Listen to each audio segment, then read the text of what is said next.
Hello and welcome to our second official live stream here on Chris Bricks. Today we have a very special build today. I'm going to be going ahead and building through the new Lord of the Rings, the Barad-dûr set. So this is basically one of the second resurgent sets of the Lord of the Rings theme. We really hadn't gotten a lot of sets in quite a while, and then we get back-to-back the Rivendell and then the Barad-dûr. Of course, I'm going to be saying this wrong the whole time, so just kind of bear with me on here too. Hey from the Brick Twins. Brick Twins, hi. Thank you for joining the stream today. Hi from the Gnome as well. We are very happy to have you here and stopping by. So I'm not sure, are you big Lord of the Rings fans? I'm not sure if I remember seeing anything there, but yeah, thanks for stopping by and being with me on this build here. So I kind of cheated a little bit already. I don't know if it's really cheating, but I actually built the first of the 3 instruction manuals. So this is book 1. This is like the Orc Forge and base of the tower. I've already built this. It took me several weeks just after work, but I figured it might kind of be fun to have you guys hang out for the other parts of the builds here. And then let's see, Brick Twins says, we don't have too many LOTR sets, but I love the Barad-dûr set. It looks awesome. Yeah, I actually don't have any other Lord of the Rings sets either. The only ones that I currently have are this set and then Rivendell, which I haven't built yet. So that might be a live stream as well in the future, but I'm just really excited for this one with Sauron and all the exclusive minifigures that this set contains. Not to mention, it just looks really cool with the black tower theme and all of that.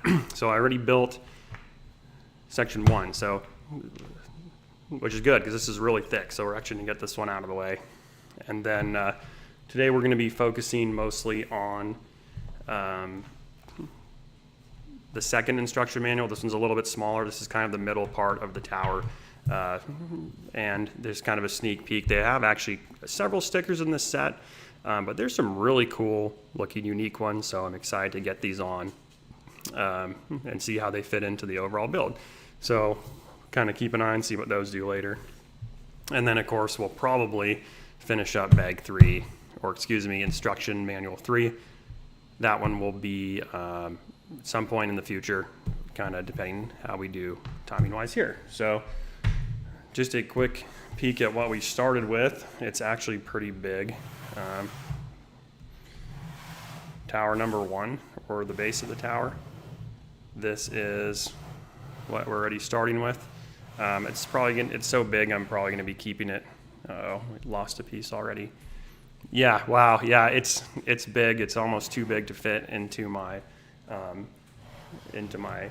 screen here. But this is kind of a sneak peek at the back. If you haven't seen, it's actually got, I mean, I'll try to maybe breeze through this on the actual official review video, but for now, I'm just gonna kind of, it's really, the whole style is just this open back here. So you have all the play features in the back, and then the front is like the display type where you really get a look into like that UCS level detailing, to kind of use a Star Wars reference there. But super cool. This is kind of the Orc Forge with all the unique armor pieces, and I believe you also have, there's a ton of cool stuff in here, so I'll try to unpack that in a later video just to kind of get on with the build here today. This is kind of fun. They have the Mount Doom section, so we have Frodo and the ring there, and then of course I put Gollum kind of creepily looking behind him here, but just really, really cool minifigures so far. I'm very impressed with the build overall. So we'll go ahead and jump right in here to instruction manual number 2. So it looks like today we're going to be building the dining hall. Exciting. This level houses a large dining hall of Barad-dûr, and there's a couple named orcs here. Oh, fun. So they're promising some secret compartments, and then it shows kind of what figures we're going to be looking at in this section of the build as well, which is pretty cool. This is kind of like the UCS instructions, where it has a little information about the set, and then it kind of, sometimes it has like little design tips and things like that throughout the build as well. So I'm really big fan of this. It definitely adds a more like premium quality feel to the set. which is kind of what you would expect for something at this price point as well. So I'm really excited to have that. So we're gonna be starting out with bag number 20. Looks like this is actually a standalone level from the big guy over here. So let's go ahead and crack number 20 open here. I believe I have it. Ooh, where is it? You can kind of see the box. Benjamin Lifeit, hello, hello. Well, hello to you, sir. Thank you for joining. I'm not sure if this is your first Chris Brick streams or not, but welcome to the channel and the stream. Nomeo says hi. Thanks for joining. We're actually building the second instruction manual here of the new Lord of the Rings Barad-dûr set. So I'm just coming in right on bag number 20 here. I already did the first 19 kind of on my own previously, but I'm just going to kind of crinkle this for a second. It's just probably going to be a little bit loud for you guys.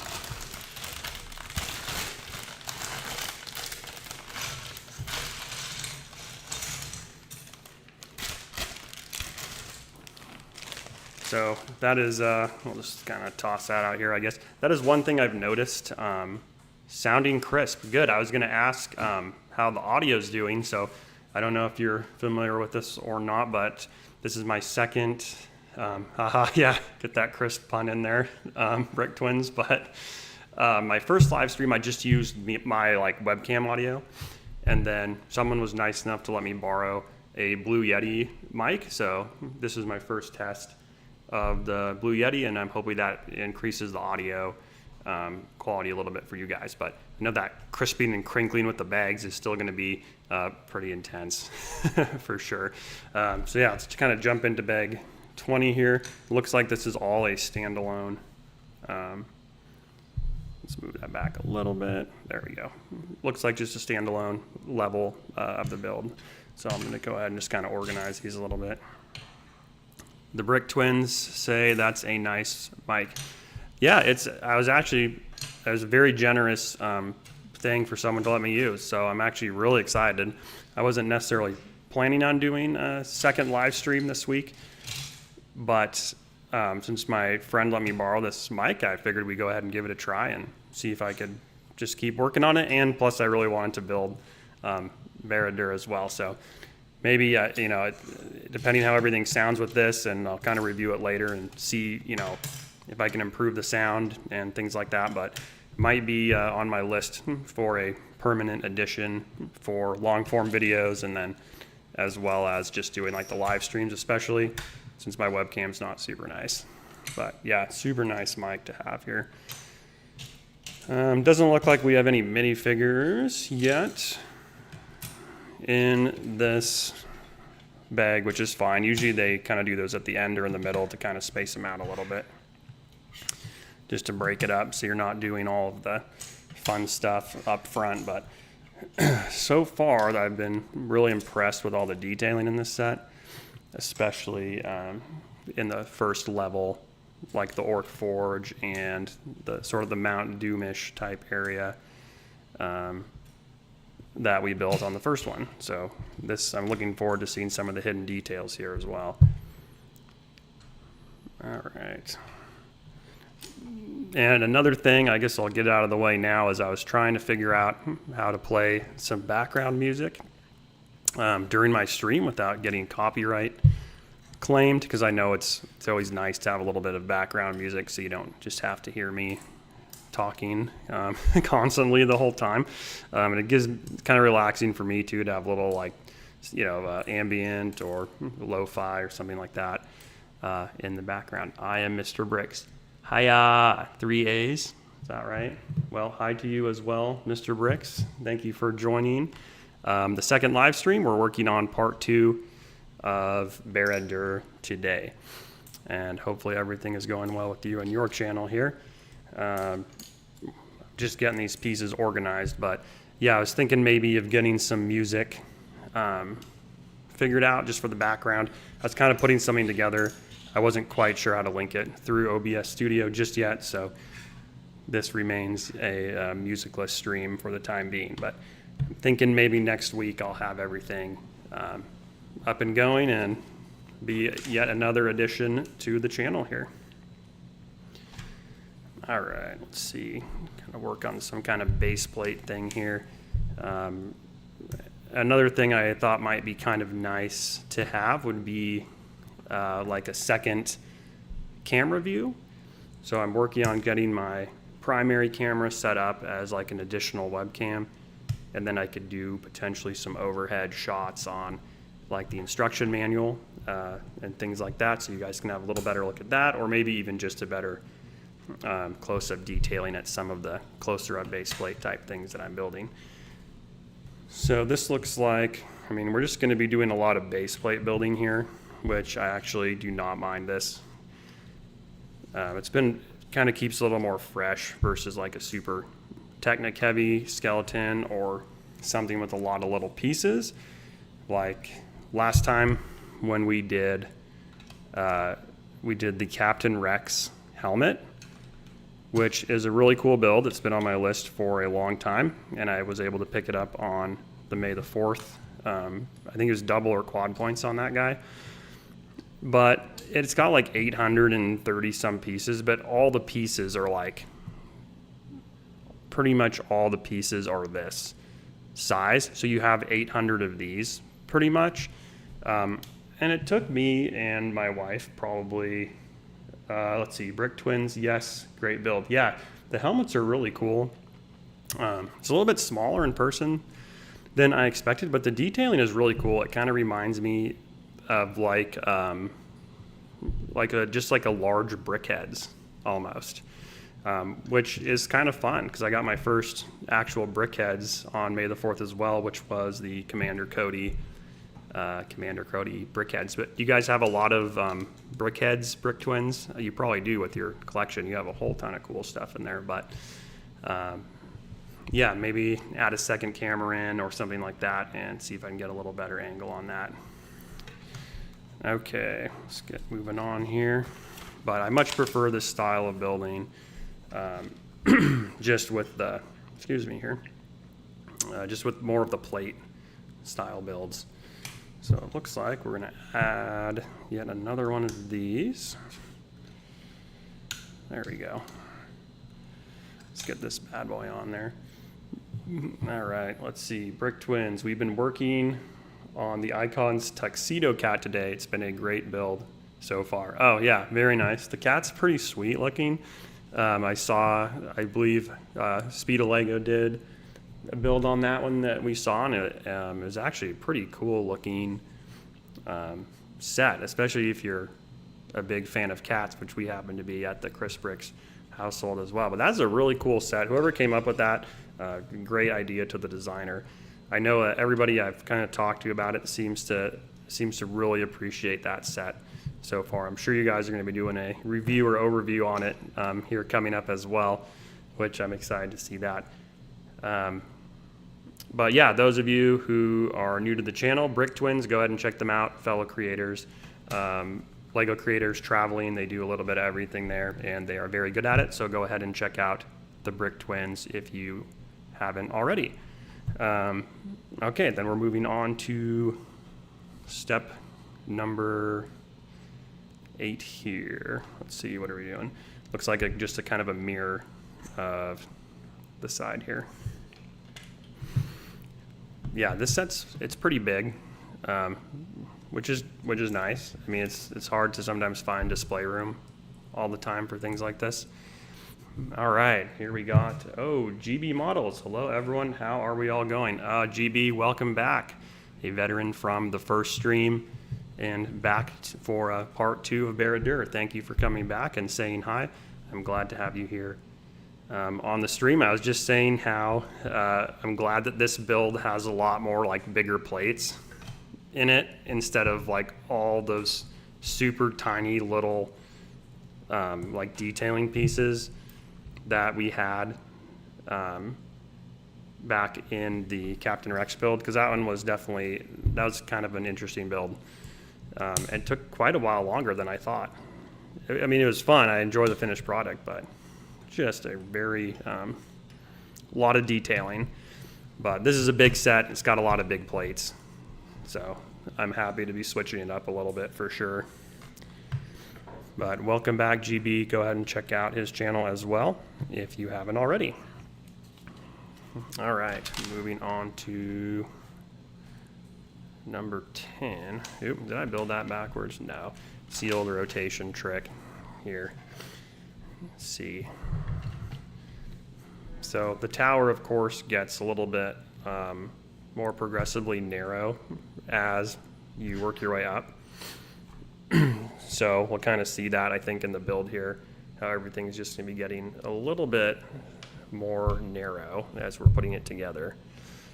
Let's see. Looks like got to be really careful on some of these orientation pieces so that they're not getting those backwards or anything. Let's see, get that one on there. Sweet. And then go ahead and get this guy on here. But yeah, super excited. My first actual Lord of the Rings set that I'm actually building. When some of those other ones came out, gosh, probably around the time of the movies, which was a while ago now. It's like 2003 or something, if I remember. But it seems like forever ago now. But I was actually, of course, a little bit younger then, and I didn't have as much time or energy to necessarily focus on all the different Legos. So I ended up doing a lot of Star Wars, and then I was really into Bionicle at that point in my life as well. So unfortunately, I did miss out on some of those original Lord of the Rings, but I'm actually pretty excited that Lego's putting out some more of these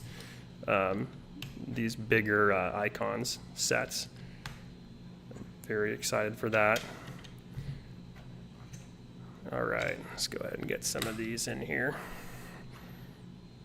It's kind of fun how they do the multicolored bricks in here too. So you're not always building just like one color. There's always a little bit of variety in what you're building there as well. Oh, here we go. So we have a little cutout here. So the instructions do this a lot. They kind of have these little nods to the build, but this one's a quote. In the land of Mordor, the Dark Lord Sauron forged in secret a master ring to control all others. And into this ring he poured his cruelty, his malice, and his will to dominate all life. One ring to rule them all. Galadriel. Yeah, very, very good quote. I think that might be the opening quote of The Fellowship as well. So kind of fun that they're putting these little nods into the movies as you're building. I'm kind of a fan of that too. Okay, let's get this one going. Another big plate here. Ooh, well, that one's not seating very well. Might have to go in one more piece. Building on the live is definitely a whole different experience from building not on the live. So field of view and depth perception and all that's like totally different than trying to build with it stretched out a little bit. So kind of bear with me here. I definitely have not figured out the art of live stream building quite as well as some people have yet, I don't think. Yeah, looks like part of the front. Aliens welcome. Yo, yo, yo. Awesome quote. Yes, thank you, aliens. I think that is a fun quote as well. Welcome to Earth. Thanks for stopping by the stream and watching here on Chris Bricks. If it's your first time, you'll notice my friend Nomeo back here. He'll be kind of our mascot going forward through a lot of these live streams. But welcome to the second ever, where we are building part 2 of Barad-dûr, Lord of the Rings icons. Aliens, yeah, very nice. Living up to the name there, I see. Mr. or Miss Aliens, whoever you are. All right. Let's see, step 13. Cool. Looks like we're doing a lot of top plating on this one. That's I don't know if I mentioned this earlier, but another thing I really like with this set versus some of the other ones is they actually, for such a big set, they break up the bags into super manageable sizes. You know, because it's where's the box here? Yeah, it's a 5,400 piece set, so it's definitely not small by any means, but it's always felt so like bite-sized and doable. Definitely doesn't feel as overwhelming as some of those other bigger sets that I've built, like the UCS AT-AT, which took me months and months of building. But this one is, the bag sizes are so manageable. It feels like if you're having a busy day, or you don't have a lot of time to focus on Lego for that week or whatever, you just go ahead and build a bag, and it's like, I don't know, 10-15 minutes. So you can make a lot of progress on this over time, especially if you kind of enjoy that slower paced build, or if you want to rewatch the Lord of the Rings movies while you're building it, or things like that, which I'd love to do, but I don't think it's probably not copyright safe for the live stream, I would guess, to just rewatch all the movies in like a big live stream, much as I would like to do that for the sake of my own love of the show. But all right, looks like we're on to bag 21 here. So I'll go ahead and get that guy going. GB Models, thank you. Let me see what I say here. Thank you very much for your feedback on my GP bike. I appreciate it. Oh yes, you're very welcome. Thanks for stopping by our channel here as well. And I believe that was the Ducati that you did. So yeah, certainly go check out GB Models. He's got a lot of awesome things going on in his channel as well. But yeah, absolutely. I'd love to check out fellow creators, and we're kind of all in this, showing off what we love. So thanks for stopping by once again and viewing us here on Crisp Bricks. Let's go ahead and open up bag number 21. More crisp crinkling for you.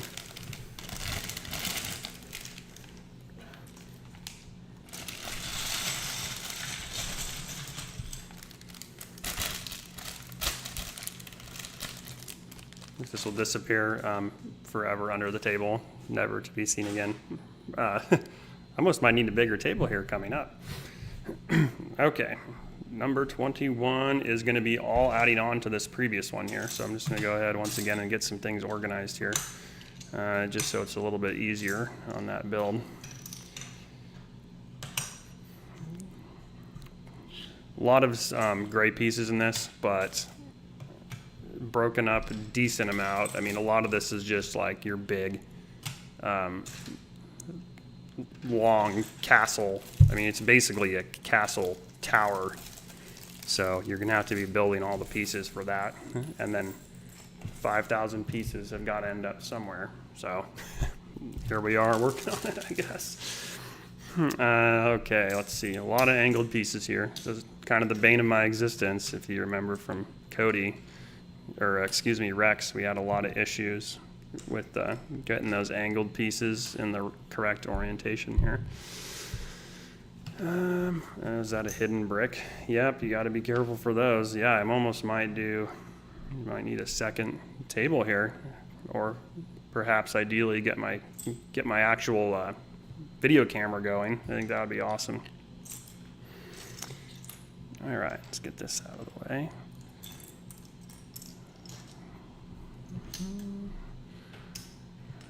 And this one, it looks like we're going to be building some orcs again as well.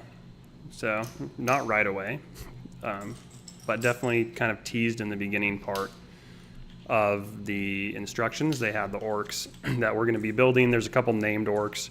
I think I read in the first instructions that they actually made an entirely new like helmet and armor pack for this set. So you actually have like some exclusive, unique orc armor, which is super cool. And they even included the orc disguise helmets that Frodo and Sam wear in the movie. No, I don't. I'll see if I can show those off here in a minute. But that was included in the first part of the build with the orc fortress as well. All right. Quite a few pieces on this one. We might be starting to do some more of the detailing, but I think right now I have a feeling we're still doing a lot of skeleton on this, would be kind of my guess here. Gonna get this all lined up. Oh boy, a lot of these smooth pieces. This is probably gonna be a little less colorful, like I said, than the first build, which this bad boy over here, where we did all like the lava and stuff like that. Oh, GB models. Let's see. I am doing the Hogwarts Icons Collector's Edition Lego at the moment. Oh, very cool. Are you, I'm guessing you're not doing live, but since you're watching my live, but maybe you're very good at multitasking. But yeah, Hogwarts Icons, that one's going to be very cool set. I don't have really as many of the Harry Potter. But that looks like a pretty cool set. Once again, I think that's probably just a big, like a tower set, or like a terrain type thing, if I remember. Like I said, not too familiar with the Harry Potter, but very cool. Always a good evening when you're out building some Lego. I'm sure you're going to be featuring that on your channel as well if you haven't already. So I'm excited to be seeing that when you finish it off. Let's see, almost ready to start building here. A couple more, but yeah, those lava pieces were just amazing in the first part of this. And I mean, there was like 100 new transparent orange elements. I mean, it's one element, but it's like 100 of those elements that they included in the set. So they kind of doubled down on those transparent oranges on this, which orange happens to be probably one of my favorite colors, and I enjoy that, to see that in the Legos as well, instead of just all the routine, you know, gray, dark gray, brown, you know, stuff like that. I mean, it makes sense if you're, depending what you're building, but it's nice to have some variety. So I think the finished model is going to look really cool. And we were kind of toying around the idea of doing a light kit on this as well. All right, GB, yes, very big, and yes, when it's finished, I will put it on my YouTube channel. Awesome, yeah, I don't know how long that's going to take you, but enjoy the build. It's always fun building something for the first time, and we look forward to seeing it on your channel here as well. So thank you for sharing that. Let's see, get this corner going. Yeah, light kit I think would be awesome. Like this is, I don't have any light kits. It might be worth a custom light kit, I don't know. Some sort of display would for sure be, I think, warranted for a set like this. Just the way that it is so iconic, so to speak, and definitely one of my favorite movie franchises for sure. I think it'd be awesome to do a custom light kit, or even figure out how to do, you know, a pre-made one or something like that to display it. But this would definitely be one set that I would kind of want to show off in my finished collection. There we go.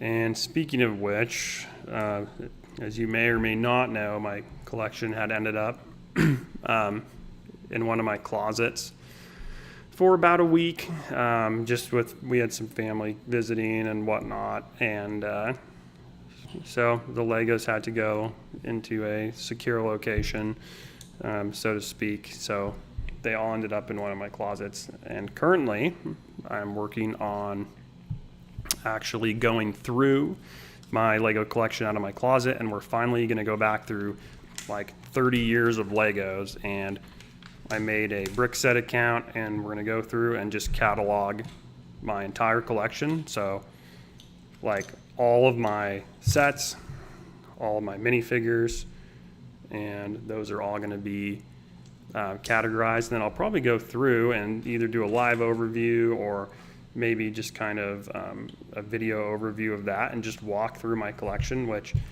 I don't think we're even a third of the way through yet on that. And it's already like 50 sets and 200 minifigures or things like that. Okay, and here we have Michael Ortman. Wow. Yes, Michael, welcome to the stream. I agree, wow is probably the best sentiment for a set like this. I mean, it's just like a wow. So thank you for joining. If you are new to the channel, Nomeo says hi. Thanks for stopping by. We're doing instruction book 2 of the Lego Icons Barad-dûr, which I progressively say more wrong every time, I'm sure. But yeah, welcome to the stream. Thanks for stopping by here. Yeah, so I'm going through kind of the entire collection and just trying to categorize some of that so that I can kind of see exactly what I have, because we've been making videos here for not quite about a year, probably a little less than a year. And it's tough when you're trying to make videos and you're not sure.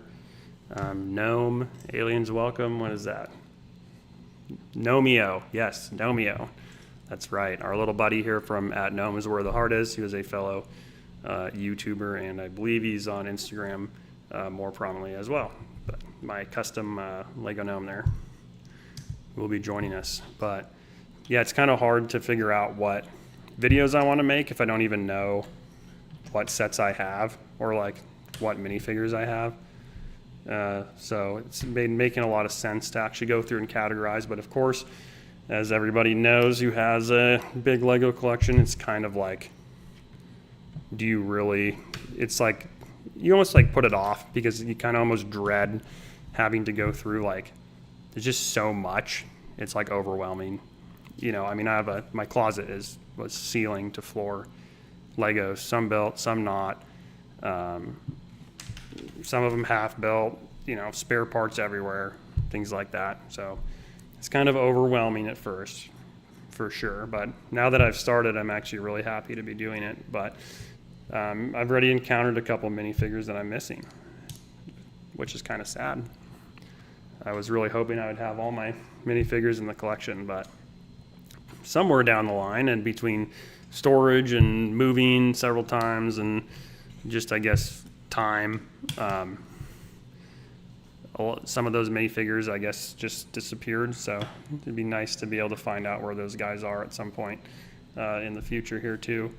Or at the very least, kind of go through and catalog what I'm missing so I could potentially get those figures loose and separately just to kind of complete the collection. It almost kind of feels wrong to have the whole set and then just be missing like one minifigure. So that's kind of where we're at right now. So a lot of stuff going on over at Chris Bricks for sure. But tonight I just wanted to build Barad-dûr because we've had it.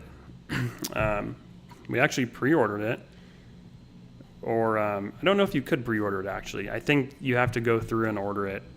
It was like a midnight release or something like that. So we actually waited in the Lego queue on the store, and then we wanted to pre-order it for the Fell Beast GWP, of course, which we were lucky to get that,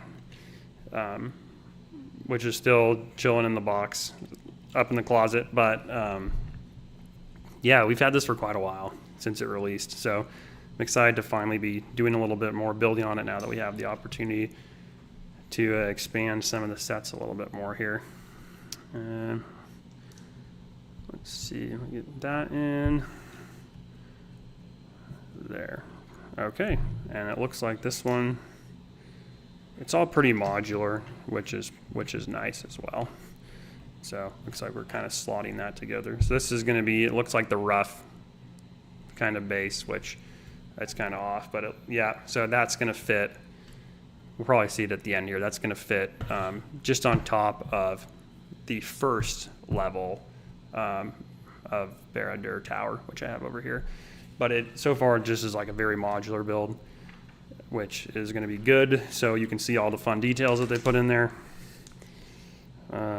All right, now we're doing, wow, okay, a lot of big plates, I guess. So we'll just go ahead and get these guys on there. Nice to make a lot of progress quickly in the stream here too with the building, as far as getting these big plates on. All right, let's get that one. Kind of easy to lose your place on this, so I always just kind of build it sequentially. Usually start it one way and kind of work my way in or out, whatever kind of makes sense. And then I always reference my piece counts because there's been so many times that, you know, you're building it and it's late and you're tired and all the pieces are starting to look the same, and then suddenly you realize that for whatever reason a piece isn't lining up correctly, you know, 10 steps down the road. And that's not always the most fun to go back and have to do the rework. and things like that. So I usually kind of start with the outer pieces, and then I'll just work my way in. Some of these smaller ones here, make sure. So now it looks like we're just doing that gap piece here, which is the gray 1x6. So very versatile brick. I'm sure there's about 1 million of these that have been used over the years. Looks like we got our big plates slotting in right here, and that neatly tucks away some of those colored building blocks that we had used earlier. Oh, see, so as I was talking, you can see I definitely messed that one up. So I might have to call an assist from Mrs. Bricks and get me my stud remover, because I was so busy chatting with everybody that I totally messed that up. I think it's, yeah, one of those orange or the green. Calling in assist right now, because, you know, it wouldn't be a Chris Bricks live stream without several building mistakes. I'm just getting so into the talking that I'm really not paying attention to the very obvious mistake here on the thing. But luckily, we should be able to save it here as soon as Mrs. Bricks gets back with that separator. Fun fact on this separator, it's my first like green teal one. Looks like we're gonna go ahead and use an orange one here. Pass the baton, thank you much. But yes, this is the, oh my gosh, I don't know how I'm gonna get this thing off. It is like on there. We're gonna have to definitely go from the side here. I don't want to bend any of these either, but I guess we'll just very gently, yeah, we can definitely pry it. Generally speaking. We have, hi Dino, thanks for catching me in a moment of weakness here. Trying to remove this mistake piece. Such a fun build. Dino Brickhaven. Oh, well, welcome to the stream, Mr. Dino. Thanks for stopping by here. Sounds like you've already built Barad-dûr in the past then, so you're kind of familiar with it yourself. I'm guessing, have you had it from, oh, no worries. Yeah, I guess it's part of the process, huh? So you must have gotten it right away as well then, I'm guessing. So since you probably had it built for a little bit, it sounds like. But let me see if you can watch me struggle through this. It's kind of tough with it a little farther away. See if I can loosen up the corner there and we can just kind of pop it out. Okay, there we go. I'm gonna put this problem one back here because we don't like that piece now. So it's gonna go over here in a new spot where it can't bother us anymore. Okay, and we have Mary Ortman. Welcome to the channel. It's so helpful to see how you're able to troubleshoot as you go along. This happens to me all the time. Yeah, I think anyone who's done a lot of Lego building, it definitely happens to. To most of us at some point, it's just a little bit more embarrassing when it happens live. And I've been building Legos for many years, so it's like I should definitely, not be making as many mistakes, but it's just part of I think it happens to everybody. So yeah, definitely, I'd say I usually average probably about 20 per build. So we've only got one, which is good. Close call indeed from Benjamin. And Dino, yes, very fun. And after you look up at the eye and say, wow, it's huge. Yeah, I'm really looking forward to that in the finished build. The eye is probably one of the coolest looking pieces in my opinion. I mean, and they got the light brick in there, which is awesome. And I was just discussing earlier, I might want to do even like a custom light kit for the interior, because there's so much cool stuff on this set. I mean, the eye, of course, being a huge draw, just so unique, and just the sheer size of it as well. I'm really looking forward to seeing. And then the light up feature is kind of like icing on the cake. But then I built part one separately, but so much detail in the Orc Forge and inside like the lava pieces and things like that. So I'm very excited to see here. I'm actually building the Orc dining hall right now, which that explains how orcs know what a menu is. When they know that meat's back on the menu, it's because they had a dining hall back home at Barad-dûr. So that explains that. It really wasn't like a gaffe or mistake. It was part of the actual canon lore of Lord of the Rings, I guess. So there you have it. Orc Dining Hall right here. Shows once again flawless movies, you know. But anyway, let's put this guy here. Almost missed him. See, too busy talking. You got that little 1x1. We'll put this here as a reminder, you know, lest I have to use it again. Mary, wow, I had no idea. That's awesome. Yeah, super cool set. Definitely recommend checking it out if you're a Lord of the Rings fan as well. It can get a little dark, you know. I mean, you're building like the bad guy fortress, but as far as like an iconic location from the movie, I'd say it definitely ranks pretty highly up there. So yeah, definitely super cool. Tons of detailing as well, and it's over 5,000 pieces, which, I mean, that's pretty big. It's bigger than, I mean, it's going to make that little Rex helmet look pretty small by comparison, for sure. This one you got to have kind of a spot carved out already in your collection, just somewhere that you can use. Thanks for the hearts, whoever's hearting. I appreciate that. I also enjoy seeing a good heart come across the screen, so thank you for that. Did two. Let's make sure I didn't get off on this one as well. Double up, bounce over and up. Okay. Now we're going here. And then, see, we got 1 space and 2. So this is some of that, I'm kind of blocking it, but this is some of that little detailing type things where it's all these super tiny pieces, and then if you're not used to kind of building at a little different viewpoint than normal, definitely enough to throw you off a little bit. So let's see, we got that one. I might just work my way up kind of like the side like I've been doing. So we got this one, this one, this one, and then it looks like we're adding a couple more of these little triangle pieces. So we're going to end up going with 1, 2, and then 3.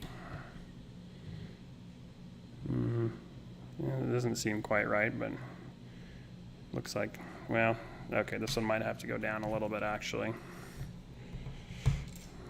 Let's see here. I think it might go somewhere, something like that. Well, we'll figure it out eventually, I think. Doesn't seem quite right. Well, we'll hit it from a different angle, see if we can make more sense of this. Okay. Yeah, definitely a little bit trickier for me from this angle. So we got that, we got the 2, 1 in there. Oh, I see. I wonder if oh, that looks right, actually. Go to 1. Let's build it this way. So we're going to come up from here. Then this one's going to go right here. Okay, now we're starting to make a little more sense.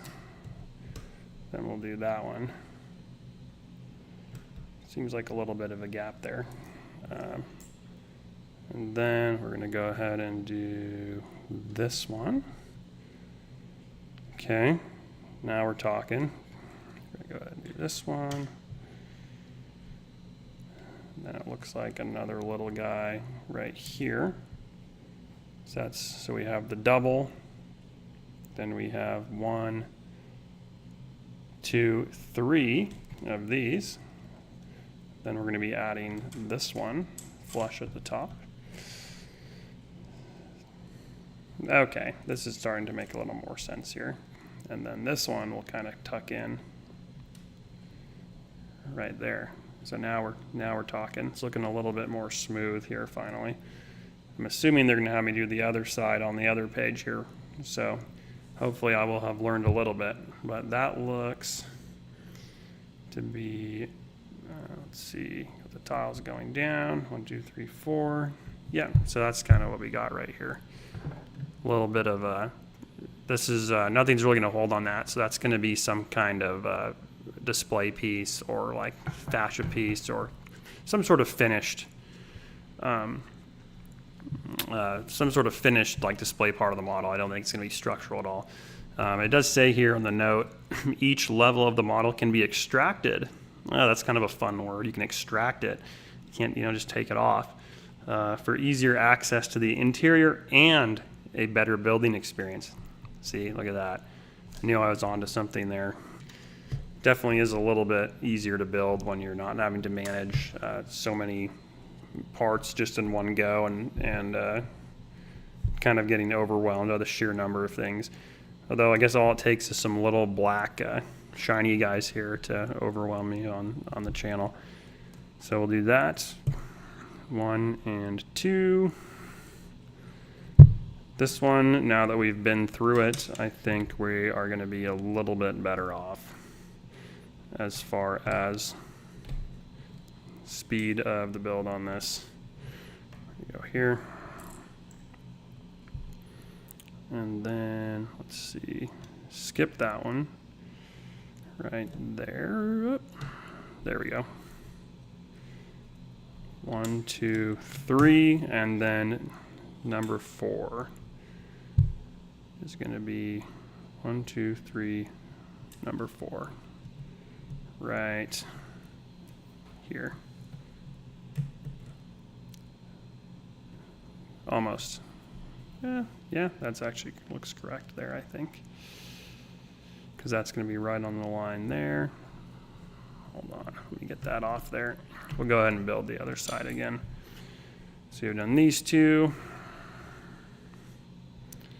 We'll go like this. Okay, there's that. Yeah, kind of a tricky section here so far. Definitely struggling through this one a little bit, but that's all part of it, is getting challenged a little bit with the building techniques and everything. Of course, it's not incredibly redundant here, but just being a little bit different. So let's see, 1, 2, 3, and then 4. So this one's going to go ahead. We're going to go like that, and we're going to add number 4 right there. And then it looks like we repeat that pattern one more time. And that's going to end this section of the build right here. There we go.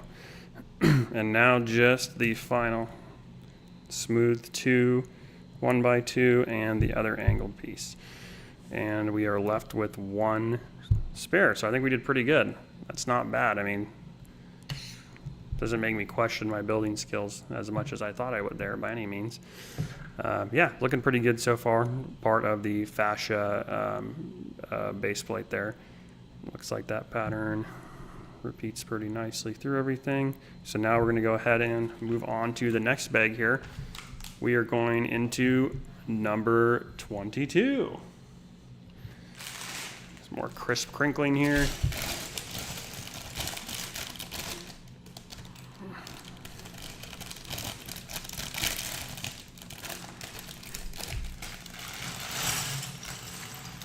All right, it's getting bigger pretty quick, actually, which is pretty exciting to see the size of this thing grow relatively fast as we're building it.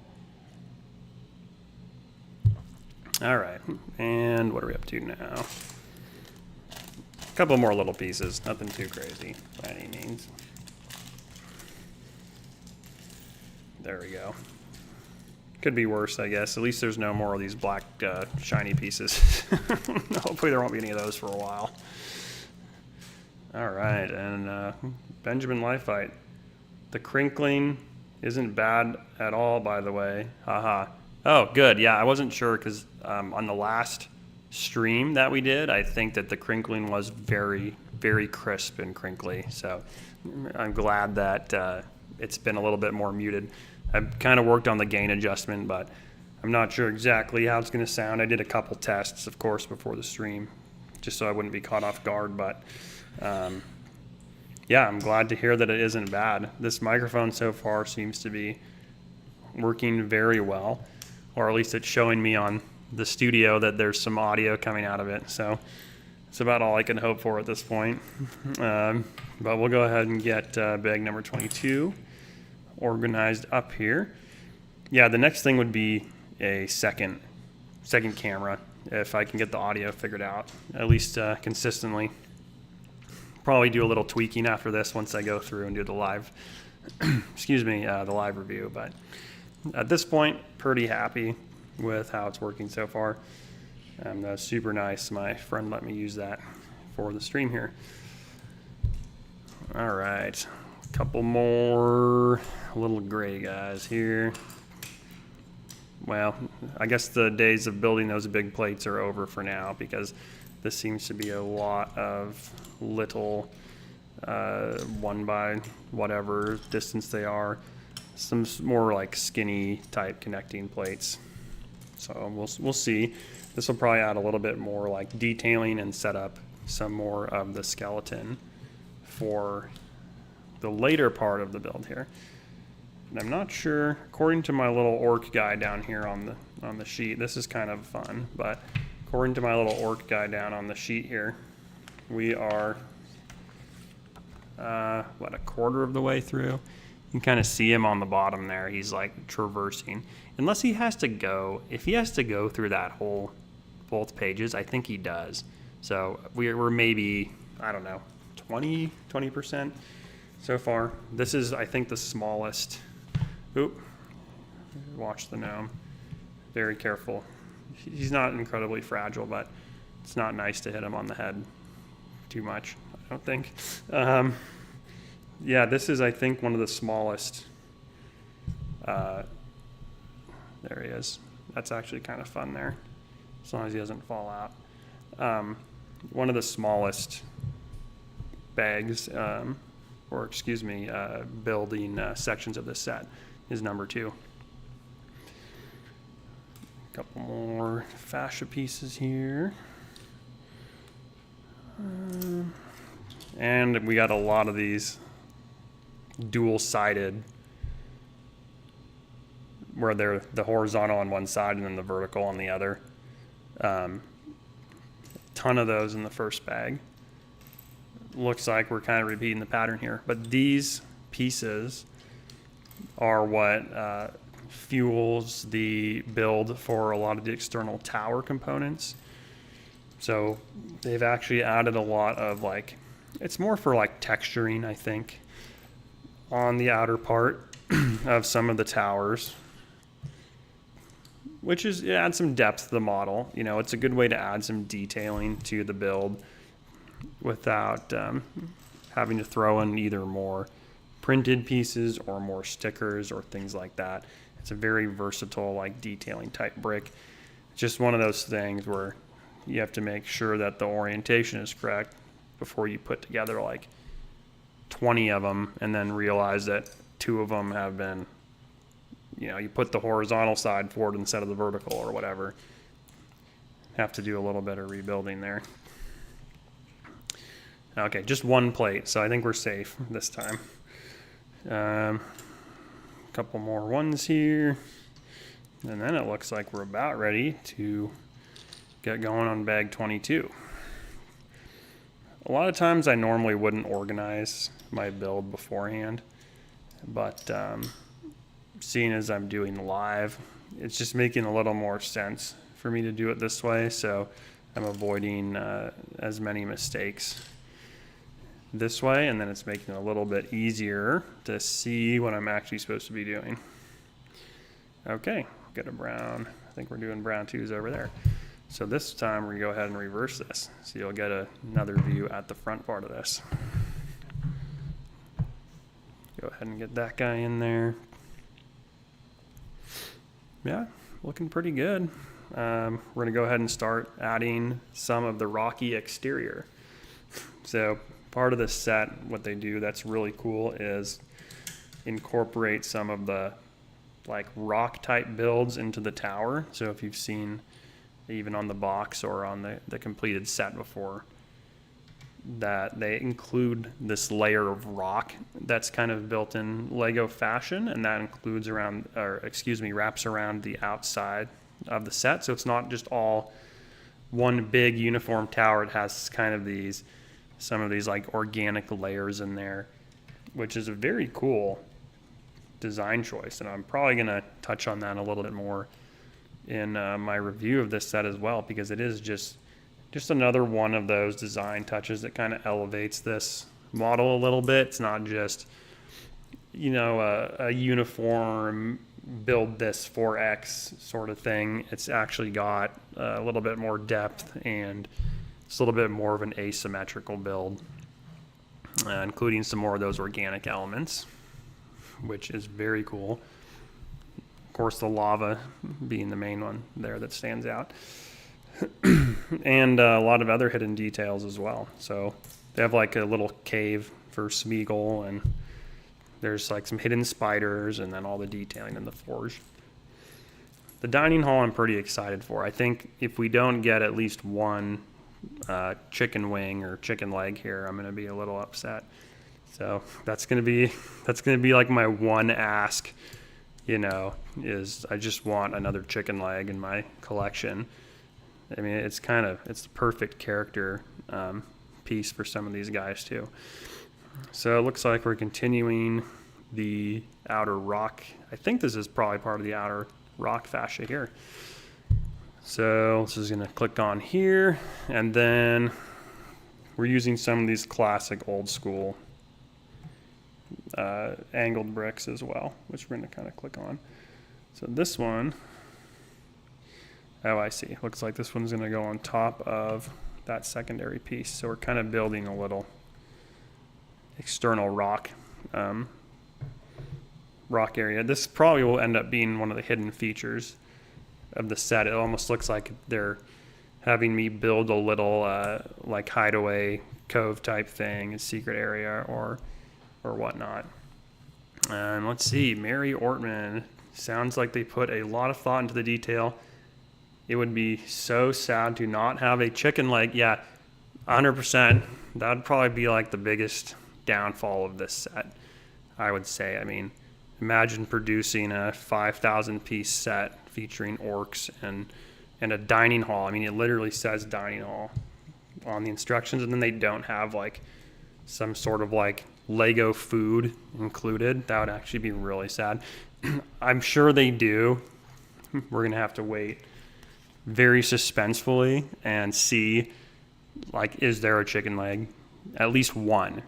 That's all we want. We just need one. Two, of course, preferable. But one, it's kind of in the spirit of the orcs, gives them something to fight over. I think that's a pretty recurrent plot point in the actual movies as well.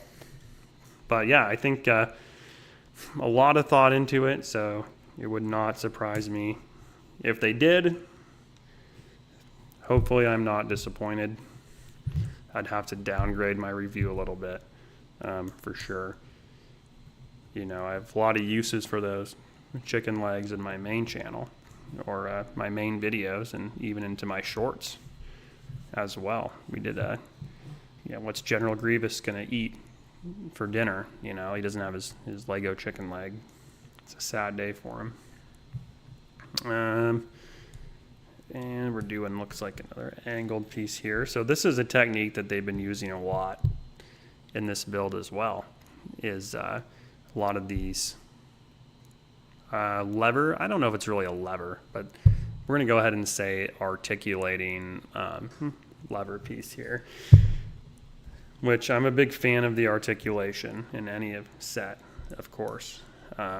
This one specifically, they use these to create some more of, the angled look of the tower, and it actually works out being very smooth once it's all put together. So of course the tower isn't just, a perfect circle or semicircle, or it's not all built perfectly symmetrical like we talked about earlier. So this is one technique that Lego is using here to add a little bit more variety in the shape of the set, and just make some of those kind of sharpen out some of the otherwise blocky angles that you'd get using these bricks.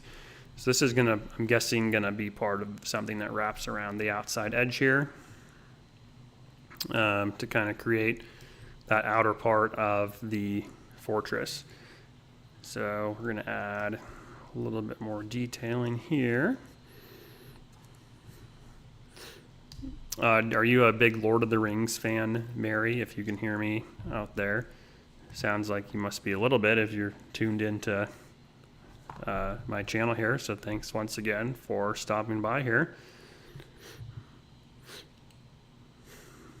Okay, let's go ahead and get this. Kind of an interesting build here again. Okay, well, looks like this is going to be, I was kind of correct, I think. We're going to see what this ends up being, but it looks like we're building a little cave or a little hideaway type thing back here. So I'll just show you that really quick. When I just put that last piece on, you can see there, it's like there's also a little hidden like white hook piece. So that's a pretty sure sign that something's going to be hiding back there, a little Easter egg or something. And then Mary, oh yeah, totally looking forward to seeing how the set turns out. Oh yeah, awesome. Well, thanks for sticking around. I think it's going to be a very, very cool finished product. Can't wait to do the finished review on this either. And of course, excited to see what other Lord of the Rings sets come out this year. Of course, there's a couple rumors, but you never know. I'm just going to kind of work through what I have right now, though. Since I have this set already, we're going to go ahead and work through this one. Michael, saw it in the Lego store the other day. It's awesome. Oh, nice. So your store must have had it built. So that's super cool. I don't know. I don't think ours had it built. Or if they did, I don't think they did, because we ordered this one from lego.com the first day. So I don't think we ever saw it in person, but yeah, it's cool how they rotate the other sets. All I've really seen, I've never seen it in person, minus what I've built, which kind of gives me an idea of the finished size, but it's cool how they kind of rotate some of these other sets through the Lego store. Kind of get an idea. That's kind of, a lot of them, they don't look as impressive, on the box or online or whatever. And then when you see the set in person, that's when you kind of realize how cool some of them are. This one I was probably going to pick up regardless, even if I didn't see it beforehand. But that definitely changed my mind on a lot of the other sets. Not a lot, but some of the other sets that I have. I'm trying to think of an example here where I saw one in the Lego store and was like, wow, that's actually really a cool set. I didn't realize like how big it was. I guess I would say maybe the UCS tie interceptor was one of those where I was like, I don't really think I'm going to have a use for that set. It's not really like something I'm super interested in. But then once I saw it in the store, I was like, oh, that's actually, it's a lot bigger than I thought. It's got some really cool detailing. I didn't think they would be able to fit so much detailing in with that piece count, or make the cockpit look as good as they did. So that was one example of like seeing it in the store, and I was like, okay, this is definitely something on my radar now. And then kind of conversely, we were really excited about the Snow White cottage set, which looked super cool online. And then we got into the store and it was just a little bit smaller than we thought it was going to be. And I don't know if we kind of looked at it and looked at the detailing and decided that we were better spending our money on a different set at that point. So kind of interesting how it can swing you almost both ways. But very rarely am I disappointed seeing them in person, for sure. But it all depends what you're looking for too. If you're looking for a specific theme, then they're willing to put up with a little bit more in order to get a specific set that they want, versus being a little more undecided and then kind of swaying your mind there once you see it in real life. All right, so we're going to go ahead and add, oh, this is kind of interesting. Hopefully I built this other piece right. Oh, yeah, it's kind of oh, interesting. Looks like it just kind of slots on right here. Does that hang over at all? Not really. Okay, definitely a tower piece right here that we're building. I'm just going to make sure that I actually am seating this correctly, because you never know. Like I said, I want to go back in 10 steps and realize that I didn't seat this correctly or something. Yeah, the old classic. See if we can get this guy in there. Yeah, it looks pretty steady. I don't see why that wouldn't work. There we go. Change the angle a little bit. So I'm seating this little tower fascia piece on. It's got a pretty cool little overhang there too. So you can see that from the side. Pretty nice, different 3D build, you know, of the model here for sure. Get that here. At least that one didn't take me as long as some of those other fascia pieces. Okay, a little more rock detailing here looks like. What are we doing? Okay. This is a very cool part. Adding this detailing, it's just a little bit different every step, so it's keeping that build a lot more fresh than you would think for something that's this big of a set. Okay, get that guy in there. 2x. Aha, yet another mistake. This would explain it. Luckily, that's an easy fix. Looks like we're probably going to be adding another detailing piece on the side of this gray part here. So I'm going to make sure we actually have that oriented correctly for when we continue. Go ahead and get this guy on here. Okay, that looks pretty good. I'd say we are, for the most part, out of the weeds right now. And now we're going to be adding a little bit of fire, which these are so cool, these little flames. This is like the same piece that they had. It's like the smoke for my little train collectible minifigure guy. And then we have Elijah's bricks. Nice. Well, thank you for stopping by. Hi to you as well. Appreciate you checking out my stream here. Working on the second part of Barad-dûr, which is the orc dining hall. So thanks for coming by and checking us out. I really appreciate that. I don't know how long this is going to take me, but I'm just going to plan on working through it and chatting with everybody and just seeing how far we can get on bag 2 tonight. And hopefully we can go ahead and get this one mostly done. I'm really excited to have this done. It'd be awesome if I could do all of it in one stream, but I don't know. That would probably take me an absurd amount of time since I'm such a slow live builder. Much as I would love to do all 4,000 pieces, or it's more than that, 5,400. It's a lot of pieces. I'd love to do that in one shot, but my last big set took me a couple months. So even this is pretty impressive by my standards here, I would say, as far as getting it done.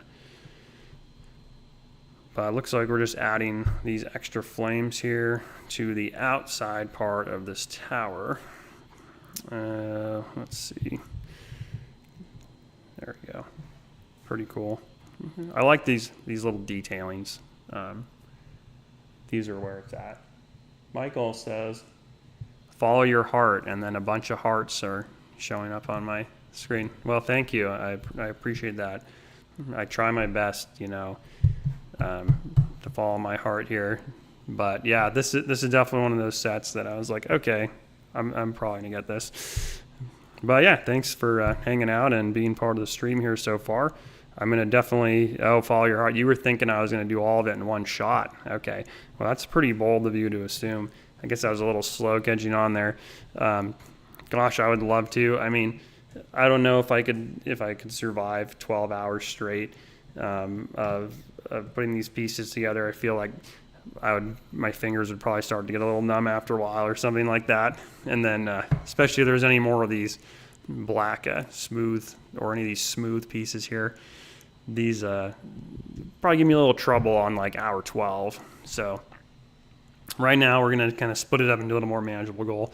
Just trying to end bag 2 and kind of see where it's at with that. But yeah, I'd absolutely love to do the final tower piece. Probably have to figure out a little bit of a different camera setup for that, because that is such a tall tower.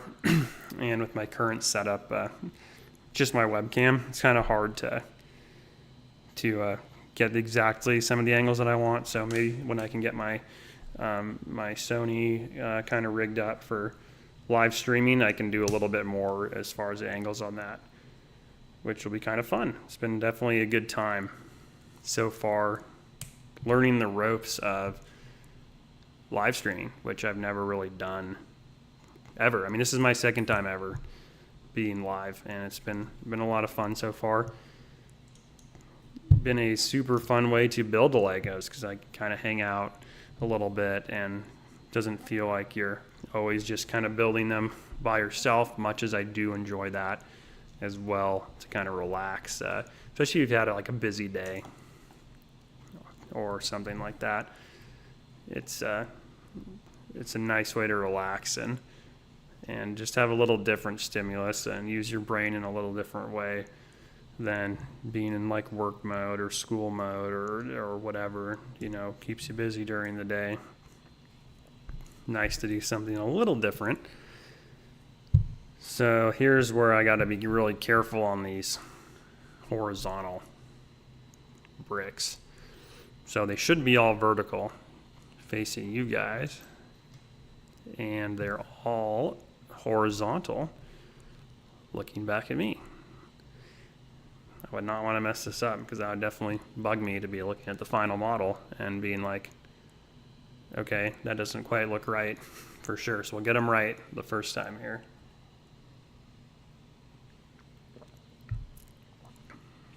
Okay, now we're adding, it looks like, oh, those are just some more of these, I guess. I mean, there's a lot of these, so keep plugging away at them, I guess.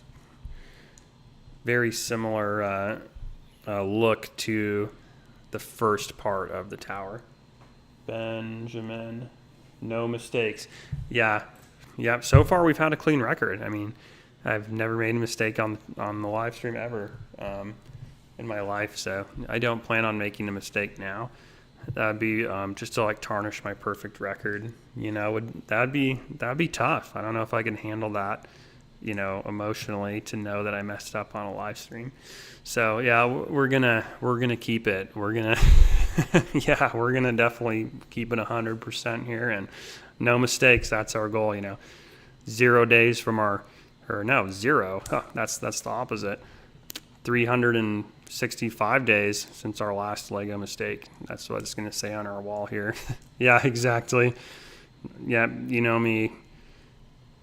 You want to avoid those for sure.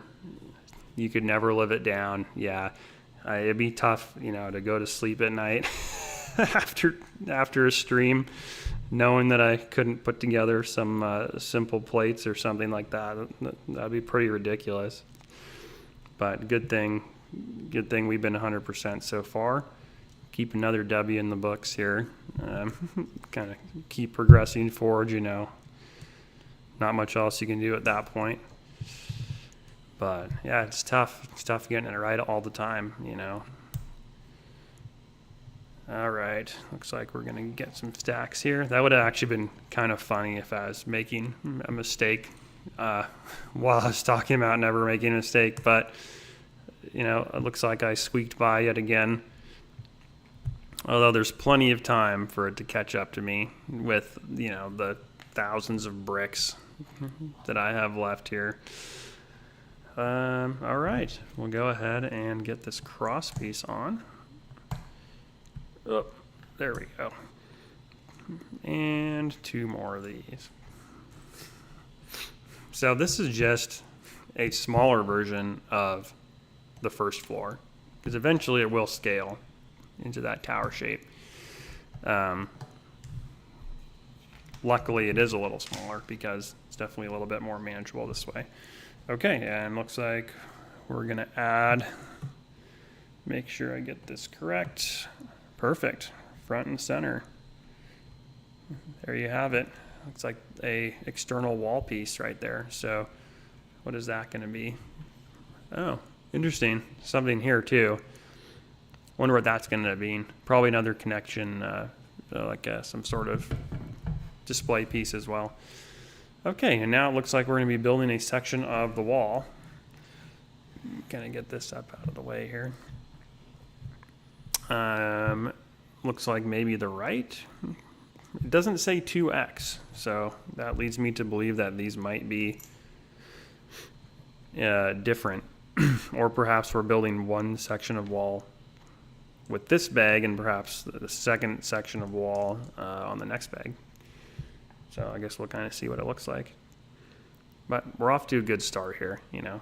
Lots of simple bricks, something I can handle. Let's see, sideways here. Or I guess I should say horizontal. So it's going to be vertical once again towards you guys, and then a little bit of that textured piece facing out, and then we're going to do all horizontal in still. Okay, I guess that'll give it a nice finished vertical look on the outside of the model, and it's going to kind of match up with the other towers as well. I'll probably bring that one in just to show it off a little bit what I'm talking about here. With the design being similar, just it's really big, so it's kind of hard to move at the moment. What did I do there? Oh, I'm just messing with the tower over here, unfortunately. Okay, there we go. It wasn't a critical mistake. We just rearranged the tower a little bit. Okay, let's do another 2 here.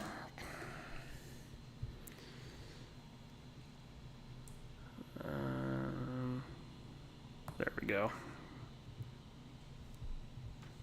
Looks like a piece here. And then we want to do actually, see, I would never admit to this, but apparently I didn't put that one on with the horizontal orientation correctly. So good thing we noticed that. Could have been really bad later. We're going to go ahead and add yet a third layer of horizontal bricks.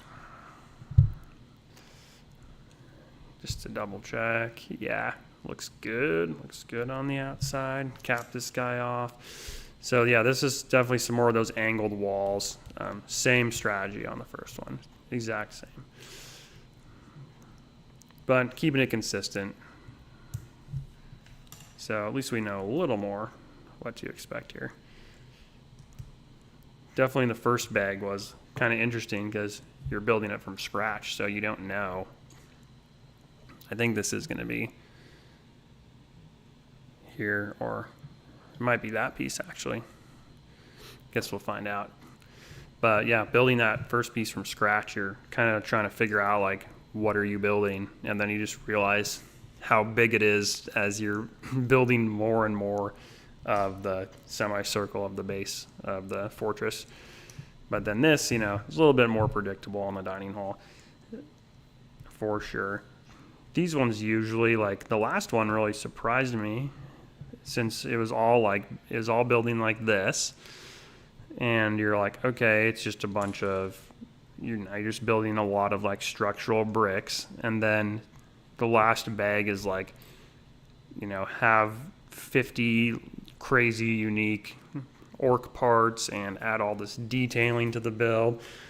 And then suddenly it's not just like, oh, you just built a tower. It actually feels a little bit more alive with all the detailing that they put into it. So very excited to see how they fit the chicken leg into this dining hall.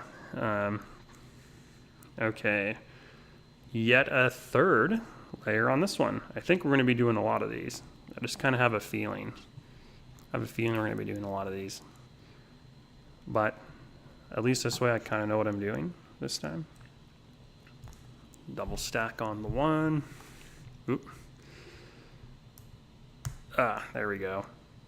I don't know. This might be one of my least favorite pieces because they're so small. It's kind of hard to get them exactly where you want.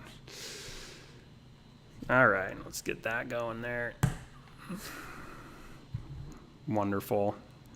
Oh, hold on. Got to add one last piece. So this is going to be probably a little connector between the angled pieces down here. It's going to allow it to slide a little bit on this smooth bricks down here. Okay, so we got this one built,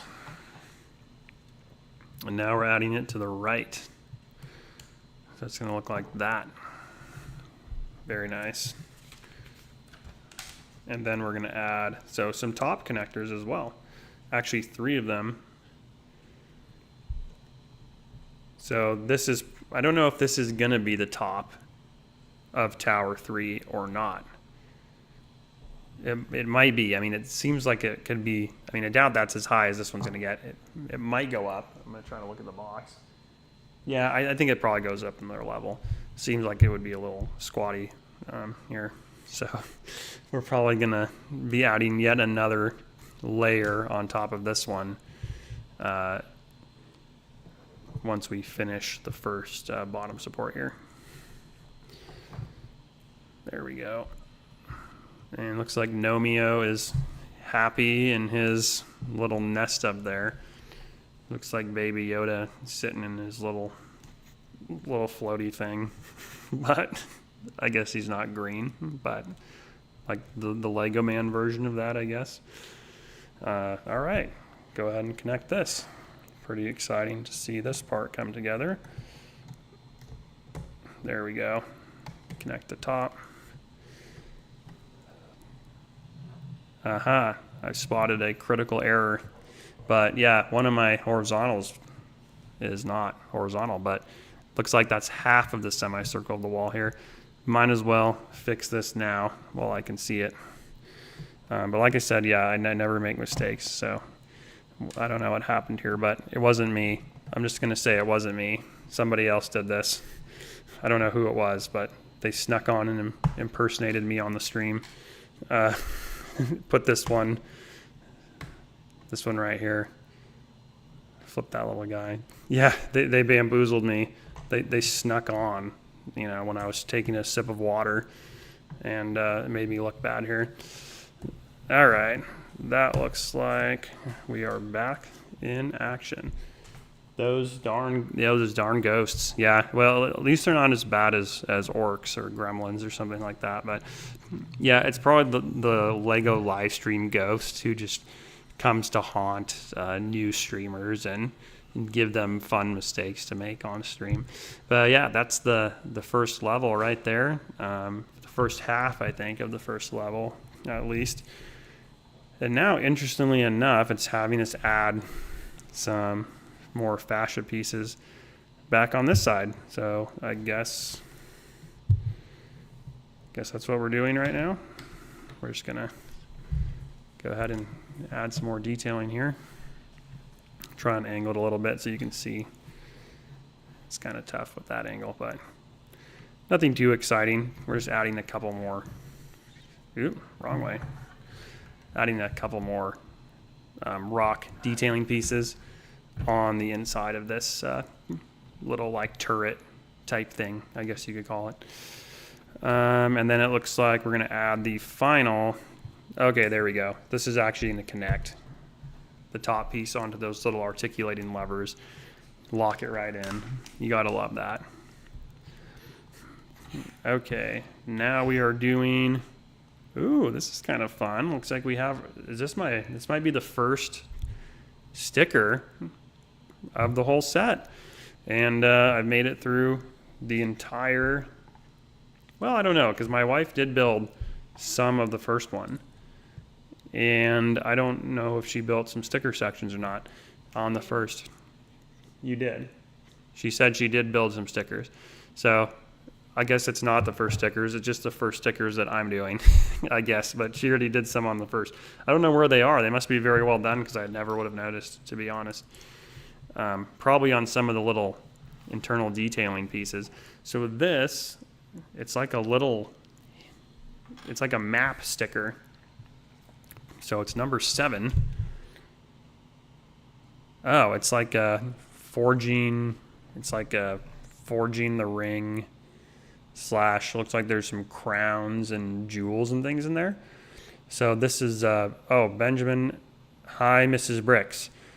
Well, we'll see if she's around to say hi back to you or not. Maybe you can hear her. Hi, Benjamin. Okay, she said hi, Benjamin. Or maybe that was a ghost. I don't know. Could have been a ghost. I think it might have been Mrs. Bricks, though. But yeah, she says hi back from the side there. Yeah, we're going to go ahead and add this sticker right here. Look, there's the Mithril shirt. It's kind of funny that they have it as a sticker. Some of these are really big. But yeah, luckily we're going to go ahead and start with the small one right now, which is, let me see if I can get it off here. Lol, the ghost strikes again. Yeah, they're really plaguing me this time. Like, I could have swore I heard my wife in the background saying hi, but she's nowhere to be seen, so kind of freaks you out a little bit. Yeah, we'll see what they do. They're probably going to make me put the sticker on upside down, switch the sticky to the other side or something ridiculous. Yeah, stickers, not really my forte. I'm gonna really, really try, because this is a nice set, and I want to make it look nice. Okay, I'm still trying to center it. Okay, it's probably the best sticker I've ever done, to be honest. Not to brag or anything. That's probably like a 10 out of 10 sticker, and we're just getting started. I mean, there's a lot more stickers, so stick around for some more excellence of sticker placements. Feel free to ask me for any tips or tricks, just to get that, the guarantee, sticker guarantee. Been doing this for 30 years, so what can I say? Some of my originals, I don't know if you really want to see those. So yeah, 100%, 10 out of 10. Thank you. I appreciate that. I'm just shamelessly boosting my sticker skills here, but I appreciate that, and the hearts. Yeah, you guys are so nice to me. Very satisfying. I mean, it kind of is, to be honest. Sticky sticks. Yeah, let's get those sticky sticks going. This is, what's good about this one is we won't see it in the final product, because it's going to go under this little nook that we built on the side. So this is it's like a little sticker boat looking thing right here. This is going to go right in here. So there's that little hole in the cave there, which there's a couple of these in the first level as well. And then it's just going to kind of go ahead and see if I can do this blindfolded here. And that's going to click right in there. Maybe. Is it supposed to click in? Kind of. Aha, there's the click. So it's actually a really cool little hidden feature there with this like nook in the side. And you would never suspect it unless you knew it was there. Which, that's one of those things I appreciate about this set as well. All those hidden details. It's kind of like a fun little Easter egg for the builders. And then it says, it has a little note. The hidden nook. Oh, so I was calling it a nook, so that's correct. I was worried I was getting my stuff confused here. The hidden nook in the rocks hides the designs of the 3 rings given to the elves. So it was 3 rings. I thought it was like a crown or a diadem or something, but we'll go ahead and we'll just say it was rings the whole time. There's a lot of leftover pieces. So I think we did all right. I mean, I'm just going to breeze through real quick and make sure that nothing jumps out here as being a complete miss on those pieces, but a lot of those look like just some extra fascia pieces, so I don't think there's anything too serious. Where is that 1X? Oh yeah, we nailed that. Right where it's supposed to be. Cool. Yeah, that looks just about right. So we'll go ahead and move on to the next bag here, which is bag 23, believe it or not. There's like, I don't know, at least 40 bags probably total that the set comes with. So I guess we're over halfway and almost halfway on the Orc dining hall. What am I saying? 23. Let's go ahead and get that opened up here.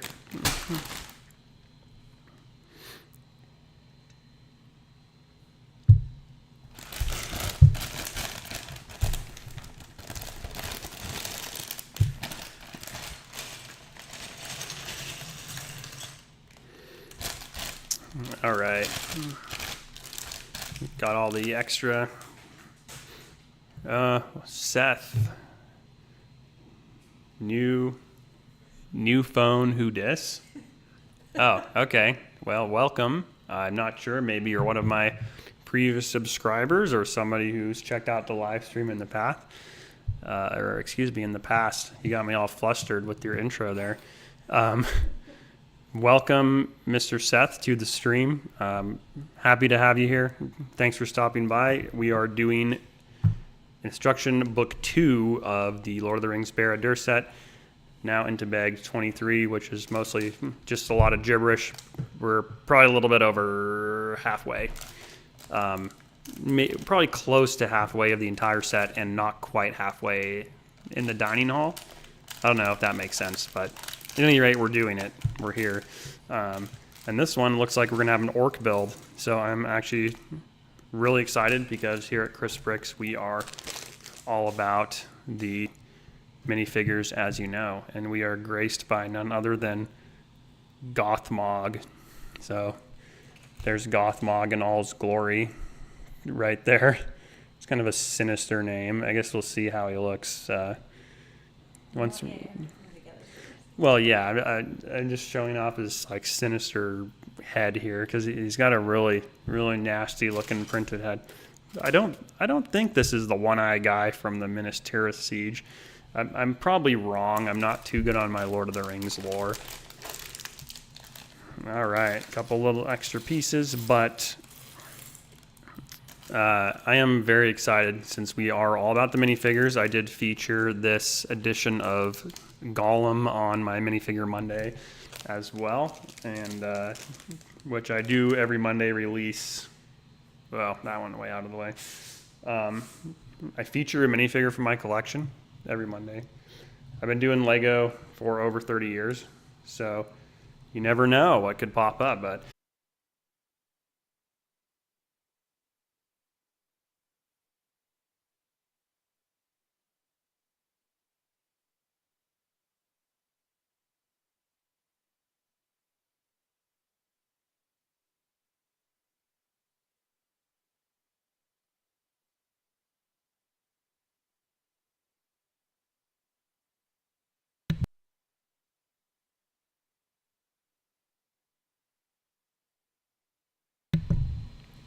okay, I think we're back online.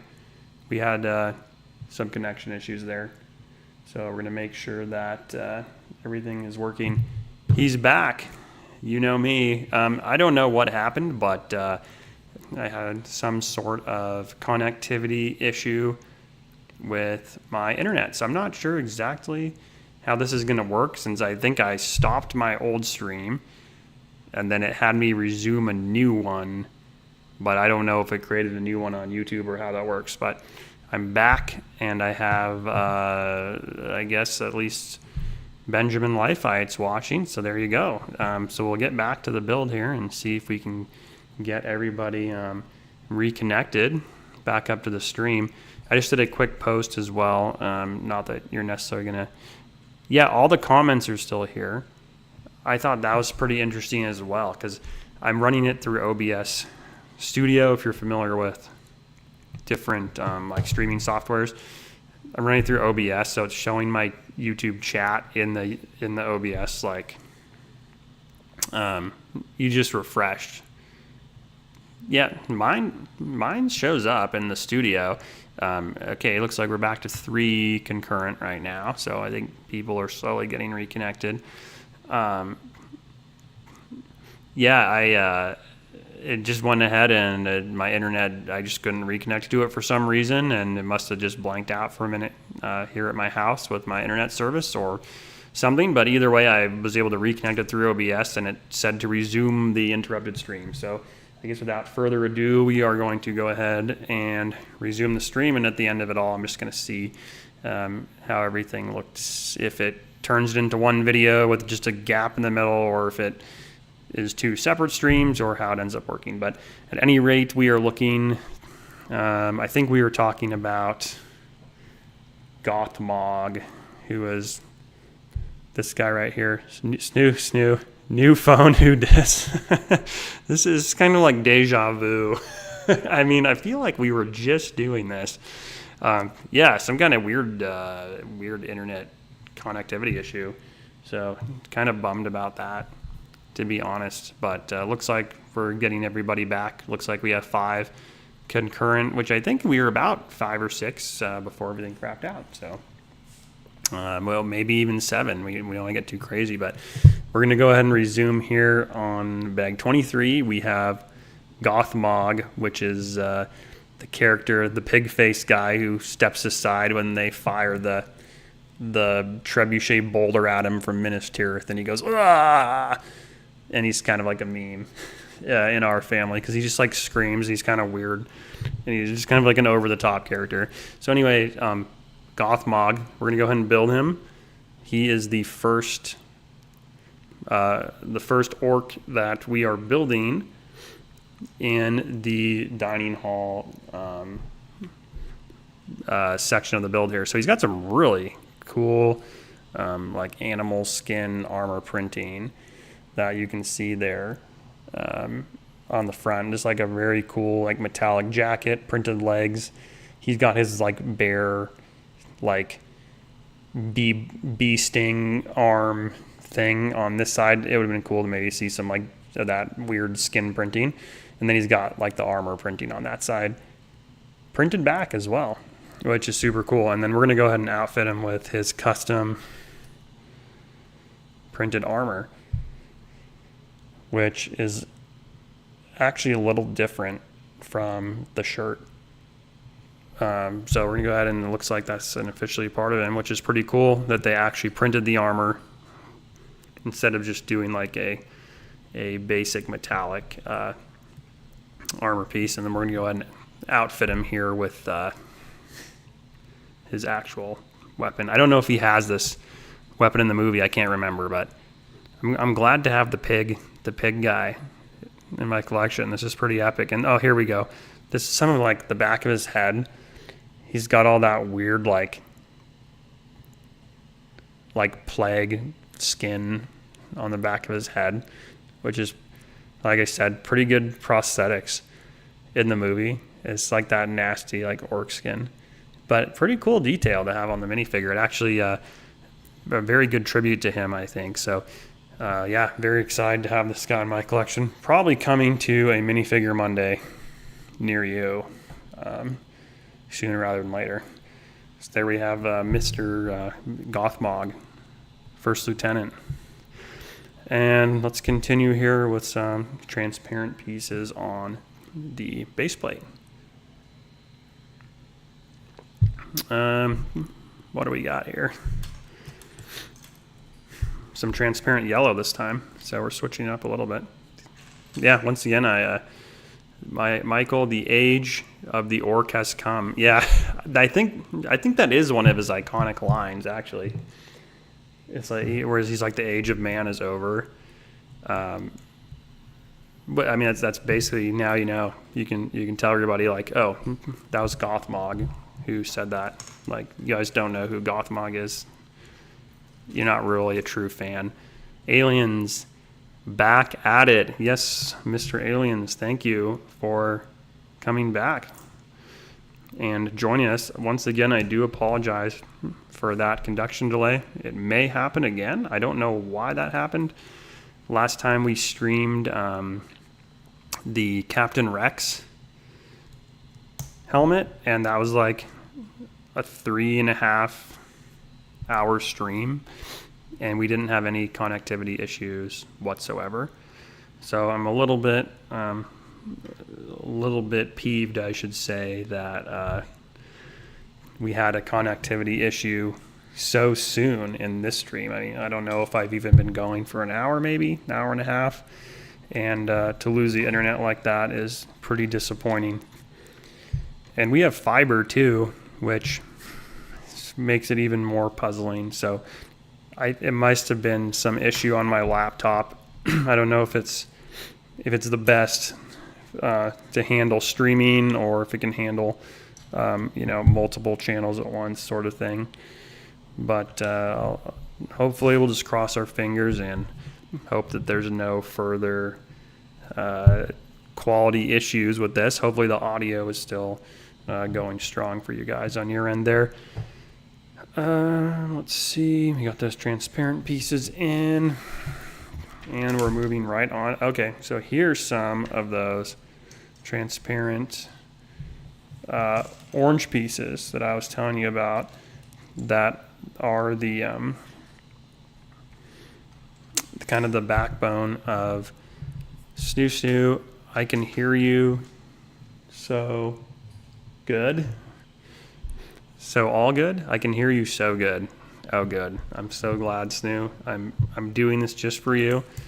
Snoo, if you guys don't already know, runs a gaming channel. He is on Twitch, I believe, as Snoo Gaming. I don't know why he would go with Snoo as his name, but I guess it just kind of rolls off the tongue. But Mr. Snoo is active on Twitch. He streams pretty regularly, and he's building up a pretty good following there. Snoo, if it doesn't violate anything on your end, feel free to drop your handle there for Twitch and YouTube. Yeah, just a fellow creator, really awesome stuff coming out of there. So go ahead and check him out, give him a follow, or if you're into the Twitch scene there, he's playing some really fun games. But I'm glad you can hear me at the moment.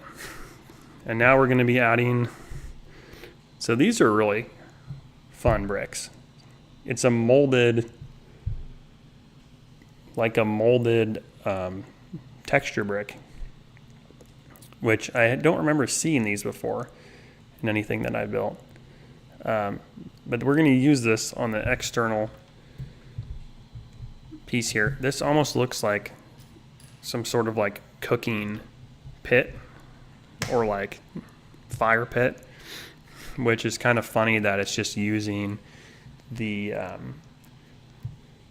lava as like they're cooking, which would totally be like an orc thing to do, because even though they might have, menus and things like that, as we discussed, they might not be like the most hygienic when it comes to cooking their food. So this is probably for the best that they're using.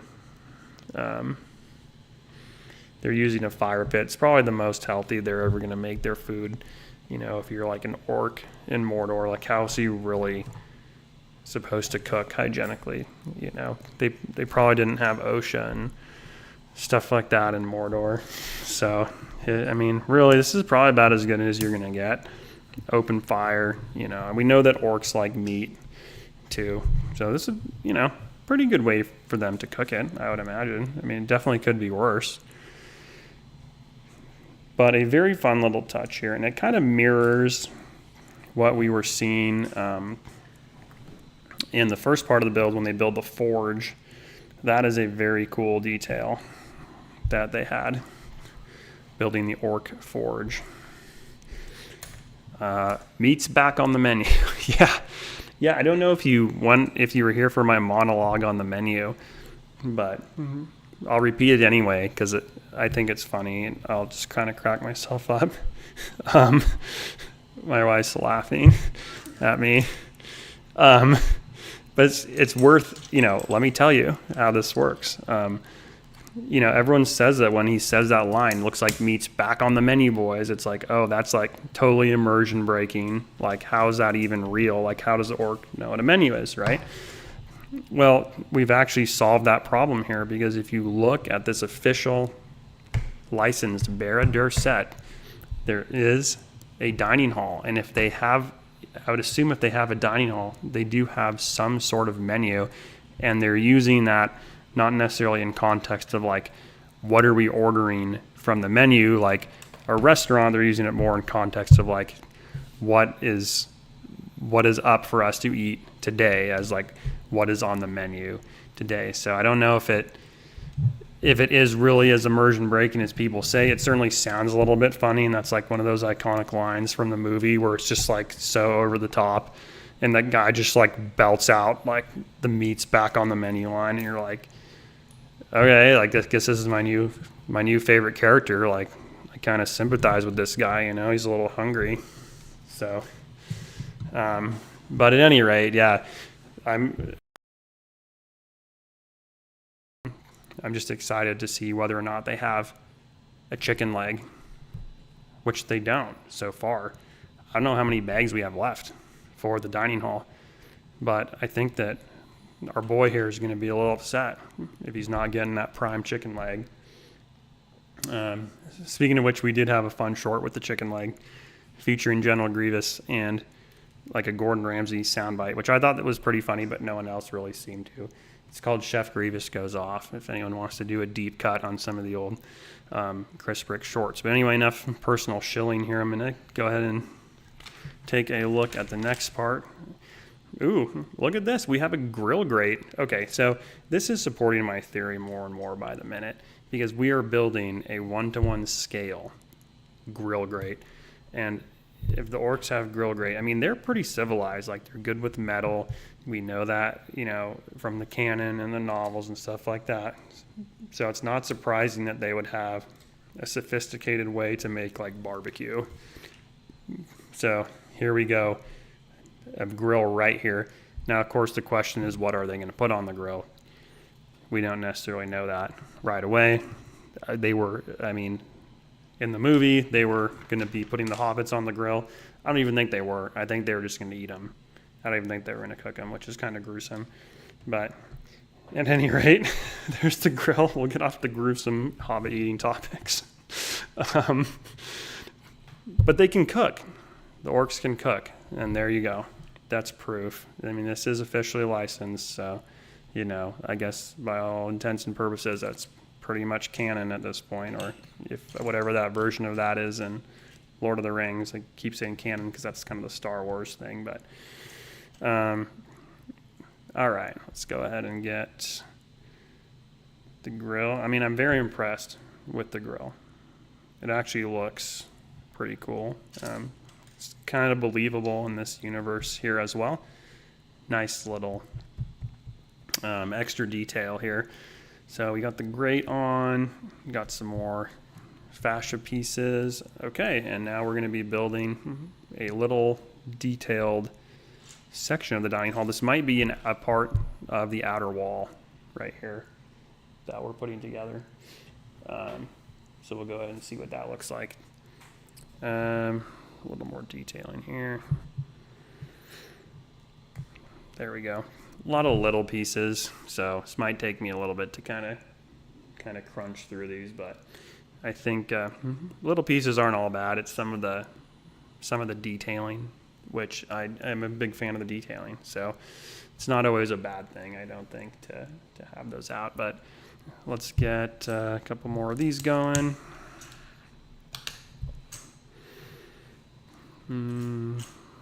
And of course, usually, like I said, I've been organizing these in advance for the live stream, but with the internet going down, I was kind of just prioritizing getting the internet back up. So I really didn't have a lot of time to organize this, and I was just trying to reset my computer and the stream and all that. So I'm not sure how this is going to look when it all settles in on the YouTube side of things. But for now, that, you know, we're live, we're going, so we're going to continue building here until the internet dies again, or we finish booklet number 2. So I'm looking for here we go. This has happened to me several times on this, where they've had a piece that appears in one of the prior bags, and then in the current, oh, never mind. Here I am saying how these pieces appear in the prior bags and not the current bag, but I just I just found it. All right, GB, have to go now. CB, but have a great build. GB, thank you for stopping by. Guys, check him out. His new Ducati, very cool. Thank you so much. I'm glad you made it through the whole internet deal there. But thank you for coming by and supporting us. We hope to see you on a future stream, Mr. GB. All right. Snoo. Even with the orcs and golem eating uncooked living things, nothing will be grosser than a Denethor eating meal. Oh yeah, Denethor. That is probably one of the probably one of my favorite scenes, to be honest. Like anything involving Denethor is going to be like top tier scene. So like with the cherry, see, Michael's got it. He's got that tomato. That is like top. I mean, honestly, if I was like stuck on a deserted island and they're like, which piece of like peak cinema, like if you could watch that for the rest of your life, you'd be like, oh, I want to see freaking Denethor just like chowing down. You know, that is like top 100 out of 10. Like big brain, peak acting, storytelling, like scene progression, everything about that, just so good. It's unbelievably good, really. I mean, almost unbelievable. But the facts speak for themselves. Like, and I don't know how you really say gross there, Snoop, because I mean, it's performance art. You know, at the end of the day, gross. It's really in the eye of the beholder. So. You know, gross. I think Lord Denethor would resent that. I think he was really just a guy just really trying to enjoy his grapes, and I think it was grapes, or maybe it was tomatoes, like Michael said there. But he's really doing his best, you know. And keep in mind, this is Lord of the Rings. Like, they have agriculture and things like the Shire, but Denethor lives in like a big tower. Like, I don't know how self-sufficient these guys are. Like, maybe he doesn't get grapes a lot. Like maybe that's the first time he's eaten a grape in his life, and he's just like so good. He's just overwhelmed by the goodness, and he's just like a kid trying to food for the first time, you know. So I think we're a little harsh to pass judgment on Denethor here. But let's see. We'll go ahead and get. What am I doing here? Once again, getting confused with the build here. Okay, that actually looks pretty decent. I think we're just doing this little mini section here. All right. Let's see. Okay, going this gray. And I'll take this timing wave high to the old mother-in-law here, who is, I hear from confidential sources, watching the stream. And so thank you for giving me a good excuse to clean up the Lego room and get all that organized. It actually is going to work out really well now. I have a whole clean base to start with, so that was actually worked out great. And thank you for tuning in and watching here. I'll do my best to keep it entertaining for you guys, but just having a good time building the second part of this Barad-dûr set. So a big Lord of the Rings icon set, if you didn't know that already. So we'll go ahead, and we're probably about halfway through the dining hall right now. So we'll get that going here. Lots of super cool detailing. Very, very fun build so far. There we go. I don't know what this is, but we're building it. Something. It almost, it could be like a kitchen island or something. I don't know if orcs were, I mean, I'm sure they were sophisticated enough. If they had menus, you know, they probably had like, oh, let's just put it on the island. Like, here's the fresh rat for the day. Oh yeah, just throw it on the island, you know. Let's go ahead and do second one there. Okay, not bad. These are some kind of fun, colorful little pieces as well. Eventually, I'm assuming these are all going to be hidden, which is kind of the beauty of this, keeping it a little bit from getting too redundant. So fun little blue cap there. It's probably some sort of interactive piece based on the coloration here too.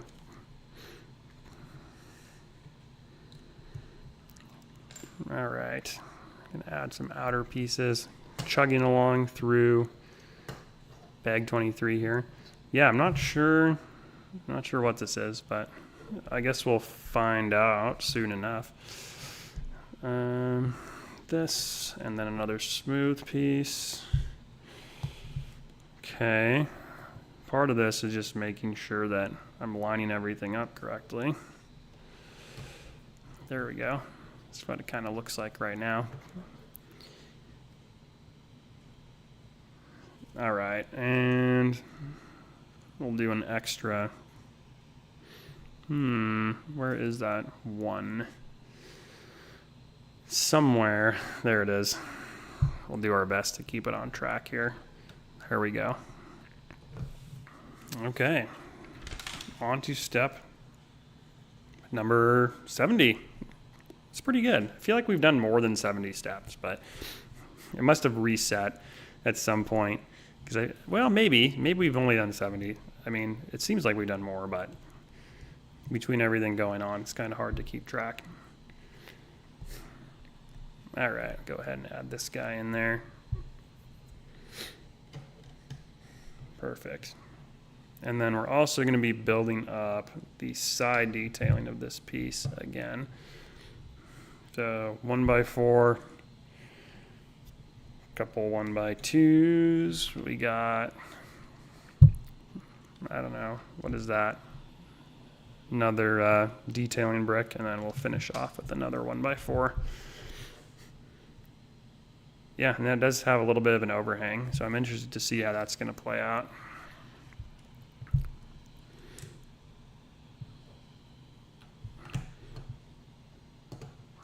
Okay, a couple more of these angled bricks. This must be, yeah, some intricately detailed piece for sure. Kind of fun with the off angles and everything, just a little bit different. And then it looks like we're also going to be, these little pieces is where I always get in trouble too, because it's so easy to miss some of these little 1x1, the tiny little like 1 studs, especially if you're not really looking out for them as much.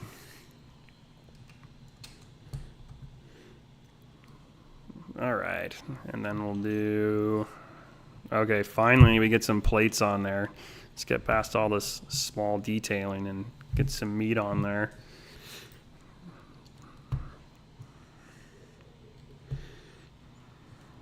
A couple other little fascia pieces. All right.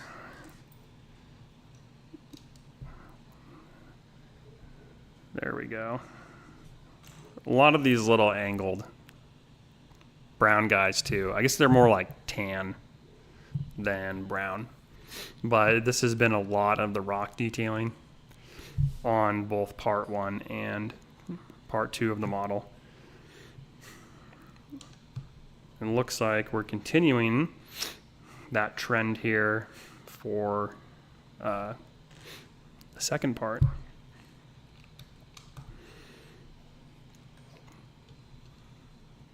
All right, a couple more. Oh, it's pulling a rotation on me again. Okay, I gotta be careful here. Let's see. So that. Okay, and then we're adding, well, it looks like that's too high. I think we're gonna go, trying to line these up as best as I can here without trying to make it part of the original, or stick to the original. I don't know if you mess these up, if it's gonna look that different on the final product, but we just added some more detailing there on the side. So this is probably going to be a side addition to our little orc barbecue pit over here, I would imagine. Aha, looks like I was correct there. So this is going to slot on Oh, yet another hidden, looks like another little hidden, yeah, cove in there. That's pretty cool. We're gonna slot this on right here. Oop, don't wanna destroy their hard won barbecue. There we go. I wonder what it looks like from the other side here. See what you guys are seeing. Oh yeah, kind of interesting, for sure. Huh. I wonder what they're gonna do with that gap right there. Something. Hopefully that, I doubt that will stay open on a set like this. I mean, you never know, but I doubt they're gonna leave that open. Okay, now we're gonna be building with these. Oh, we're building like the, I wouldn't say chimney, maybe. It's more like we're kind of building the lava flow section that flows into the orc barbecue pit here. So this will kind of be a side wall for the pit. So it's going to go in. Let's see if I can do this from a slightly different angle here. Whoop. Let's get that going. Yeah, very cool detailing. It's really sort of living up to its dining hall roots here with the fire pit and the wall. Okay, I think that one goes right there, which gives us a little fire pit wall right there. And now we're going to be building, continuing with the transparent orange pieces, which once again, very, very cool part of the set.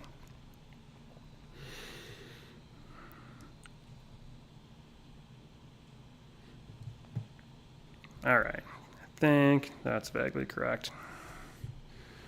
I'll go ahead and slot that in there and then show you guys what it looks like from the finished perspective here.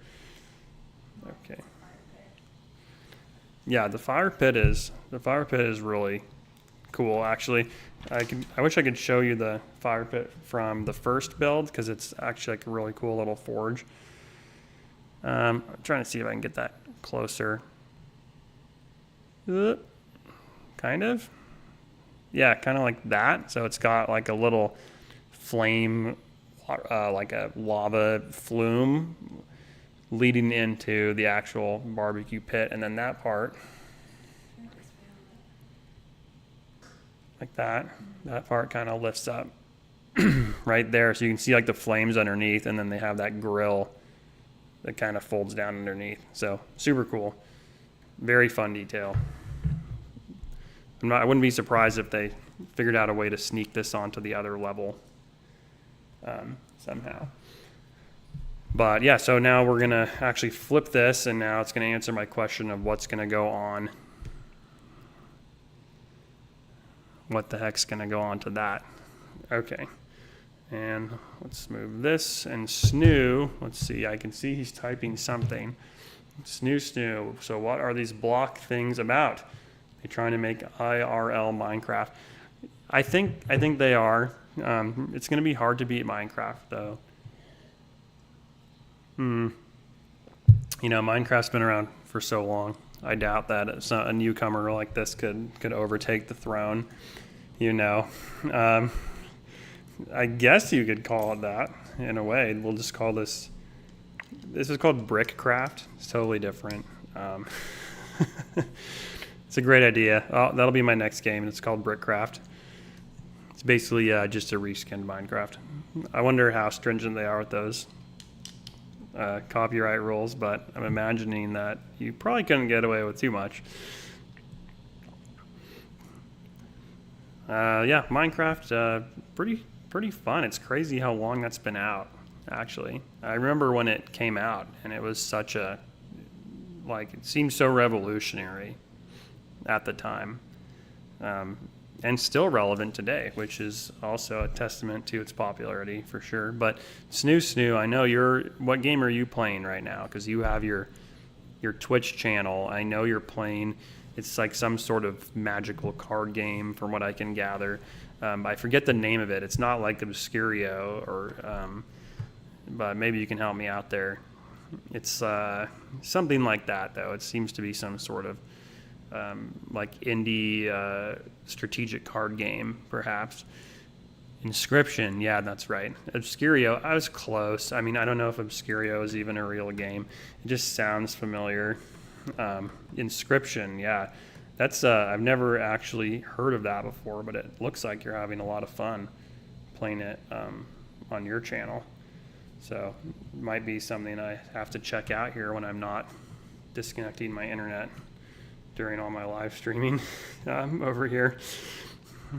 But yeah, it's like just a very in-depth looking game. I was kind of overwhelmed with all the strategy that I was seeing right away. I don't know how long that would take me to kind of learn the ropes, or if it's easier if you're playing it versus watching or that sort of thing. But I was like, this looks like very strategically difficult.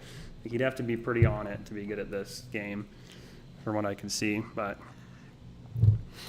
all right, we'll finish that section, and now it looks like we're going to be building this side of the wall right here. So we'll finish off level 1 of the dining hall. Whoop. Don't want to knock over our boy up there. We'll just go with that for now. Give me a little more space to build.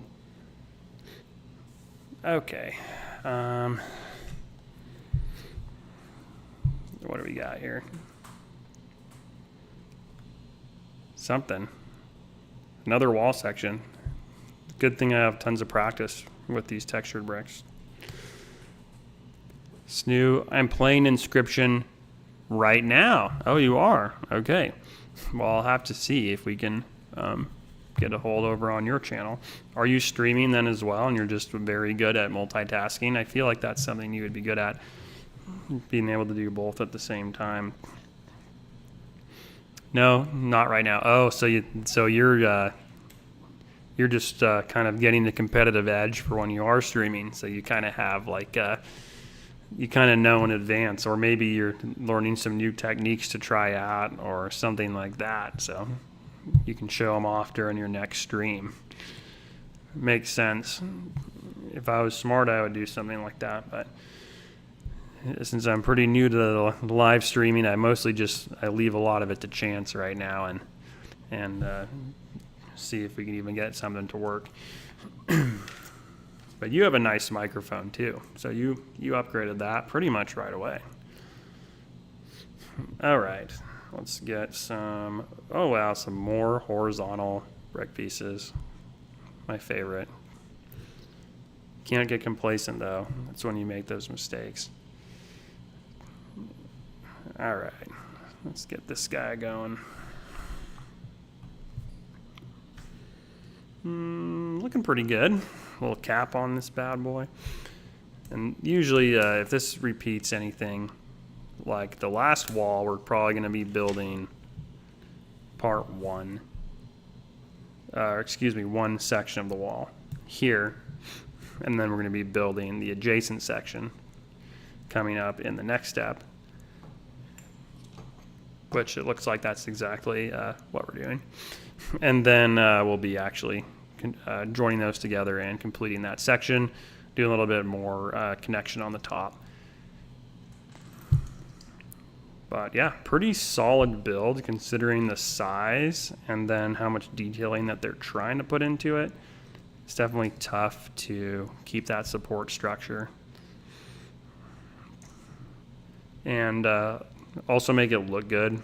I think that's always the thing, like, especially for a set like this. I mean, it's a collector set, so you're going to want that detailing, some of those hidden features, but you're also going to want, like, I mean, a little bit of durability is nice. You know, I don't want something to fall apart the second I look at it. So I'm pretty robust set so far from what I can see, which is great. I mean, I like to see that. It's a sign of a good design, a well thought out design, I think, instead of just slapping some stuff together. And just to look good, they're doing both the looks and then also the structural integrity on this. All right, see if I can get this top plate on here. And then we're gonna do just a little 1x1 stud. And then we will be combining these with the horizontal side facing me, and then you guys are gonna get the vertical side once again. Okay, perfect. And I think now we're gonna just wrap up the top. Yep, and then we can get the rest of that connected. There we go. Okay, this next part coming up, I don't want to do any spoilers, but this is actually super funny. I just am taking a little sneak peek, but it's about to do with all of our menu and meat discussion. So, and keep in mind, I did not build the set in advance. I didn't even really look at any spoilers or something for this. So this is actually really funny. We're going to be putting on a second sticker piece. And you'll never guess what it says here. I mean, this is actually crazy because we were talking about this. It literally says menu on the piece. This is actually, I'm shocked. I'm shocked and awe right now. It literally says menu in like orc writing, and it shows like a piece of meat. So I was like, okay, so they definitely really leaned into that. And here I was just kind of making fun of them and being like, what an absurd line, you know? And then they just like leaned into it and were like, nope, there's it on the menu right there. So it's totally like, okay, I guess it's legit. Like that orc knew what he was talking about. And I mean, I had no idea that was in there. This is actually really funny. So I guess, I mean, sorry, spoiler alert if you haven't built this, but that is awesome. And that is actually really, really funny. So I'm going to really try not to screw this up and get that sticker nice and straight. But yeah, and then it literally has the quote. Looks like meat's back on the menu, boys. But that was our boy, Ugluck. That was Ugluck who said that. So now you know. The more you know. Literally says it right here. There you have it. Meat's back on the menu. Whoop. It's probably upside down on yours, or whatever it is, flipped. But yeah, they put the quote in there and everything. That is actually really funny. All right, let's see if I can actually get this on straight though. So it looks like we're gonna be putting on this little like chalkboard type thing. So we'll add a little bit of detailing here. Aliens, meat, it's what's for dinner. That's true. Illuminati confirmed. Oh my gosh, yeah. Yeah, exactly. I mean, how would they have known, 10 plus years ago that Lego would make this set and have an orc menu? It boggles the mind. It's just like, I mean, it just shows there's something bigger than us that's running this, running this Lord of the Rings fandom.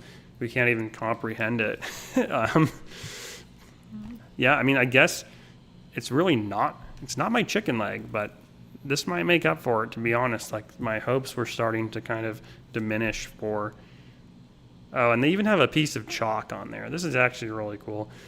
Let me get this. This is what I like. This kind of detailing is really, really what I like in these sets, is just that kind of thought that they put into it. Yeah, once again, I would say probably a 10 out of 10 sticker. Probably doesn't get any better than that, to be honest.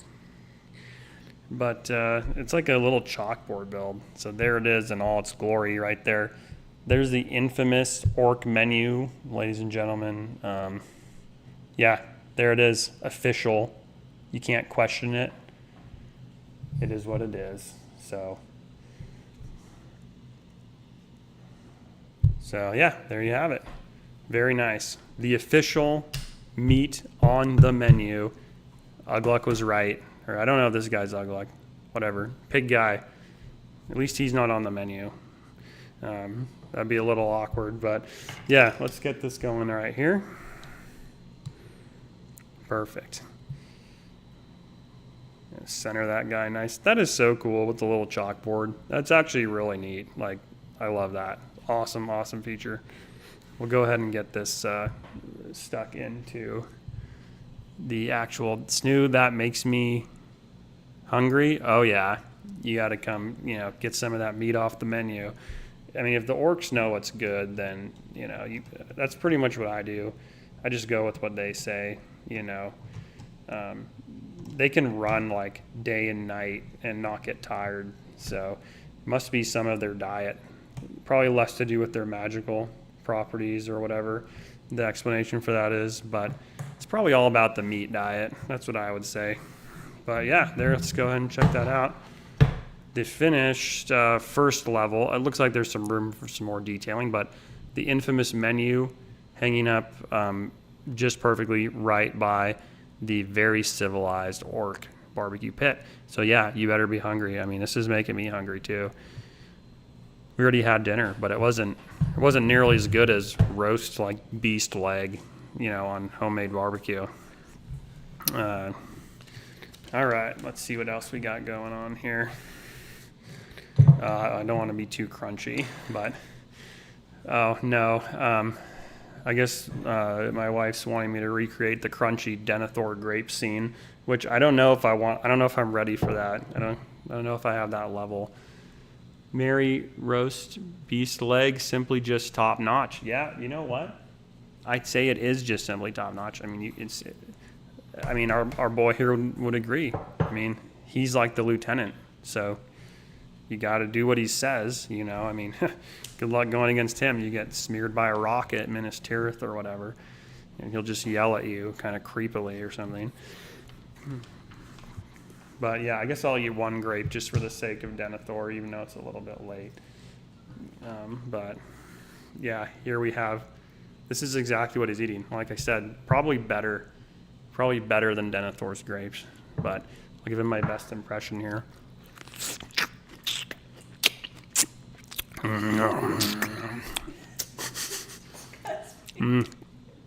Yeah, my wife said that was disgusting. I probably agree. I mean, I don't know if he did like the groaning, but he was like really doing the squish. Oh yeah, thank you. 100.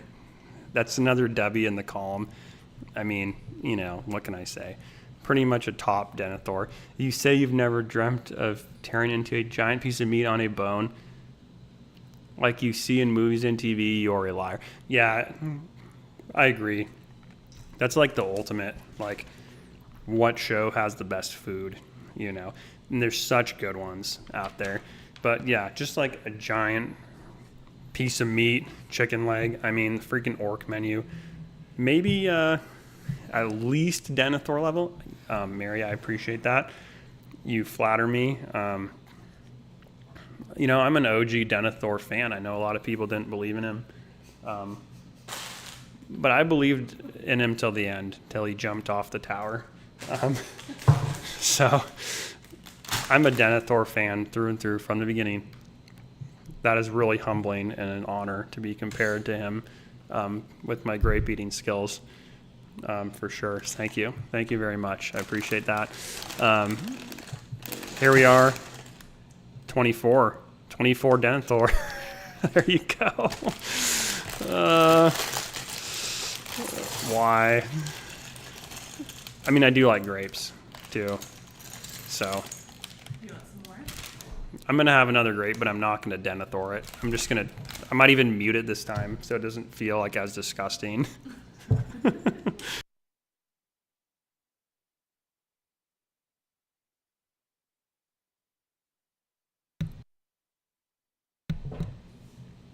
Okay, hopefully you didn't have to hear that. I just had another grape, like a normal way to eat a grape. Boo on the mute. Oh, Snoo. I mean, you got me there. I feel a little disgusting doing that first one. It's going to take me a while to recover from that.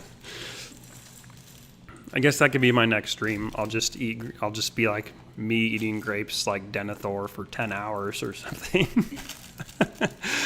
Not a sound.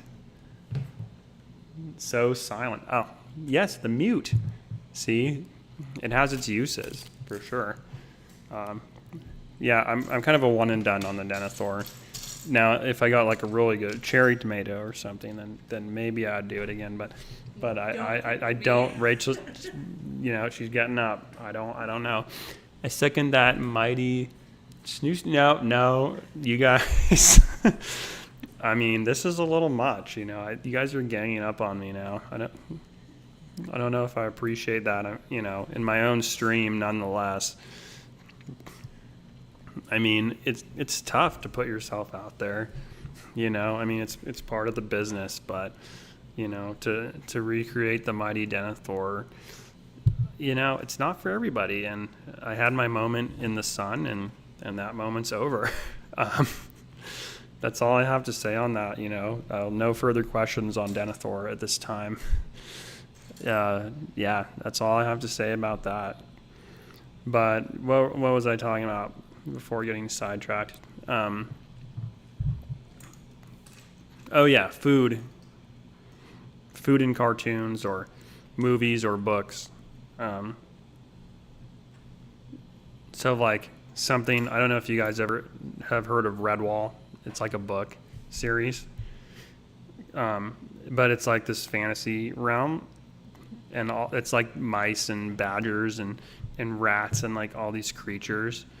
And they're like sentient beings, but they live in like this abbey, like the good guys, and they have just like the most vivid descriptions of all the delicious food, and then like the little animals that they eat, and they have like all their like signature dishes and just like the most ultimate like feast descriptions and the best sounding food. And that's probably like top level, just the amount of OMG, I love Redwall. Okay, good. So somebody knows what I'm talking about, and it's not just me. Yeah, Redwall. Check it out. I mean, I don't know if you want like a good, like vivid description of food, and you just want to be like really hungry while you're reading a book. That is the book for you. I mean, it's actually got a lot of very vivid descriptions. I mean, I believe it was meant to be like a children's book, but there's actually some really mature topics in those, and I don't think I was ready for that as a kid. Benjamin, Redwall was fantastic. Yeah, it was and still is, I think, very fantastic. Yeah, such great writing and really digestible, so to speak. Like not necessarily like a high level, but a writing where it's like technical or overwhelming, but really accessible for younger readers, and then also just some really good like mature storytelling and vivid description and yeah, awesome series. Quite a few books. I've probably read all of them, to be honest. Lots of adventuring too. So if you're into that adventuring type genre, that's going to be for you for sure. And then I'm trying to think of other books that I've read that have really good food. I don't think Lord of the Rings actually has that good of descriptions. It's been a while since I've read it, so you know, correct me if I'm wrong. But for a series here that puts so much emphasis on their menus, I don't know if it's really top tier. Martine, or is it Martin? Martine like Fluffy, or Martin. Oh, okay. I think that's one of the characters in Redwall is Martin, but it could also be like the comedian, you know, Gabriel. He does that sketch with Martine, if I remember, which is also pretty funny. But I think that's another Redwall reference, if I'm not mistaken. It's been a while since I've brushed up on my Redwall. I'm embarrassingly behind on my Redwall lore. Yeah. Yeah, see, Benjamin gets it. For sure. Bisky is still one of my heroes. Who's Bisky? You'll have to elaborate. I mean, that doesn't sound like a real name, to be honest. Like Bisky, that's like a biscuit. Like a piece of food. Is that one of the foods? It's one of the foods in Redwall.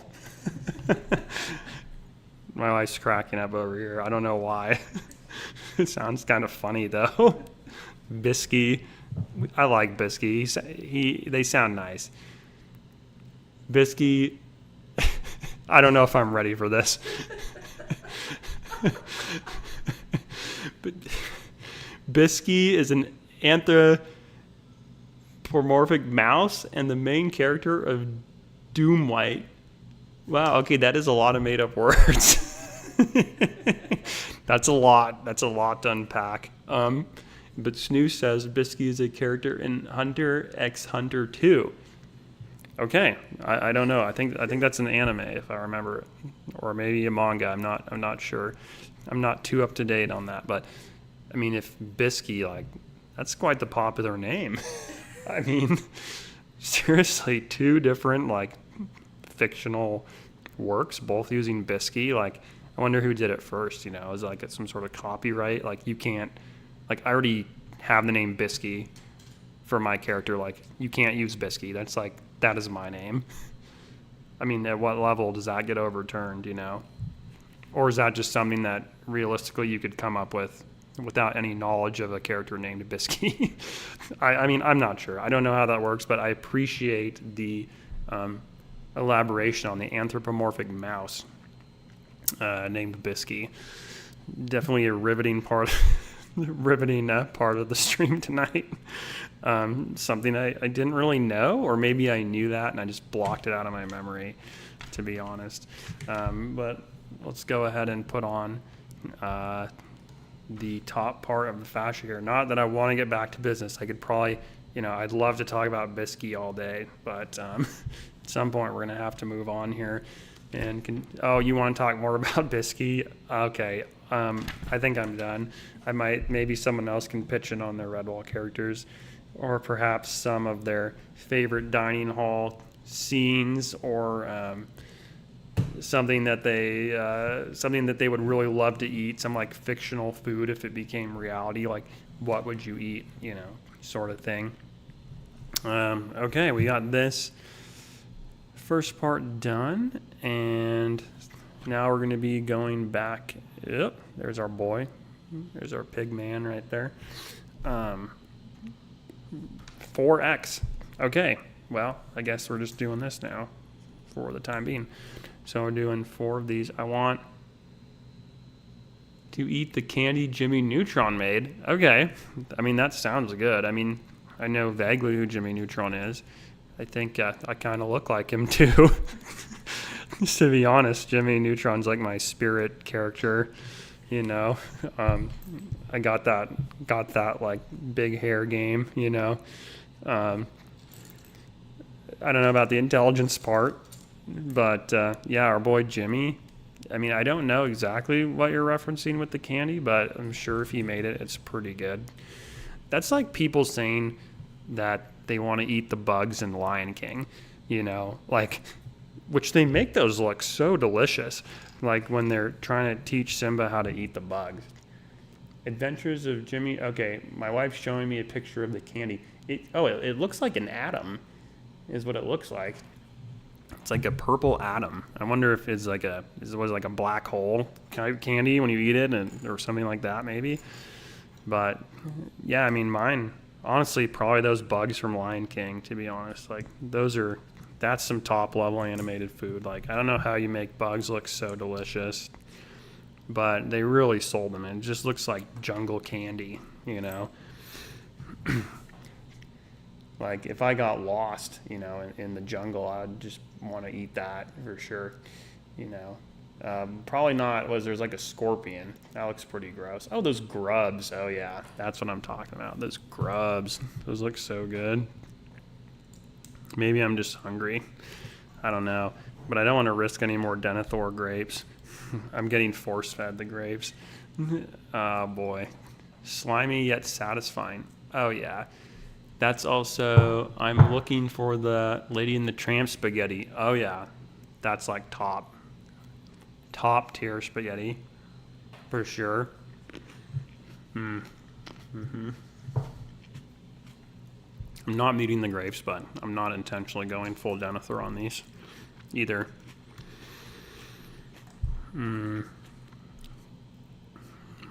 All right. Let's see. get this guy going. Slimy yet satisfying. Yeah, that's basically to sum it up right there, you know. I'm trying to think of something else. I mean, I guess I'm trying to think if they eat anything else. I guess there's that scene in Lord of the Rings when Gimli's like chugging beer or something, and it's like coming down his beard, and it looks so delicious. Like not the chugging part, but like it's just like very like frothy, delicious looking drink. And he has like this big pewter mug. Oh, my wife says Krabby Patty. So, I mean, you can't, you know, that's a tough one to argue with, for sure. I mean, Krabby Patty, it's like the forbidden, it's not even really forbidden. It's just like, it's like the dream, you know? Like, what would be the best possible thing you could eat? What did Kronk make in Disney food? Oh, Krabby Patty is a solid contender for, oh yeah, it's a solid contender for sure. And then my wife just said, what did Kronk make in The spinach puffs. Kronk's spinach puffs from Emperor's New Groove? You know, my boy Kronk, now he is a chef. Krabby Patty, yes, iconic, but when Kronk's spinach puffs, oh man, those things look so good. I would love to have one of those. Of course, I don't remember if he was supposed to poison them or not to begin with, but because I certainly, you know, I wouldn't want to eat like the poison. Oh, you have a new contender here. Ramen from Naruto, my man. Okay, there you go. We have another fan here. That's hard to beat. Ramen, you know, I think it's because it's just portrayed in such a satisfying way, because they eat it in like 2 seconds. So it just looks like so delicious that it's hard to be like, you know, the characters are enjoying the ramen so much that like you would want to enjoy it that much as well. So I get that, you know, not wanting to miss out on that delicious looking ramen. And if I remember, I don't know if they have all the like the add-ons in there too. Like if it's all like dressed up, you know, or if it's just like, here's some noodles in a bowl. I'd have to refresh my memory on that a little bit too. Oh, Benjamin. Ooh. Or the ramen from Space Dandy. Okay. I might have seen some of that. I don't know if I've seen where they eat ramen. But, I mean, honestly, any sort of anime ramen, like, it's going to be top-notch for sure. I mean, you can't help but make it delicious. Like, that's always, like, just over the top, looking so good. Probably, yeah. I mean, I can't really argue with you because I don't know exactly what you're referencing, but I mean, I believe you. I have no reason not to believe you, Benjamin. Sounds pretty good, to be honest. If you're going for ramen, you know, like of course, like we said, Krabby Patty. There's also I'm trying to think like something else that would be absolutely delicious. I mean, Star Wars, there really doesn't have anything. All their food is nasty. They have like the little rat on the spit and Tatooine, and then Jar Jar flings him into Sebulba's face. And then... What about Beach Luke's new blue milk? Beach Luke. Yeah, the blue milk. The blue milk. Oh, wait, hold on. Benjamin, you have the apple from Snow White, of course. I mean, that's probably a pretty good looking apple. Blue milk. Anything from whatever that says. Shoguke no Soma. Haha. Okay, well, it's new. I guess I believe you as well, because I have no reason not to. I will nominate that into my list for sure. I'm guessing that's once again, a very food-centric anime or manga or something like that. Yeah, blue milk. I mean, honestly, you would probably try it just to see, you know, like what's the hype. You know, I mean, the characters drink it there like regular milk. Like I don't think it's anything like particularly noted as bad in that universe. So it would just be like us drinking like, oh, you want some 2%, and then you just hand them the milk, but it's just blue, and that's just normal for them. You know, I mean, honestly, if I went to Star Wars, I would have to try it. Get some blue milk and one of those roasted rat dudes from Tatooine. I mean, it's like rotisserie chicken of Star Wars, kind of thing, is what I would say out there. But you do what the locals do. If I ended up in Star Wars, I'd just blend right in, or any of these other shows. I'd just be like, well, this is what's on the menu now. Just they're surviving. I'll do my best and blend in and eat the local cuisine and whatnot. See how I can do with that, but definitely a very interesting thing to think about. Probably gonna have to get a little snack after all this is done. All right, looks like I'm finishing up all 4x of these guys. That's quite a bit. Let's see, and we're all horizontal facing inward, which is good. And now we're doing the last bit. These 4X's are a little redundant for sure. So glad to be able to talk about food a little bit, get that off my mind for sure. So we'll just finish up these last ones. Hopefully we can start adding some detailing, or maybe a little bit more of the external milk steak. Okay. I mean, that sounds good. That sounds like a real thing. Milk steak. I mean, that sounds like something that exists like in our world. I mean, I'm going to go out on a limb here. It's probably is it just steak, but you soak it in milk, like to marinate it? Or what? I'm not sure.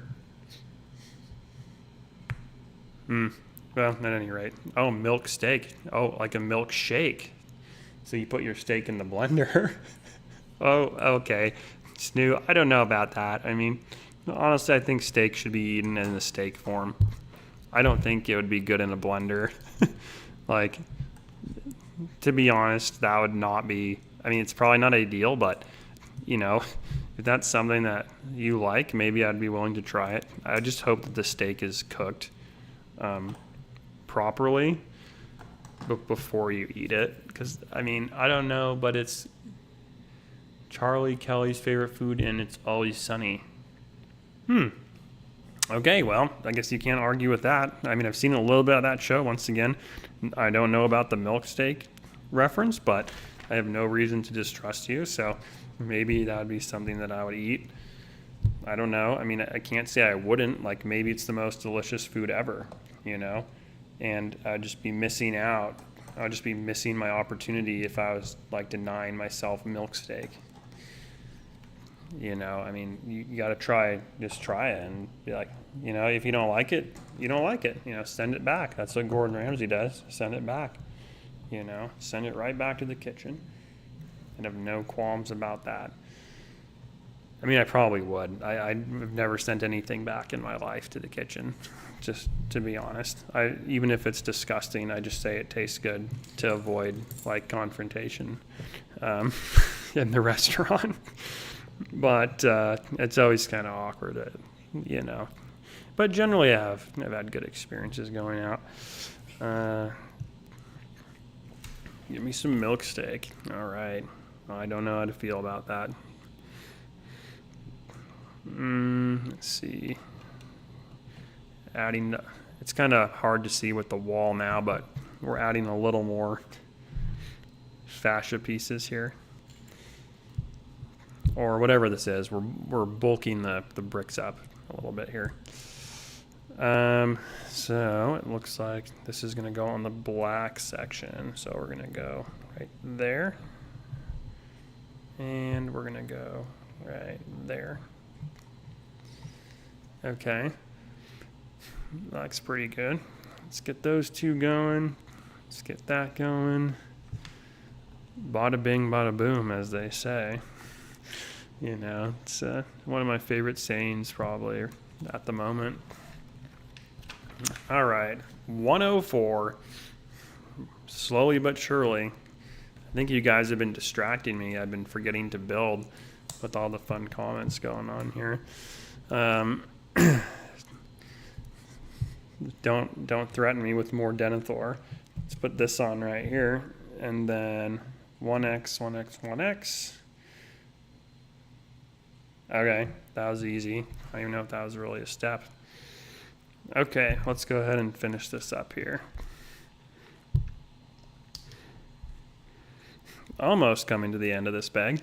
I'm not sure how many we're gonna have left, to be honest, on this part. I'm guessing probably 2 or 3 more bags at this point. Let's see, get that going. Number dose.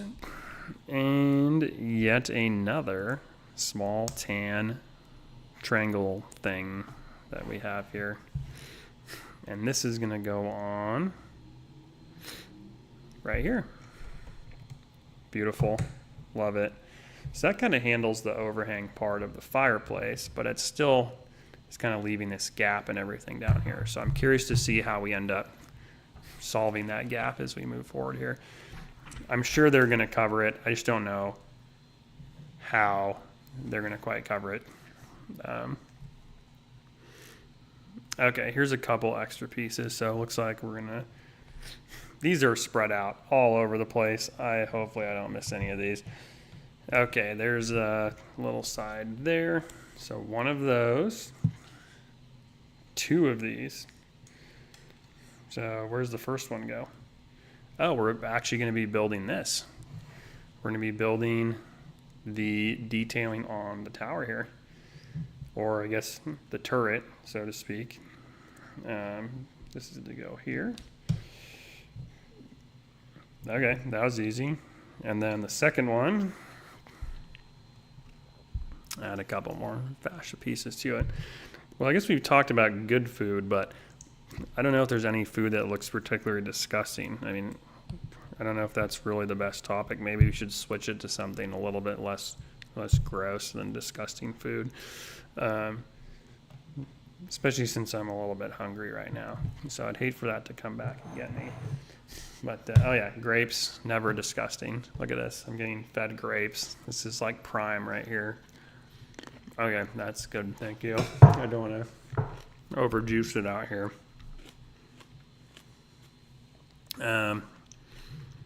Okay, let's throw this bad boy up.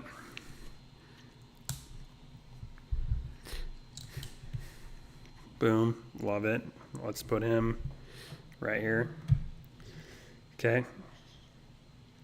4x. Did we already use the other 4 or the other 2? Yeah, we did, right there. So we got 2x, 2x, so 4, 1, 2, 2. Okay, great. That was a little confusing. I did not want to miss a step there by any means.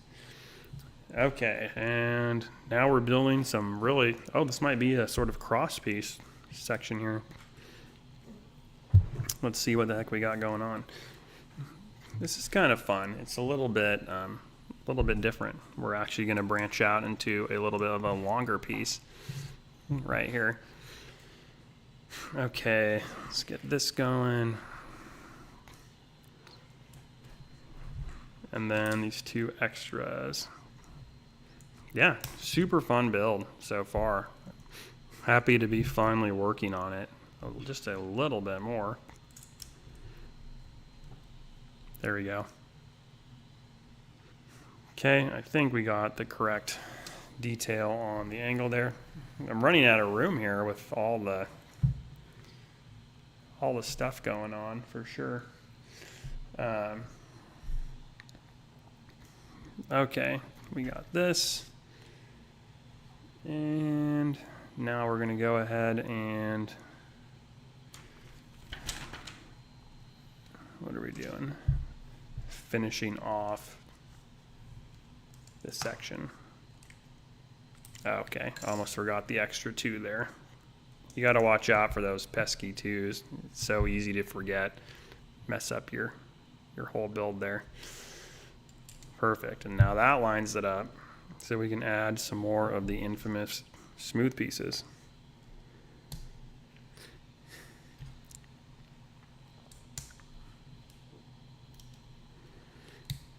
There we go. And there we go. Love it. Boom. Oh yeah, it's all coming together. Very satisfying. Click there. There you have it. Easy peasy. Get that guy out of the way. And we'll see. So this is some sort of crossbar piece. Looks like for the top of the model here.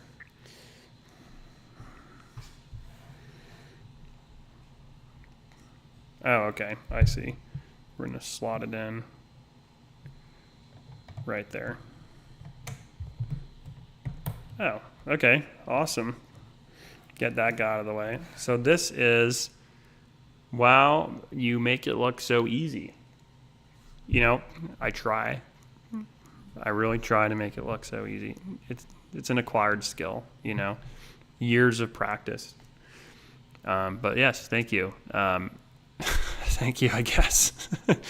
I don't know what we're going to do with those front slots, but you can see the top view here. We just slotted that cross brace on. And pretty well detailed. I think now we're going to be doing all the internal stuff, or perhaps doing the bracing and top section here to get ready for the next couple sections. So we still haven't answered the question of what to do with this awkward hole and blue piece there. Like, I'm still not quite sure what we're going to do with that, but we'll figure that out, I guess, in the next bag here. So let's progress on to bag 25. All right. And now it says that we're getting this out of the way here. So I'm probably going to set that aside a little bit over by our other big tower, which I guess I can move that in a little bit. Here's the just massive section here of the other tower. It's just like a huge base plate. So we're going to get that, I guess, kind of go right there. I don't want to elbow it too much. Get Frodo peeking out. Yeah, let's get this out of the way, seeing as we're going to be moving into 25 here.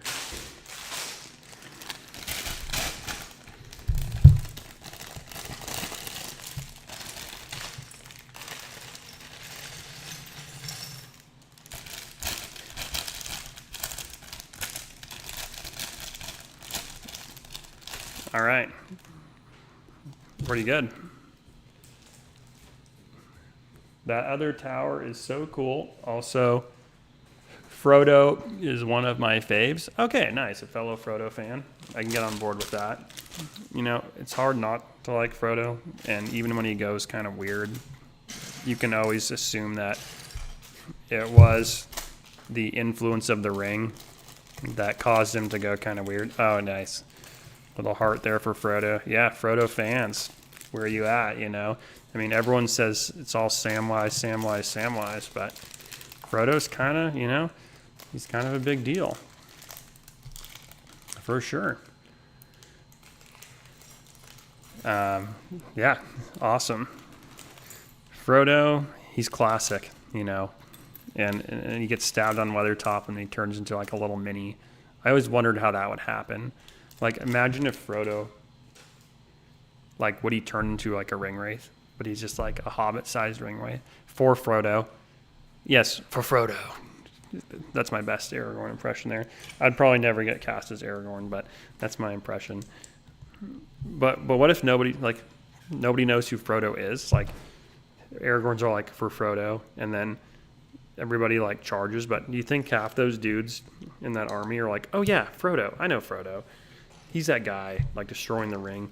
I don't know. I mean, do they know him? Are they just like medieval type army, and they're like, I guess Aragorn's our king, so we'll just fight and follow him because we don't have anything else to do today. You know, I don't know. Kind of an interesting question. But yeah, Frodo, hard not to like him unless you don't know him and you just die in battle at the Black Gate for some little dude you don't know. Just turn into a hobbit-sized ring wraith. Tough way to go. You'd haunt your dreams. Like, imagine you wake up and, like, Wraith Frodo is standing at the base of your bed, you know. Kind of creepy. What the heck are we doing now? I don't know. We're building something. Oh, okay. Decent. I guess I'm doing it. Yeah, the black gate. This, I guess, I mean, is behind the black gate. They kind of made it look almost black gate-ish with the design of the base plate, but I guess it's all aesthetically. Sauron kept everything, you know. He had like a certain vibe he was going for, with kind of the dark and moody, you know, the black gate, I mean, pretty imposing, and then all his towers kind of being, you know, dark themed. I mean, pretty generic for the bad guy, just to be like, yeah, I guess I'm just having everything be like dark colored, but I mean, I guess it's, you know, fairly imposing overall. Let's see here. Let's put, what are we doing? A couple other, where are those? Look at these little horizontal pieces. Oh, here we go. This will work. Yeah, I think we're building some sort of tower, because now we're actually doing all vertical externally instead of all horizontal externally, like we've been doing for the last 50 whatever these pieces are.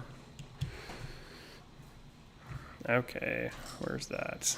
We'll add one more here. So horizontal in this case, vertical out, and then we're going to build the side part.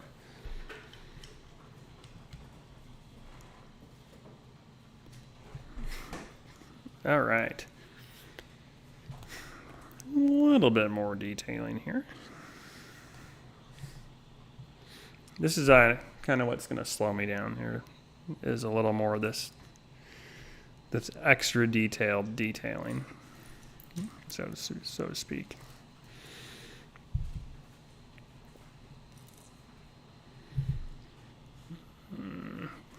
What the heck is this? Oh, 2x.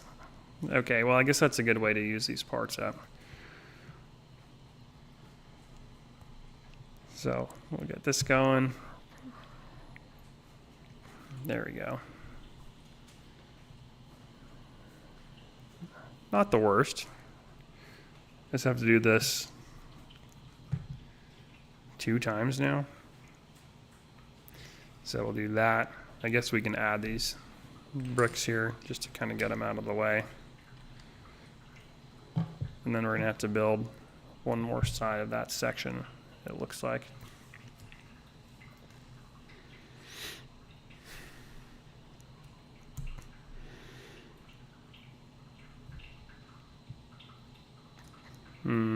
Couple more ones here. There we go. All right, cool. This is obviously some sort of outer display piece, because they're putting a good amount of energy into smoothing this out and making it look kind of presentable from an external standpoint.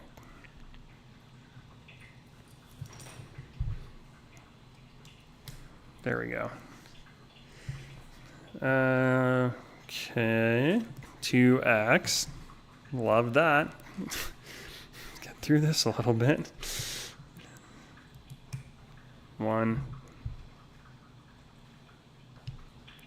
Nice little spiky tower there. And then we'll go ahead and do spiky tower number 2.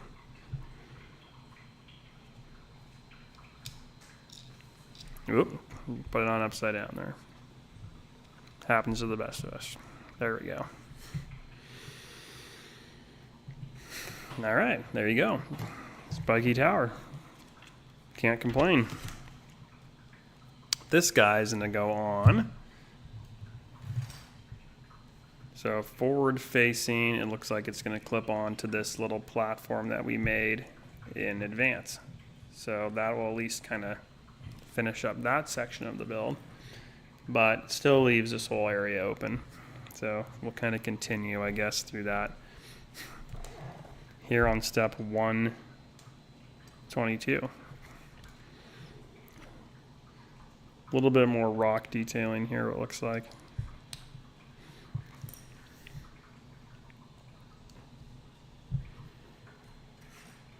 Okay. And what are we doing? Oh, okay. A lot of little gray pieces kind of blending together here as well. Trying to find just a very specific angled brick here, which I'm sure is hiding here among all the other angled bricks that are gray. Okay. Okay. I'm a little confused how this goes on. Oh, well, really interesting. Okay. I guess it goes 3, 4, 5.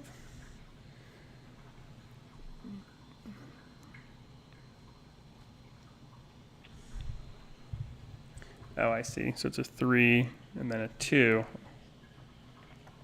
And this one goes right there. Okay, cool. Adds a little rock wall detailing into the side of that. Not a bad way to do it. Leaves us 5. Fun little build there.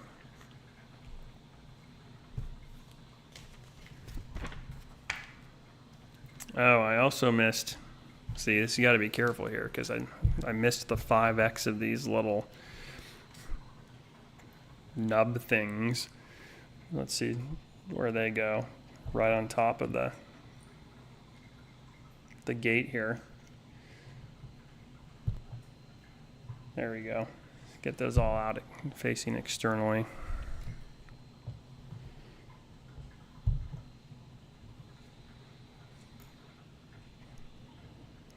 We're probably just going to do 5 at a time for the sake of sanity here, I would imagine.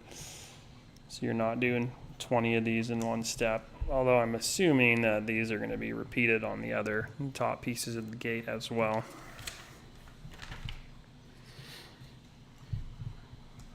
Let's add this.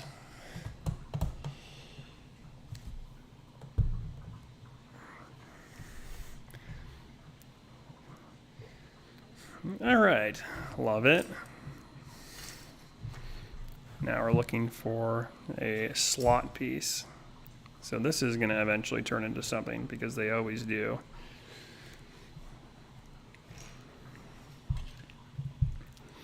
Looks like we're going to stack a couple bricks top and bottom on this. Not too bad.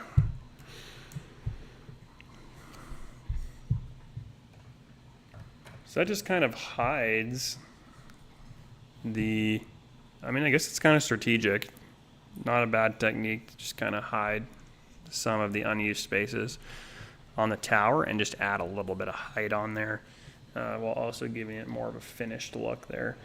So I think we did that. We got the 2x, 3 of those, and then, excuse me, the black cover there. All right, now we're gonna make some moves. We're gonna be throwing a ton. So I guess I was wrong about those little black pieces there. We're gonna be throwing a ton of these detail brackets or detail 90-degree offset pieces. We're gonna be throwing a bunch of these on top of the gate. So that actually, I thought that was gonna be all of those little nubs, but luckily they spared us there and decided to do these larger detailing pieces instead. So it's not quite as redundant. There we go.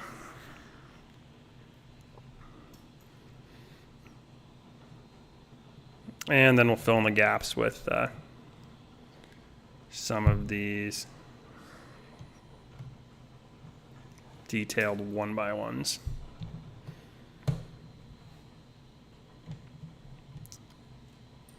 All right, very good. Well, we're making some headway there for sure. Looks like we're about lined up on the top part of the castle, or this section of the castle here.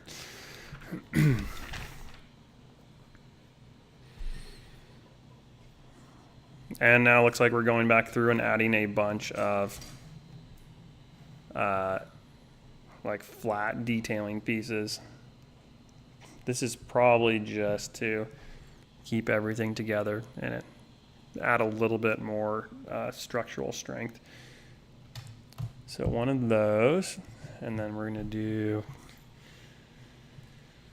5 more of these, I guess.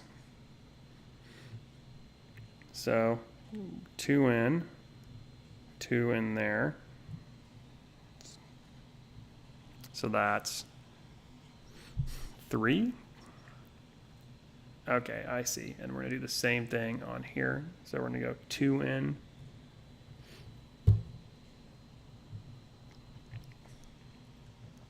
And 2 in on this one as well. Perfect. Okay, so we got that, and then we just need the 6. So this looks like the crossbeam piece for the top. Pretty important structural piece there. And then we'll round it off with these. I hear some beeping. It sounds like the coffee might be done. Things are about to get a little more peppy, although this might actually be the decaf here. But I think Mrs. Bricks is whipping something up for us. Sounds pretty good. Is that decaf or reg? Decaf? Okay, that's probably for the best. I mean, I do like regular coffee, but it's 9:09. Wow, time's been flying for sure. I do want to be able to go to sleep at some point later today. Oh, nice. Got my old classic here. Got to show off Han, you know. Put this somewhere safely out of the way where I won't elbow it directly into oblivion. But yeah, I've had that mug for, a long time. Over 10 years, easily. Got it for Christmas one year. It's been my favorite mug ever since. Let's see, add a couple more. And then it's got Boba Fett on the other side if you're a Star Wars fan. As well. So I believe there's also one that featured like Luke on one side and Darth Vader on the other, and my brother got that one, but I'm pretty sure that one unfortunately broke at some point, so I don't know if he has it anymore or not, but we kind of got like those matching mugs for Christmas, which is pretty fun.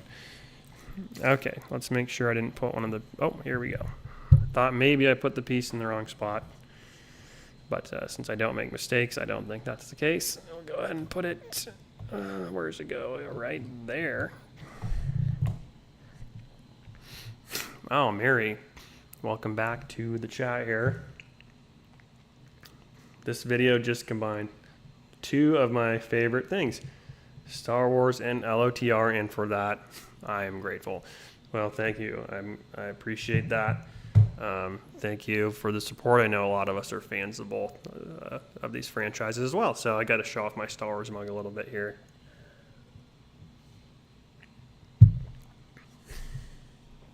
All right, and now we're going through, I believe, finishing up the top part of this wall. So 5x, yeah. This is it's kind of a slow and steady build at this point, just adding a lot of these really tiny pieces here.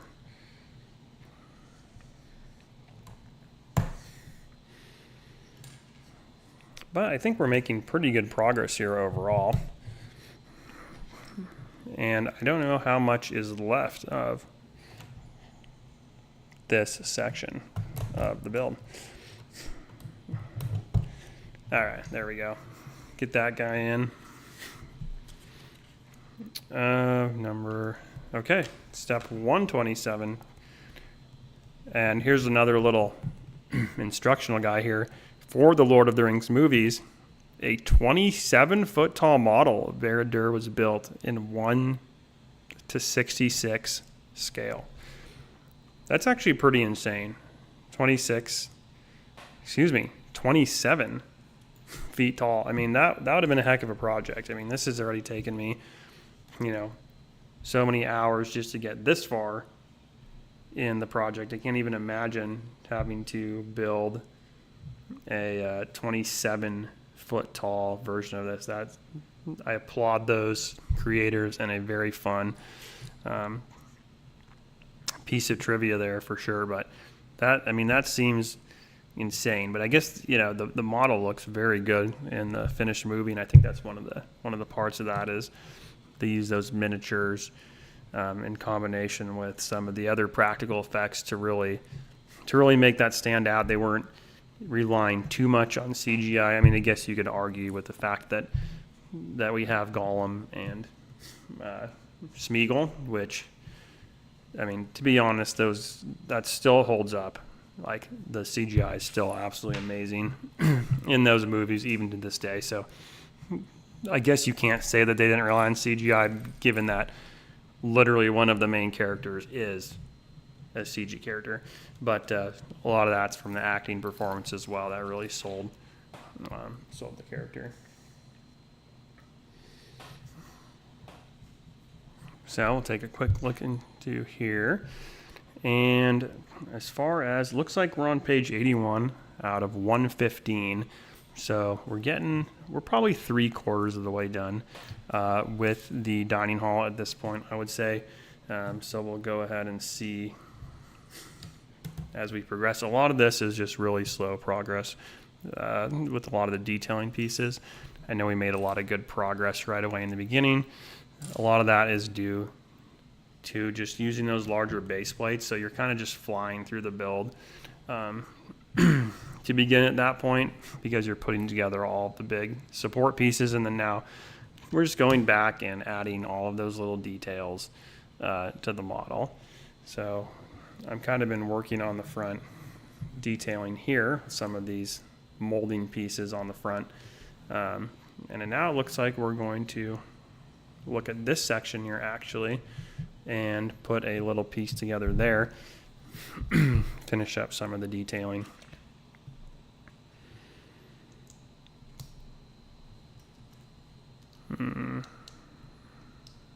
Looks decent here. I might have Mrs. Bricks take over for me after this bag, just so I can have a little break and get a little more water and things like that. And then I know that she's a big fan of Barad-dûr as well, so I don't want to be hogging all of the building for myself. Last time I did build all of the fun parts, I would say, of bag one, and that was all of the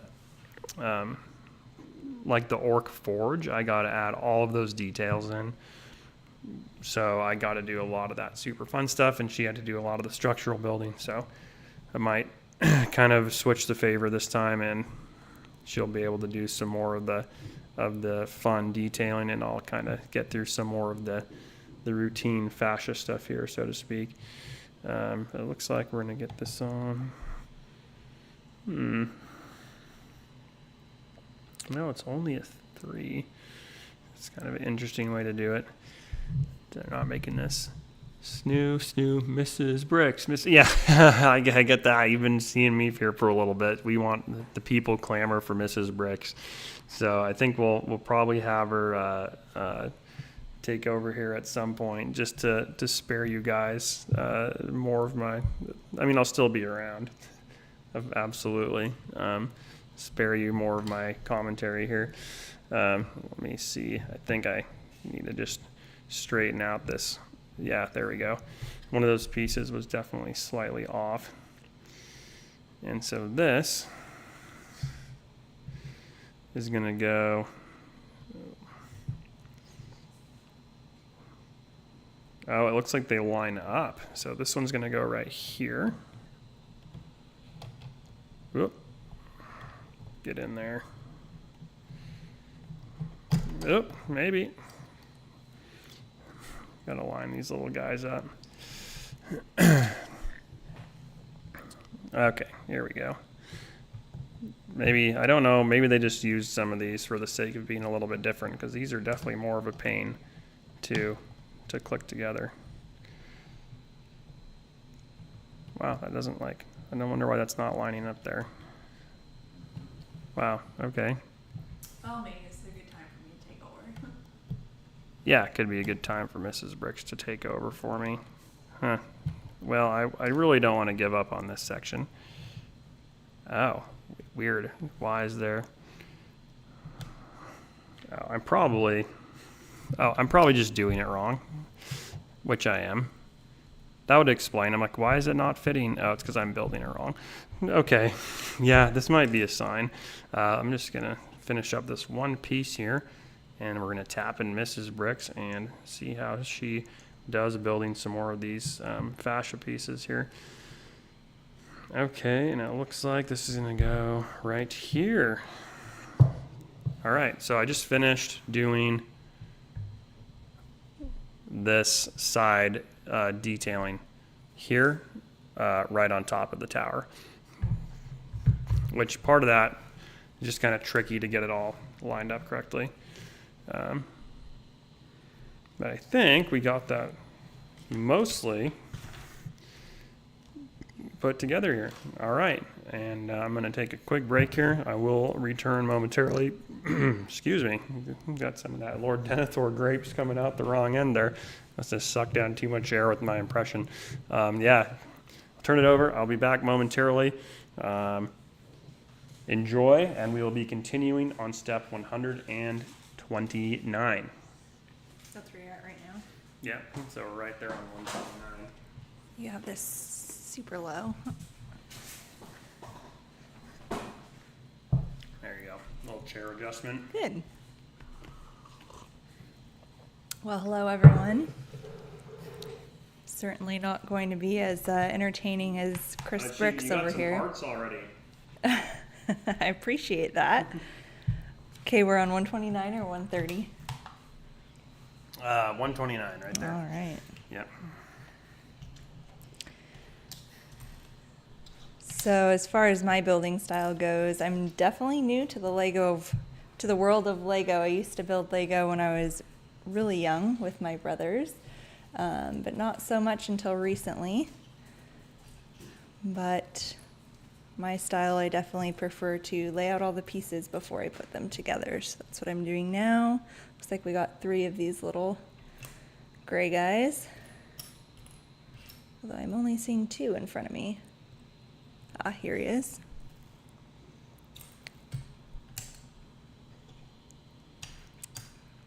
Ah, Snoo, I appreciate the encore there.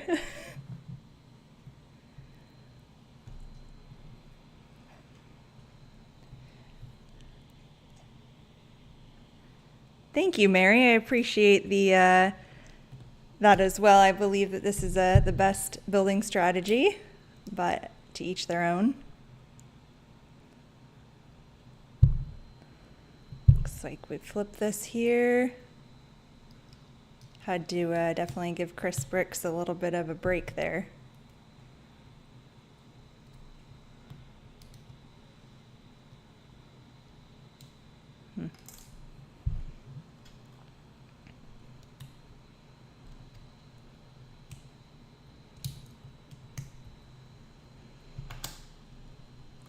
Building has definitely been pretty relaxing though, I'm finding.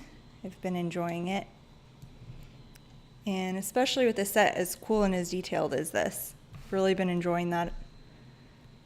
Definitely a Lord of the Rings fan. Prefer it over Star Wars, though Chris Bricks wouldn't like me to admit that.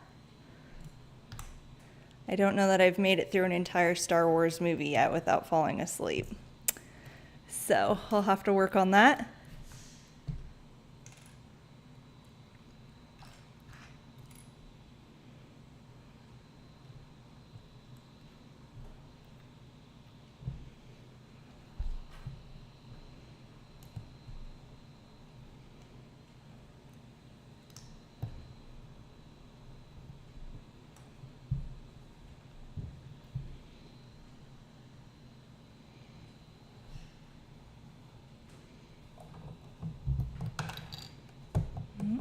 break-in pieces over here.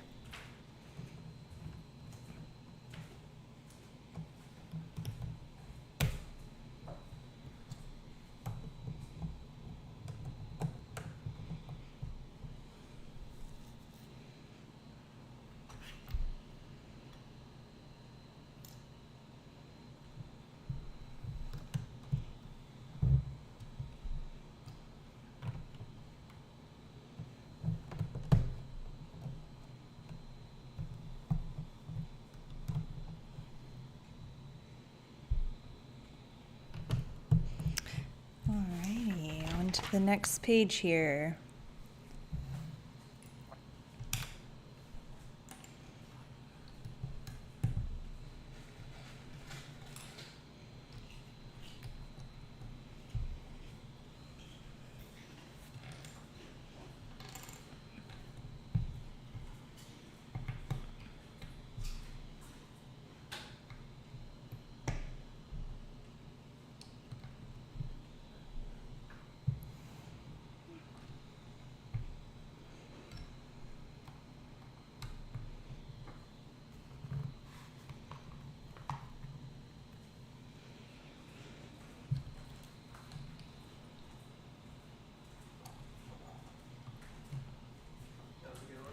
All right, good, you're back. I'm definitely more of the behind the scenes in this project that we got going on here.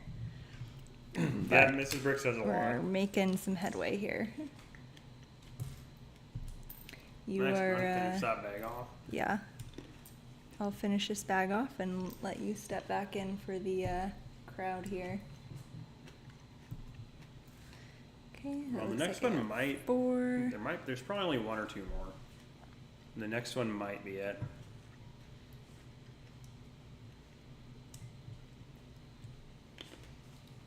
That's gonna be like all the fun detailing in the last couple probably.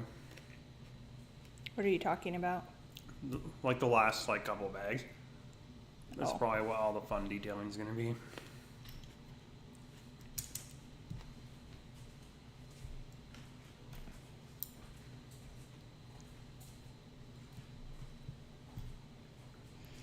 Do we have anybody else out there watching tonight building any fun Legos?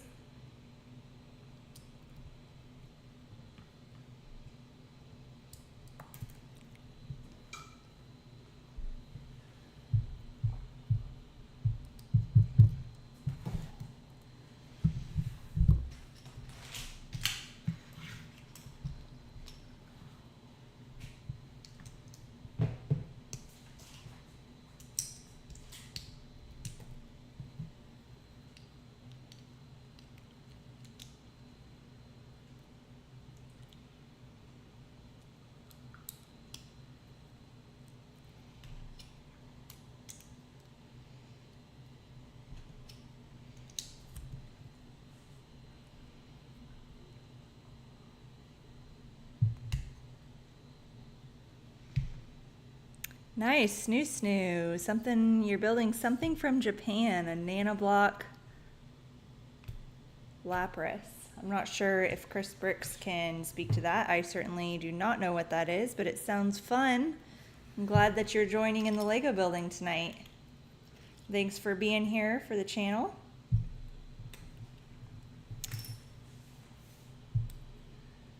We appreciate it.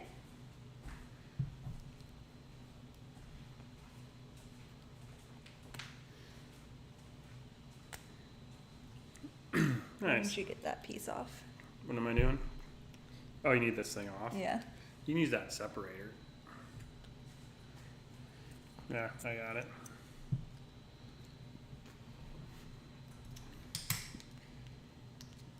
Here you go. Thank you. Lapras the Pokemon. Pokemon, yes. Absolutely. Lapras, very good. Excellent surf type. Right on its back, you know. Pretty big in the Orange Islands. The Orange Islands arc. It was like season 1.5 or something.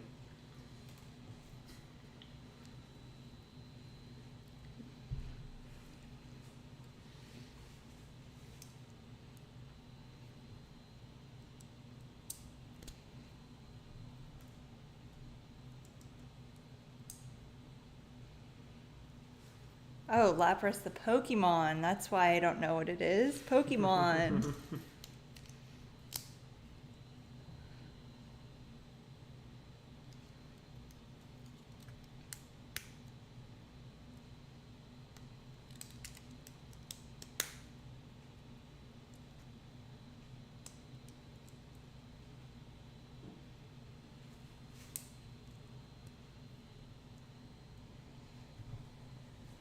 Nice, looking good.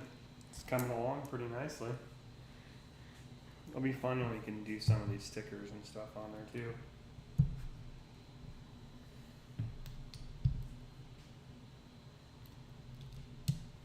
All right, so it looks like we got a column of some sort that we're working on. Oh, nice.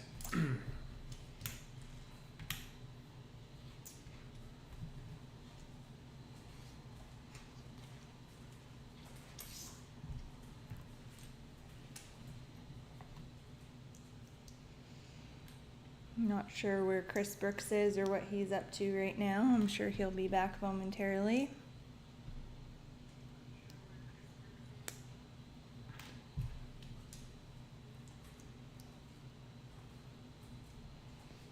We're just wrapping up here on this last page.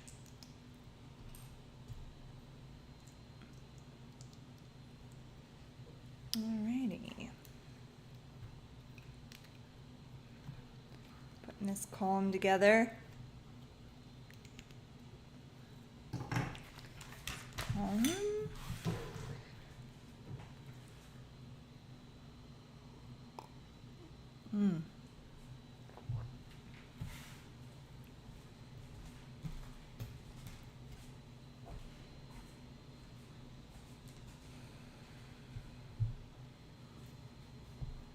Alright, did you miss me? I'm back.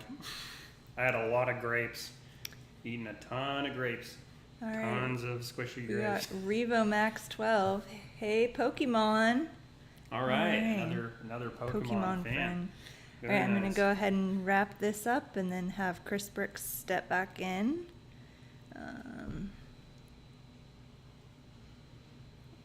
Looks like we have some of these facing outward like this. Alright, so very cool. A very cool final tower edition, it looks like. It's gonna go on right here. Okay. That's gonna be sweet. It's adding a little bit of height to this because this has so far been a pretty squatty build. At the end, I'll probably place this layer on top of the other one. I don't know how much we're gonna capture with our laptop view, but it's gonna take up the whole thing. It's like crazy. It's gonna be big for sure.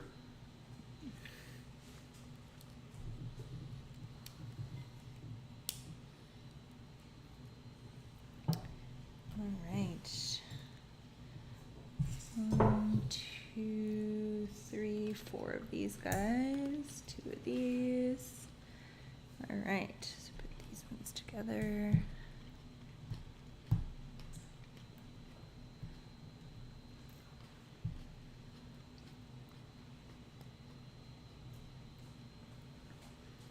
Oh, this is interesting. These pieces go down like this. Kind of fun. So Snoo, you're building a paper puzzle. That's pretty cool. Is that? I mean, that kind of reminds you of like origami or something maybe, but it's like I guess building a model out of paper, kind of would be my guess, sort of thing. All right, putting the final piece on, and then I'm gonna let Chris Brooks take back over. Did you have a nice break? Woohoo!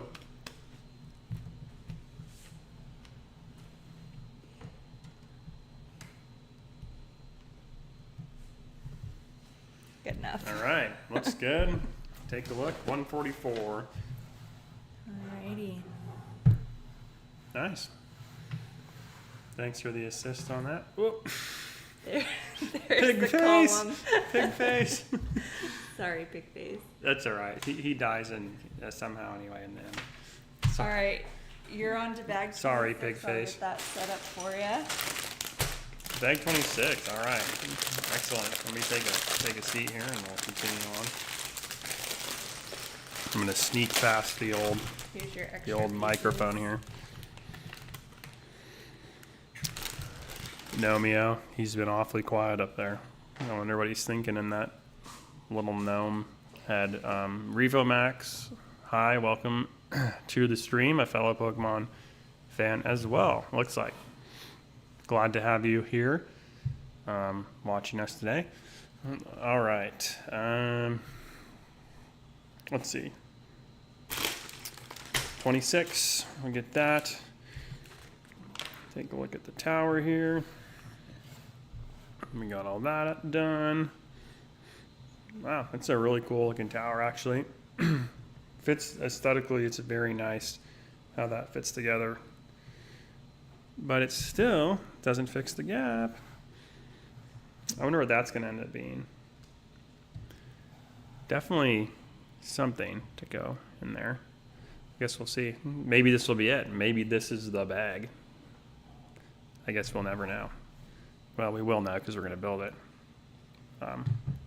right now, actually. Yeah, this actually is a better idea. If audio is still okay, this might actually be a better spot for the microphone, because then I can actually. Forgot my coffee. Oh, you don't want to forget that. No.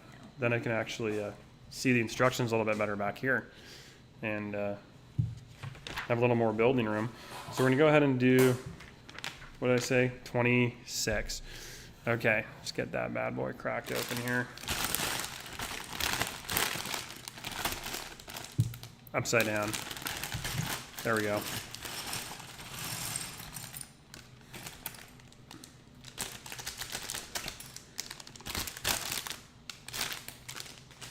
So this was the nice part of this microphone too, is with my old webcam one, it wasn't exactly, oops, what did I do?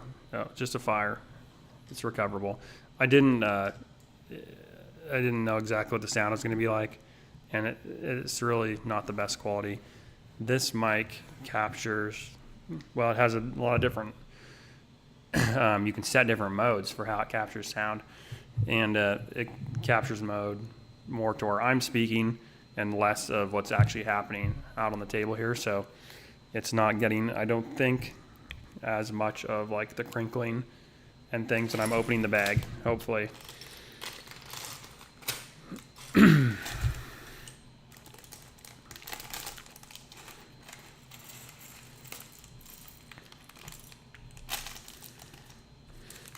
So hopefully sparing you a little bit. Is that a Yeti? Yes, it is, Stu. I don't know if you were here in the beginning of the stream, but my friend had a spare blue Yeti, and he kind of watched my first stream, and we agreed that the audio was not great, and there's a lot of feedback, so he went ahead and let me borrow his Yeti.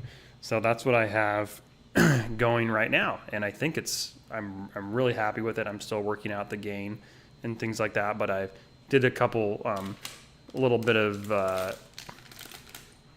that's the mic I use too. Nice. Well, yours sounds legit, so hopefully mine sounds half as good as yours, and I'll be pretty happy. But yeah, I just plugged it in, adjusted some of the dials and stuff on OBS, and got it ready to go. And so this is the very first test of the stream using the Yeti. So pretty excited. I think no matter what, anything's going to be an upgrade over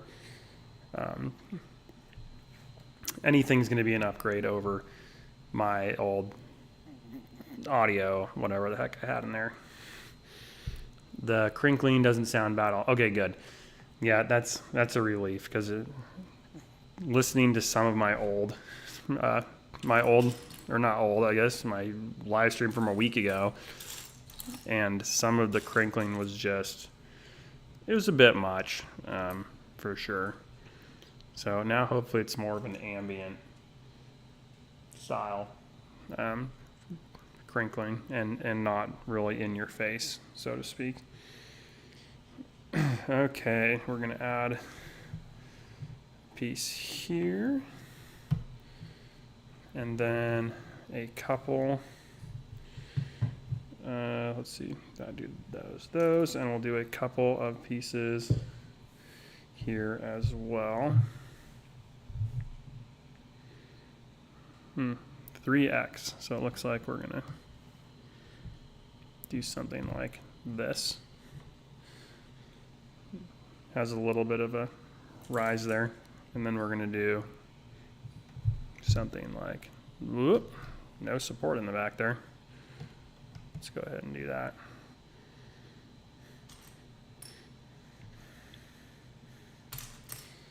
Number 3, sneaker in there, boom, there we go. Little more detailing again on the tower.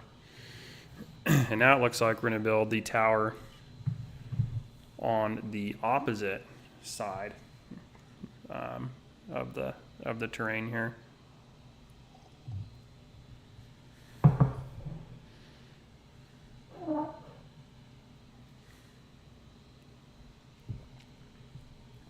Make sure and show off Han in there a little bit.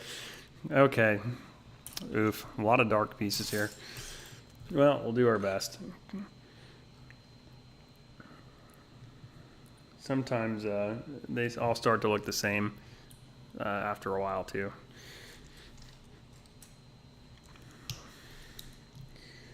All right, we'll go ahead and do this. Oh, okay. I guess that'll work. Kind of a fun little, this must be the opposite tower that Mrs. Bricks built right here.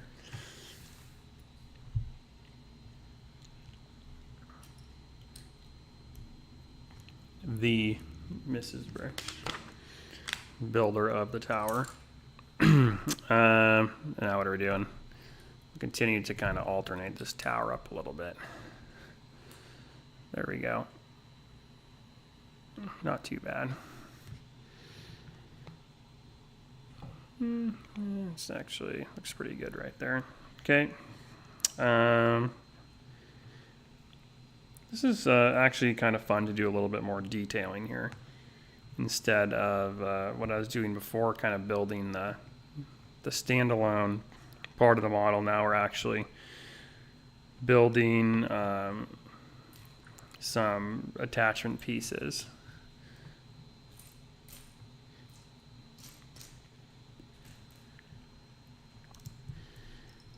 There we go.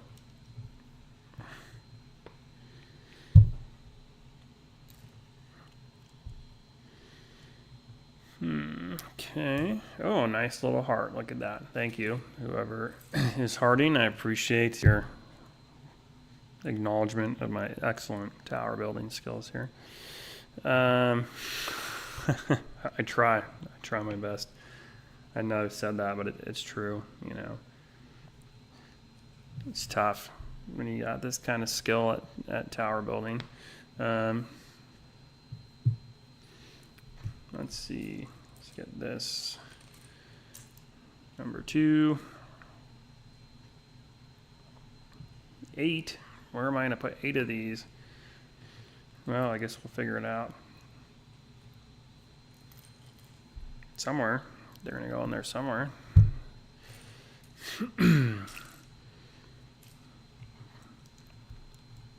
Yeah, I think once we finish this up, it's going to be all interior detailing, which is going to be awesome. We can finally see if we win chicken or not, or if I'm going to have to add my own,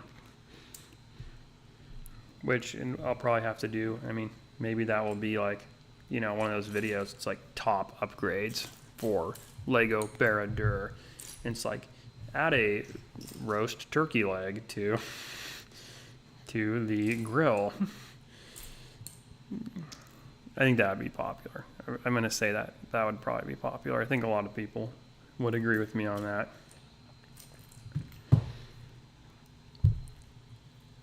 The best, let's see, what does that say? The best, yes, I am. But yeah, the best tower building skills around.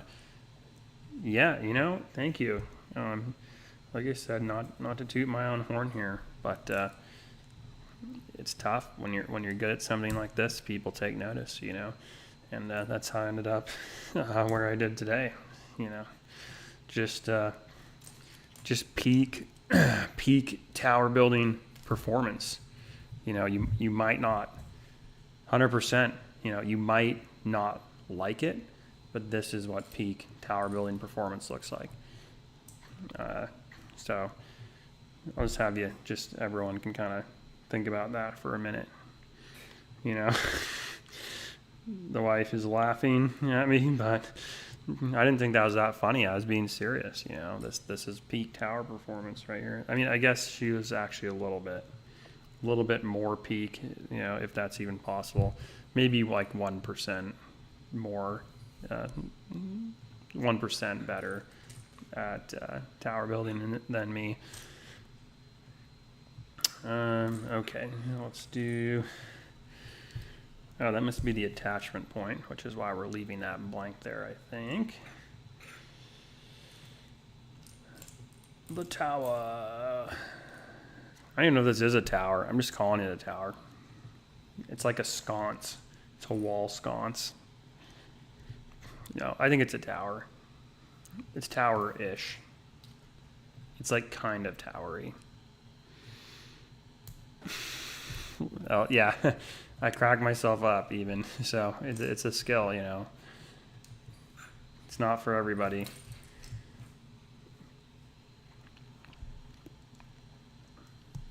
All right. I think, I mean, look at that. That's solid. That's not going anywhere. What are we doing? Well, and the tower keeps getting bigger. Just when you thought the tower couldn't get better, it's getting better. Whoa, that's a weird piece.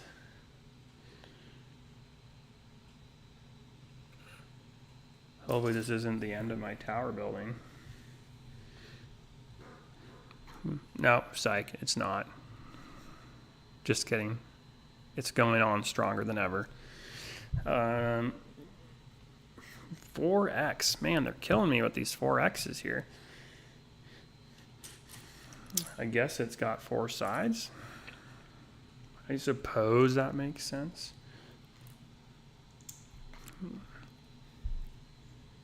Just like, yeah, just like truck straps, you have to say, well, that's not going anywhere, and give it a slap or two. Do you know how many towers I can fit in this bad boy? Yeah, that baby's not going anywhere. I guess it's like the unwritten law, you know, of securing something down. Well, that's not going anywhere. Very relatable. It's like clicking the tongs, you know. Give them a test click. Make sure they're tonging. Well, this is a very towery tower. So far, I would say it is living up to the hype. Absolutely. 100%. And it's not going anywhere. Did I miscalculate? No, I don't do that. Here we go. 1 and maybe no, I didn't. I got it. It's just all the, you know, all the pieces blending together. I probably should sort them in advance, like Mrs. Bricks, but I don't. Okay, there we go.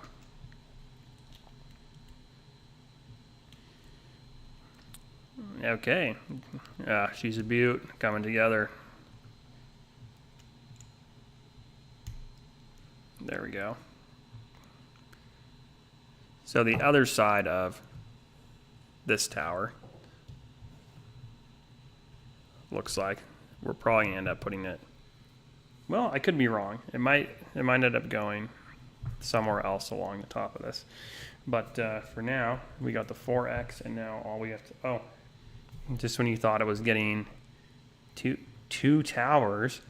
Yeah, I guess it is. If only you had seen the first part of the build, there's like, the book should have been called like 10 towers or something, because there's a lot of towers on this set right now. But yes, I guess poetically speaking, you could definitely go with 2 towers on this. But I'm going to go ahead and finish up this last 4X, and hopefully this will be the last 4X I have to do for a while. And I can start doing some more unique stuff again. A little bit extra detailing here on the tower. Oop. It almost went down, but we saved it. Yeah, I know, Snoo. Right over my head. I probably was babbling on endlessly about some insignificant piece and completely missed the joke. That's pretty much my MO, though, at this point. But I'm glad you guys got some entertainment out of it anyways. So many. Yes, thank you, Mary. Thank you for saving my dignity there, and I appreciate that. Okay, let's go ahead and do this. Now I'm getting LOL'd or something. I don't know what that little guy is. Finally, we progressed from the might of the 2 towers, and we're on to, I don't know, what are we doing? Oh, are we doing a flame? That would be cool if we had a little flame piece on top of this. I would actually not be too mad about that. I love those little flame guys. Nope, we're not. We're doing basically an exact clone of the other tower. 3 and 4. And then we're using these little pancake flippers. That's what I'm going to call them, pancake flippers, because they look like, well, I guess that's just a spatula. I guess it doesn't really look like a spatula. For some reason, I'm going to call these pancake flippers. I think that just makes sense. Okay, let's get this show on the road, huh? This guy is...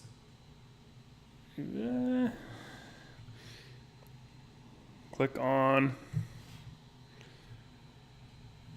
Looks like we're going to have a double, so it's going to go... Wow, right there. Actually slots in really well. Great. That bad boy's not going anywhere.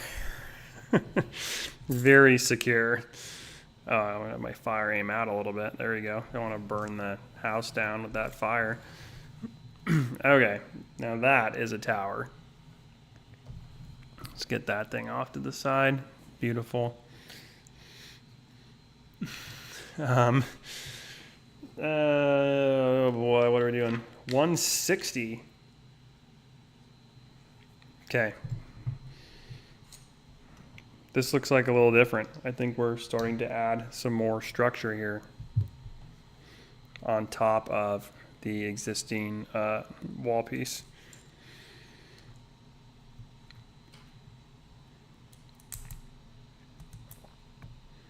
There we go. And one there. And one there. A lot of ones. 1, 1, 1. Basically binary at this point.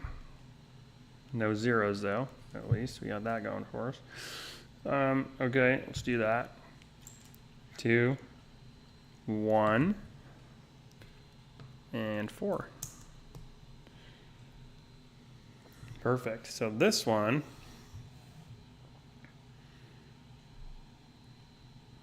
oh, interesting. Just gonna go right here. There we go. Very nice. I was wondering when we were gonna finish that part off. So we finally did And then it has a little thing in the instructions here. It says, the architecture of the fortress, dark, sharp, and seemingly endlessly tall, reflects the character of Sauron and his perception of his own image. Wow, that's very profound.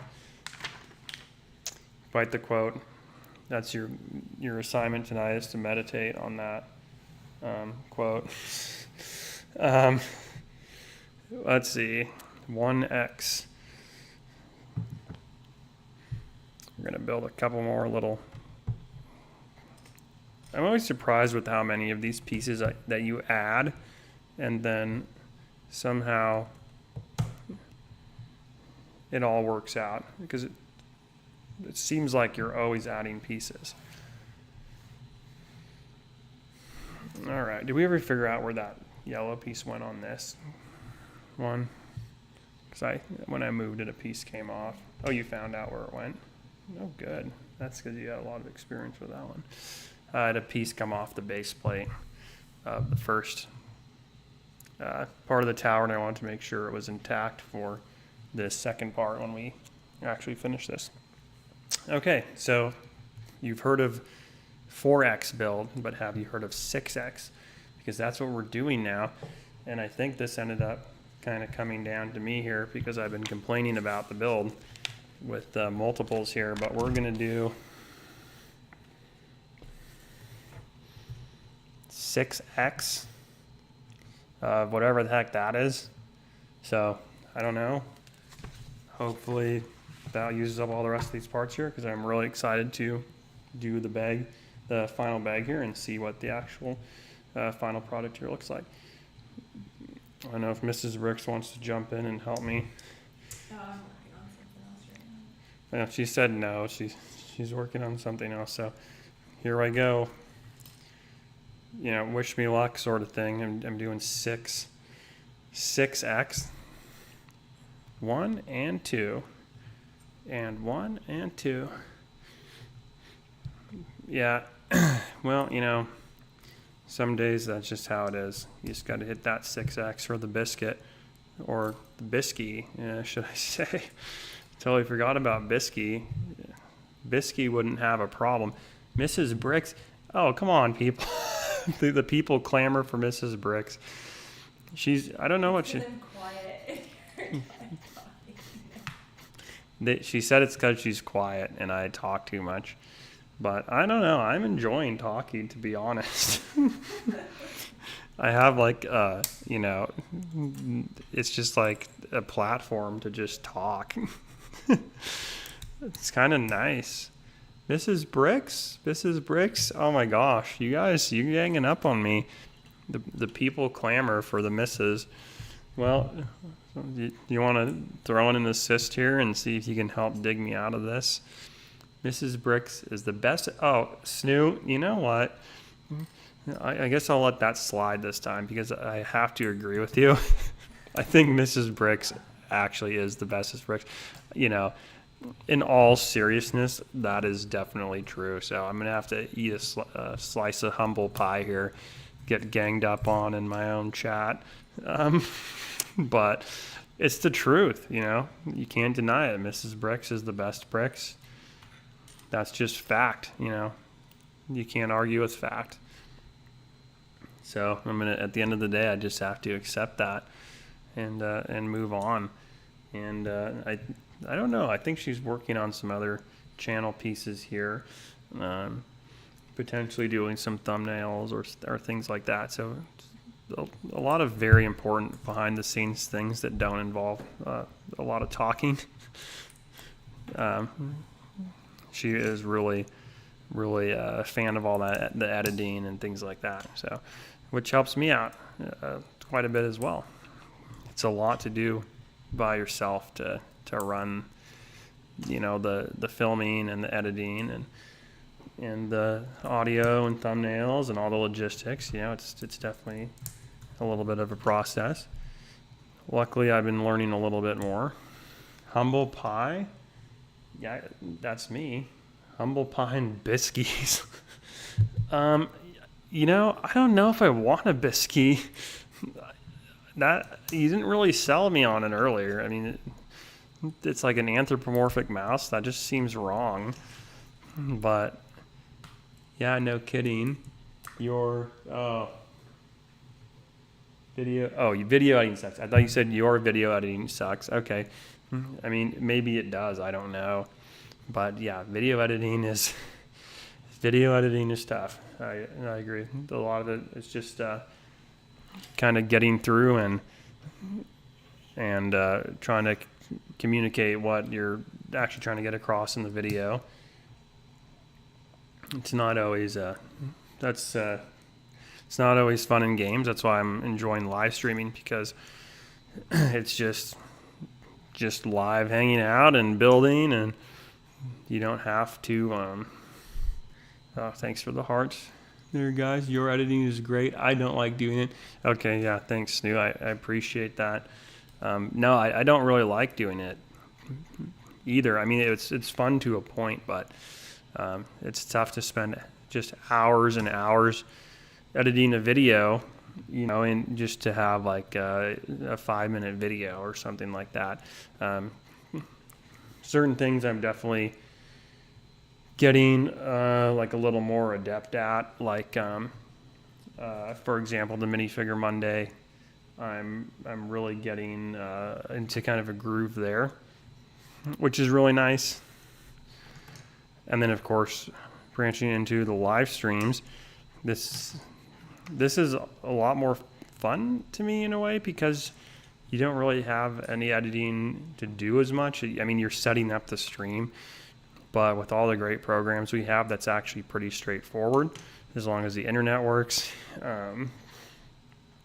But you can just kind of go and hang out, and I can spend my time actually building the Legos and not worried as much about getting them done in like a certain time just to film a video and then spend 20 hours editing the video or whatever insane amount of time it normally takes me to do that. So yeah, it's been a lot of fun to be doing this so far, for sure.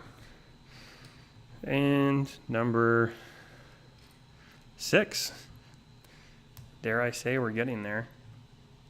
Yeah, I agree big time. Yeah, absolutely. I mean, and you're doing a lot of that now, pretty much just doing live, and then I know you're doing some shorts, and then like the VODs and stuff. But yeah, editing, I mean, it's a tough go for sure. I'd rather be spending my time actually like doing something than just being there on the computer, endlessly looking through screens in the editing process, for sure. All right, we are getting somewhere on this 6X.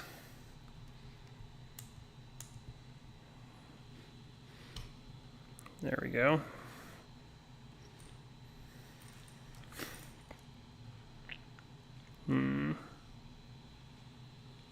Okay, all right. How's the you said you finished the Lapras already, so now are you still working on that paper puzzle, Snoo, or are you on to something else now? Maybe a second puzzle.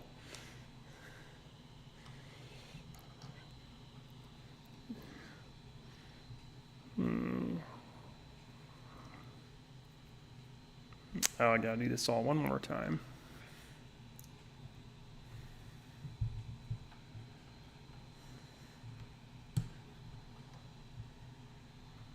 There we go. Couple more builds here.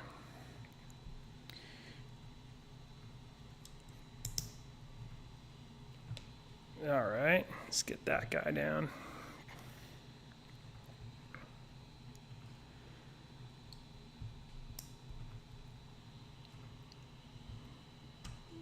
Oop. Knock that thing apart there. So that's three out of the 6 right there. Not bad. So this is going to be some sort of external piece. Now that only took like 5 minutes, I'm just watching you now. Wow, okay, I'm flattered. Thank you for sticking around and watching me here, hanging out on the stream. You must be very good at puzzles. On the box it says 5 to 10 years, and it only took you 5 to 10 minutes, so that's actually really good. So I would say probably top level. Much like how I am at building towers.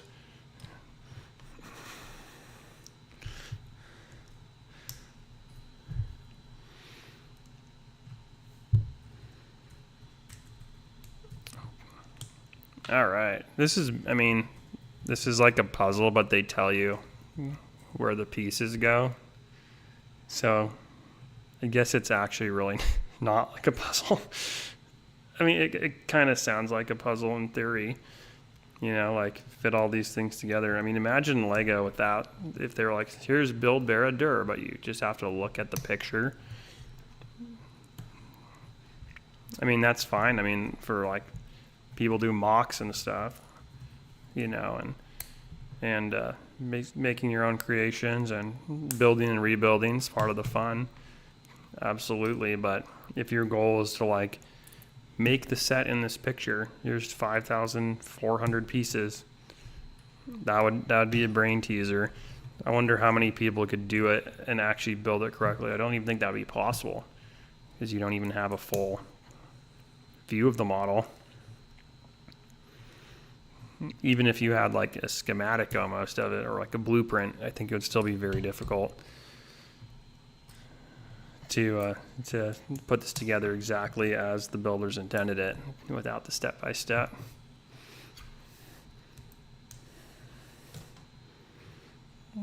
So these are kind of fun anyway.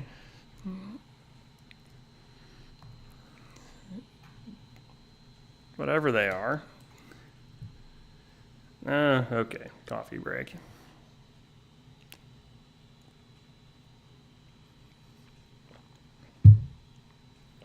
All right. 6 little towers. We're going to call everything towers because that's what we're good at. Okay, final piece.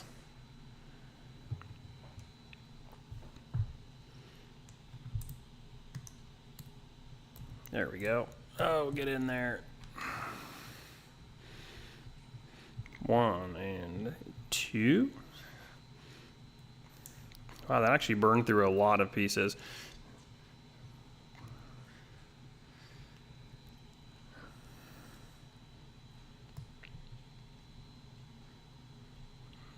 Let's see. 3 and... Okay, that's it. Call it a day. No, we still got 3 more.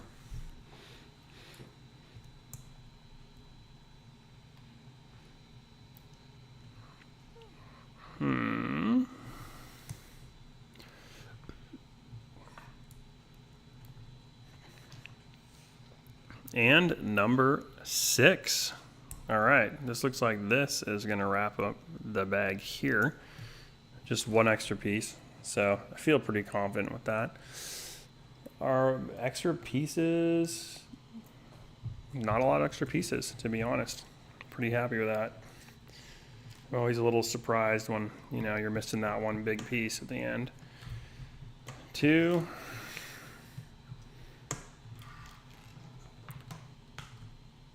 Dang, I wonder what those are going to be used for. Me too.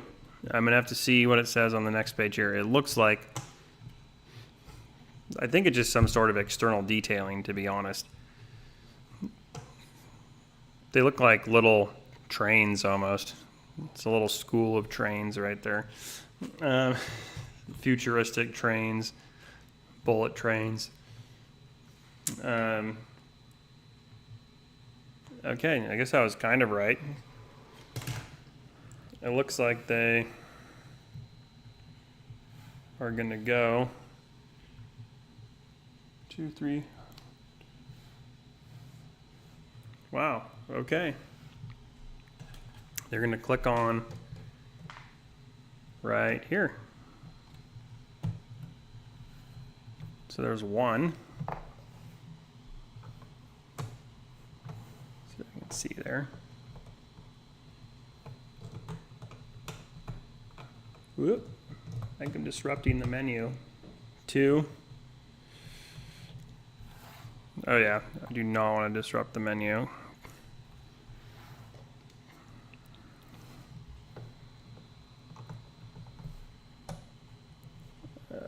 See. Number 3? Maybe? Trying to kind of do this from my side of things without getting a direct view at it. There you go. That's kind of what they look like there. And then we'll add the other 3 right here.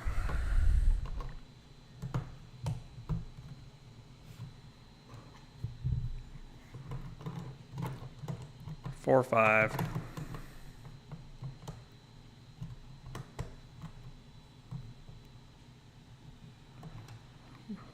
And number 6. Maybe. There it is. Cool. All right, so there's your answer for the curious. What are those things? They are this, no, look at that part, it's not finished. These are pretty cool, actually. Those add some pretty cool dimension. Yeah, absolutely. Especially from like this kind of view. It instead of just being sort of that flat front part there where these smooth pieces are, it adds a little bit of 3D space there, and it has a little angle. So you can kind of see it better from that side.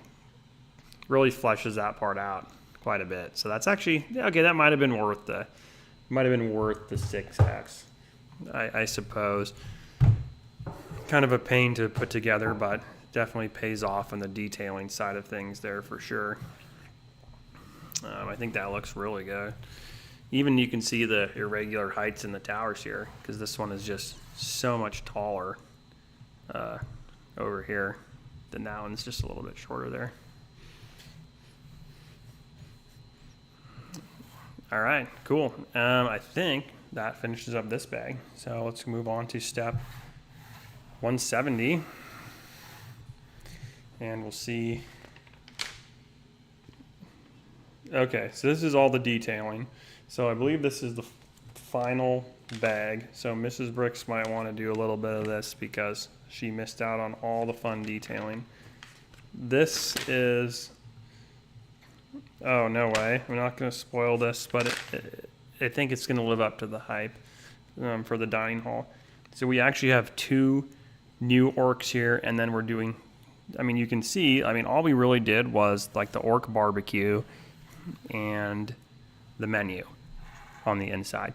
So it's just this blank canvas for us to build on the inside, and that's what bag 27 is. It's going to be, all that is going to be, oh my gosh, yeah, all this is going to be added in this step here, which is going to be awesome. So we did all the external fascia and some of that, the more organic, like rock type stuff, some of the sliding connecting pieces, and now we're just going to go ahead and build the internal piece of this. So 27, somewhere over here. Okay, it's right here. Actually laid most of these out in advance, so it's not totally random. But there's still like 13 bags left or something. Oop.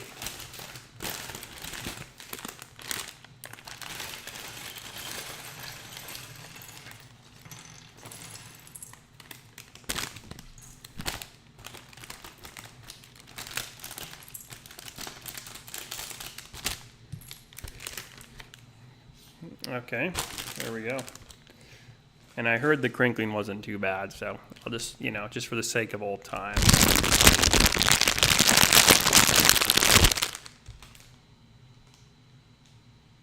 Okay, not too bad, right? Okay, let's go on to the other one here. I don't think gnome liked that too much. What are we doing? Plates, plates, and plates. So we're going to be building like the dining table. Yeah. Enjoy that crinkling, you know. It's a limited edition.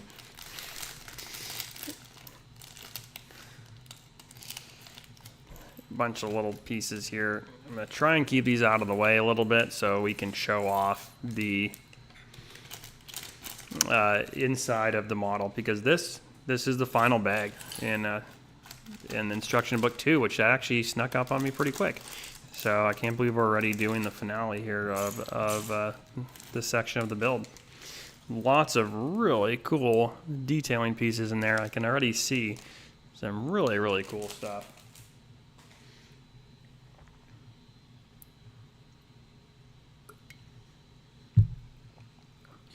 So according to this, there's a brand new shield design was made for the model, and the busy orc can be seen forging them here. I don't know why they put that in this section of the instructions, because oh Debbie, wow, you are pulling an all-nighter. I mean, I guess I could. Thank you for tuning in. Yeah, an all-nighter, that would be crazy. I'm having a lot of fun building this. I love building Legos, but at some point, even Chris Bricks and Mrs. Bricks have to go to sleep. So much as I'd love to keep going, I am also happy to be putting all these detailing in on the final section of the model. So yeah, you're just in time to catch the end of this build of instruction book 2, which has been several bags of the Barad-dûr set. So thank you for commenting here, and we'll go ahead and LOL. Yeah, it's all-nighter. What can I say? Look at this awesome pot right here. It's like a cast iron. It's like a cauldron. Look at that. That is awesome. What a cool piece. I can't wait to see what they do. They might hang this over the fire, I would guess. And then Pigface, his time in the sun is over, because we are building a couple new orc variants here. These ones don't appear to have names here. I'm sure they do on the side of the box, or perhaps in the lore or something.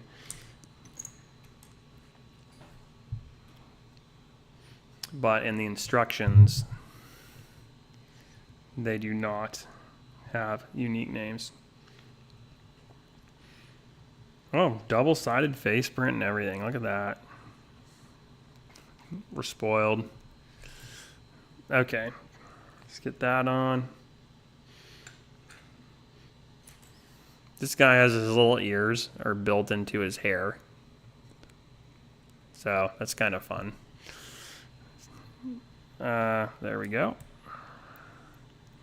He's like kind of like balding, and then he's got like the ears. Kind of an interesting look. Okay, let's give him the unique shield piece. That's pretty cool. It's actually really cool. I'll have to show you guys here in a minute.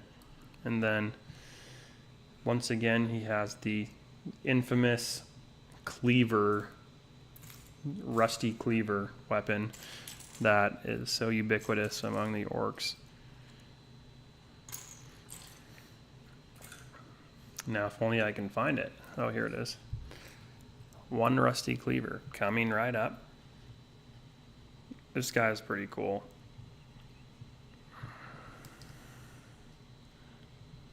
Let's see.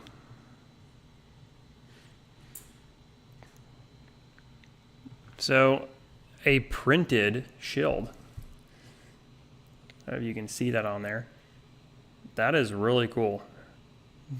We've seen printed shields before from Lego. This is really cool to see one in a Lord of the Rings set, and to have it be such a unique new shield design just for Barad-dûr makes that just so cool. And Mary says the rusty cleaver, a classic choice. Yeah, let me show off the rusty cleaver. I mean, look at that. Just an iconic weapon. Remember that from Helm's Deep when all the orcs were lined up. Doesn't look like an Uruk-hai, but he's got the cleaver. It's ubiquitous among their kind, I guess. And yeah, really, really cool minifigure. I'm probably going to be, some of these guys are going to be coming through Minifigure Monday for sure in the next couple weeks or months or whatever. I don't want to do them all together, but yeah, very, very cool minifigure. So this guy, we'll kind of add him in with Pig Boy over here. And then that just leaves us with, I guess we'll call this guy Pirate Bob, because he literally is going to have a pirate hat, a red pirate hat. I mean, I guess that's like a orc bandana. This is like the Johnny Depp of Lord of the Rings right here. Got the pirate hat. Orc Sparrow, maybe, or something like that. Excuse my terrible pun there, but I don't know. Jack Orc doesn't sound quite as good. Captain Orc, that's probably believable. Where are the sparklers? The sparklers. You must be referring to my 4th of July short that I did, where we did the sparkler with the alien. I think we used them all when we did the short. But thank you for being a loyal viewer of the channel, and I appreciate your knowledge on the in-depth 4. I think did we use 4 sparklers for that video? I honestly can't remember. I mean, that's a great guess. But yeah, thanks for being up to date on all the insider knowledge of the Chris Pricks channel. I know you must have seen my 4th of July short then with the fireworks. But here we have a pirate minifigure. I'm going to call him the pirate, but a very cool orc here too. Awesome metallic printing. These guys all have these cool, unique torsos on them, which look absolutely amazing. And then he's got the back. Very patriotic. You're probably talking about the sparklers and not about the pirate orc, I would guess. But yes, that was a lot of fun. We had a great 4th of July, Mrs. Bricks and myself. Speaking of being patriotic, you'll never guess what kind of accessory this guy has. It's literally a hot dog. So, I mean, doesn't get much more patriotic than that. I mean, seriously, check that out. They literally gave us a hot dog in this like 5,000 piece set, which is absolutely awesome. I'm behind. Sorry, I think there's a little bit of a lag between the streaming, so I wouldn't worry about it too much, depending on how my internet connection is and whatnot. Yeah, sometimes I think my voice in the comments can get a little bit off in terms of consistency. Very solid, or solid, I would say very solid. I mean, absolutely. Can't be a set without a hot dog. I mean, I was hoping for a turkey leg or chicken leg, and what we got far exceeded the expectations of that. You're probably wondering where that is. You probably already saw it, but yeah, we get it. Like, we won. This is peak Lego design right here. I mean, look at that. Looks so good. And we actually got a lot of them. And we got like carrots. Like, we're really spoiled. Like, I guess the orcs have agriculture because they were able to grow carrots. Well, it'll probably end up in the pot. But I mean, check this out. Hot dog on a stick. I mean, this orc knows what's up. Like, this guy's living. He was probably eating those hot dogs when the tower went down, you know. Poor guy. Hopefully he got out of there. He's just living his life here, trying to roast some hot dogs on the orc forge, and then Frodo's here blowing up his mess hall, you know. Yeah, just kind of a tough way to go. Yeah, so there he is. In all his glory, hot dog orc. Bask in his glory and presence. I mean, that's officially what they have you do in the directions too. I mean, I'm not just doing that. Like, they have you build them like that. So yeah, that's official. Okay, if I can get over hot dog work here, I might be able to build the actual table. So this is what I'm talking about. This is where you get Mary. You can't always blame Frodo for. Oh, I know you're a Frodo fan. You know, Frodo forever and whatnot. But I mean, you can blame him for everything. I mean, you could argue he was just a pawn in the game. You know, I mean, do you think Frodo really knew what he was in for when Gandalf was like, "Oh, take this magic ring. Good luck." You know, like, I don't think Frodo really knew what he was in for. I think he's a victim of circumstance, as much as he is like a hero. He's not even really a hero at the end of the day. You know, really it was Sam. I mean, he took like the emotional brunt of the ring. Frodo did. He's basically like, he's like the scapegoat. So yeah, you can blame him for everything. Like, oh, it's probably Frodo's fault. Like, he just did not carry that ring very good. You know, so like, sorry, didn't end up how it should have. It's all Frodo's fault, for sure. I mean, this guy was just enjoying his hot dog, you know. I mean, it doesn't get much more simple than that. Just want to eat his dinner in peace. He's not bothering anybody. I'm sure it was like organic. It's probably an impossible hot dog. You know, I mean, they have carrots. They have agriculture. Theoretically, they could make plant-based meat as well. I don't think it'd be too far-fetched. It's literally like a magical realm. So, yeah, I mean, no, you're right. You can't always blame him, but most of the time, you can blame him. It's kind of my stance on Frodo. But he's a likable character, you know. It's hard not to like him. He's a victim of circumstance, for sure. And he prevails in the end. And, you know, we like a good success story. Okay, now we're building the cooking rack here. This is what I'm talking about. So this is where you get all that reward for building all of that. The fascia pieces here. We're building this really cool ingredient bench here. And let's see. Turkey leg, chicken leg. I mean, we did it. So this is about as successful as you're going to get. This, and then they even put a little space for it. And then we're going to go ahead and add, this looks like Sam's little pot where he boils the taters and the conies. Put that there.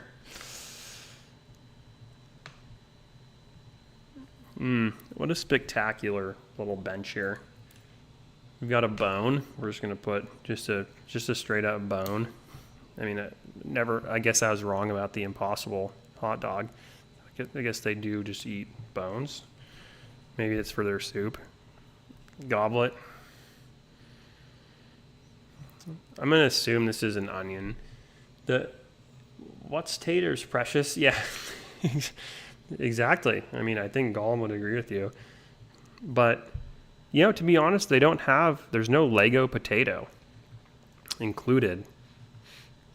So, I don't know. I mean, I'm going to leave it up to you guys to figure out. Oh my gosh, they have there's like a chef's knife. Look at this. This is really cool. Okay, I'm going to have to show you the finished product here. Yeah, the food items are very accurately represented. I would agree. It's actually really cool. I'm going to leave it up to you guys to say what the heck is the green. It's some kind of like herb or something, but what's that? It's like, what is that hanging down? Like that tan thing. It's like I don't want to say it's like an onion, but that does not look like an onion at all. But clearly we got the turkey, the pot, the bone. Leek. Yeah, we'll go with that. We'll say it's a leek. They killed Far-Fetched and took his leek and his bone. So I guess Pokemon exist in this uniform or in this universe as well. Leek is a good, yeah, okay, leek it is. And look at, they even got a cleaver there. I'm a fan of that. Big fan. Oh, okay. It even says right here.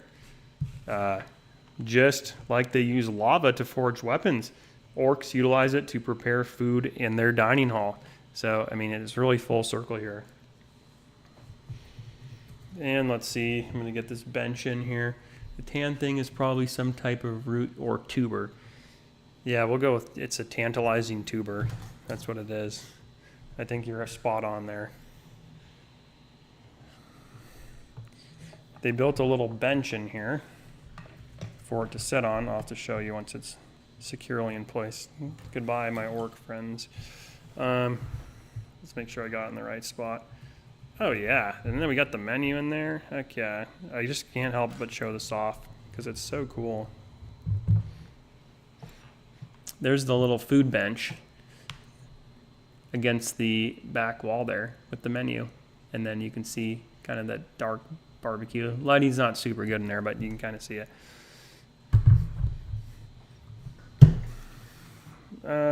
Okay. Now we're on to, okay, a lot more base plates that we will be using to add detail, it looks like. So I'm going to have to kind of turn this around. Yeah, it's super cool view of the set there, I would say. Let's see, 2.5. Sorry, I'm going to kind of, it's tough to build this part. This would where it would be so nice to have another camera that could have my point of view of what I'm doing and including that in the live stream as well. So that'll definitely be something I'm looking at incorporating into future streams here, just to get a little bit, like when I'm building some of these pieces back here, you can actually kind of like see what I'm doing. And then we're going to go right there. Basically, this is what I did in the first part of the build, where you are adding a lot of these little like structural pads, and then they have you put a lot of detailing onto those pads. So we're going to count 1, 2, 3, 4, 5, 6. And then we're doing this. 1, 2, 3, 4, 5, 6. 1, 2, 3, 4, 5, 6 and a half. Okay. And that one's going there. I'm trying to get the spacing right on these because this is going to kind of dictate where the rest of the detailing pieces go once we get them all put together. Okay, do that. Yeah, this is super fun. I don't know if Mrs. Bricks wants to jump in and do some of this now that since she missed the first piece of this build. Well, too bad. I'll build it. It's a lot of fun anyway. This is my favorite part of the build, putting all the detail in. Up all night. Up all night. Okay, let's do this. Getting there. 2.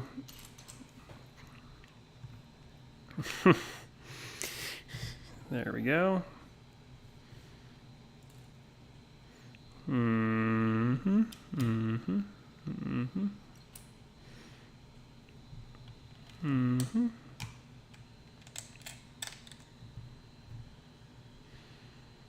Okay, I think these are all vaguely correct. Let's see. Then I'll kind of show you what I've been building here. Just flip it around for a minute. What's this? What's this? What's this right here? Let's get her in there. Okay. 1, 2, 6. 1, 2, 3, 4, 5, 6. 1, 2, 3, 4. Okay, I think that's vaguely it. So I've just been going through and adding all this So these are those little pads where we're going to add a bunch of the other detailing and play features of this part of the set. So we're going to start using like some of the barrels and the cauldron. I'm excited to see about the cauldron, see where that bad boy ends up. Ooh, it's shiny. It's like the barrel from The Hobbit that they escape in. The barrel riders.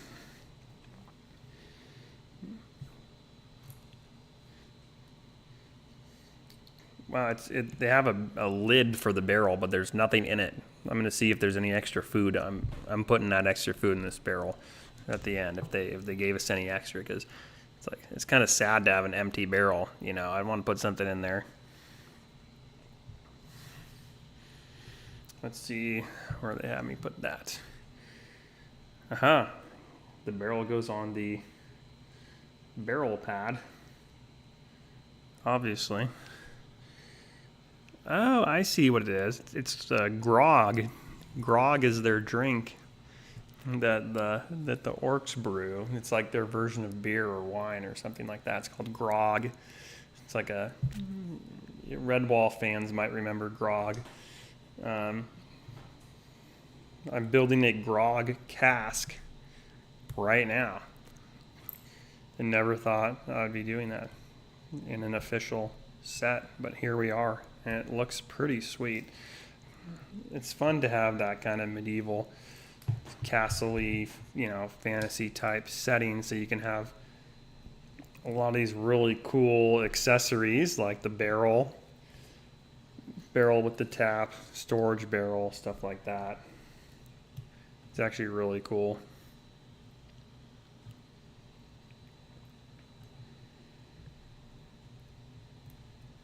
Like this right here. This is the grog barrel. Super cool. Got the tap in there.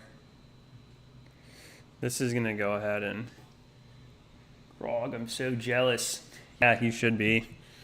I mean, that's like peak orc is grog. They have a really cool like drip. They made it look like it was leaking onto the floor a little bit from the barrel, which is super cool. It's just those little details like that make these sets so unique, and they're like, this is like added from the factory, it's not like someone went through and did a mock where they're adding these details, although mock is of course a great spot to do your own details, but this is stuff that they just included this like in the design out of the box, which is super cool. I'll kind of show you here with you can see those little green pieces under the grog barrel. That's like, I mean, what a fun detail. That is so cool. It just adds just another level of cool to this set with that detailing. So awesome. Now we're raving over grog, so you never know what you're going to get when you're building one of these, I guess. Now we're doing a table filled with the bounty of the orcs.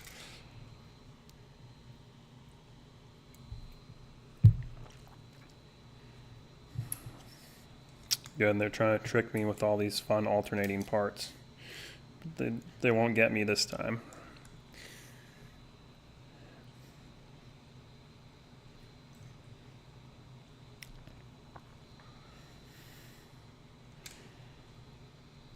Okay. Decent.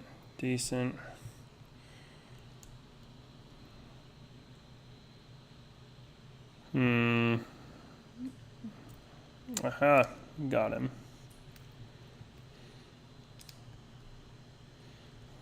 This is pretty cool. They're doing like a big dining table right now.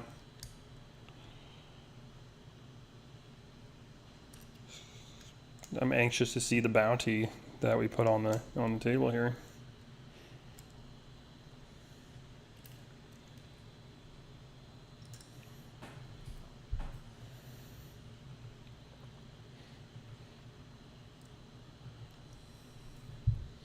Okay, getting there. There we go. Trying to trip me up with their fancy alternating patterns here. It's not going to catch me this time. And then we're adding the table legs, some solid Mordor oak or something, Mordor tree. Goblet? Oh, they even have forks. This seems oddly civilized for the orcs. Like, I think they might have just done it as a gag, to be honest. Like, I don't. Maybe they had forks in some of the towers in the movie, and then they just had that as extras. I can't remember. Like, I feel like they probably don't use utensils, but maybe I'm incorrect there. Yeah, correct me if I'm wrong. Maybe the orcs are a little more civilized than I give them credit for, but I mean, I guess with their metalworking abilities, it's not like they couldn't make a fork. I just don't see why they would. Like what's really the point, Still, it's fun little table piece. I guess overall they could be a little bit orderly. Good, we have the hot dog. Meat is back on the menu. I'm surprised well, I guess they have vegetables. I bet you those are going to end up in the stew. They're going to have some sort of vegetable stew for sure. Bones and turkey legs. This is coming along. Maybe I'll have an extra fork to put in the barrel. Okay, cool. Dining table. Uh-oh, my leg. Okay, we're fine. Crisis averted. Sorry to scare you like that, the yelling. Okay, there's the table. Super cool. Awesome detailing on here. And this one's going to go ahead and sit right on the 4 table legs. They even made a special spot for it.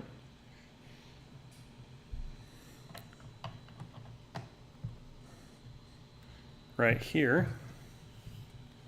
So you can see now with the table added in to the interior of the model as well. Really, really cool dining hall. But we still have quite a few pieces left, so I'm curious. I'm curious to see what we're doing here.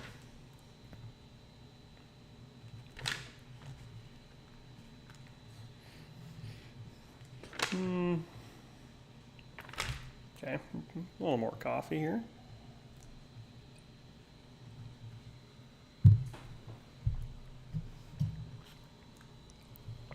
Okay, nobody knows how a carrot found its way onto the orcs menu. So that answers that. Apparently they do have carrots in Mordor as well. Hopefully an extra one. Does it include mutton?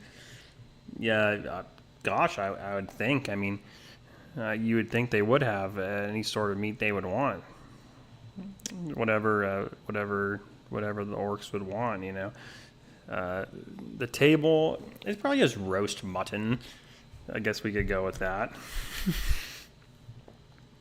I mean, at this point, it's kind of, only you can know what it is, Is it a turkey leg? Is it a chicken leg? Is it just a giant frog leg? Is it a roast mutton leg? I don't know. I mean, you don't really know. Could be anything. Could be nothing. So we'll say it includes mutton, just for the sake of the fans here. Say it includes mutton. All right, it's cauldron time. Let's go. Okay, I'm pretty hyped for this, to be honest. This is actually really cool.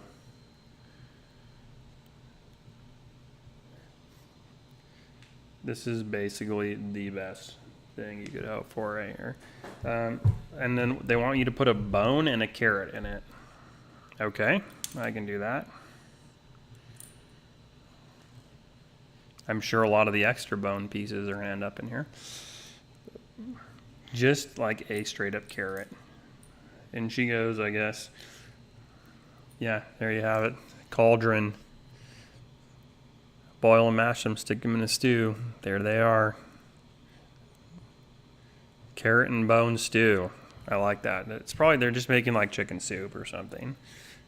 You know, with Lord of the Rings chicken. I'm sure they have chicken.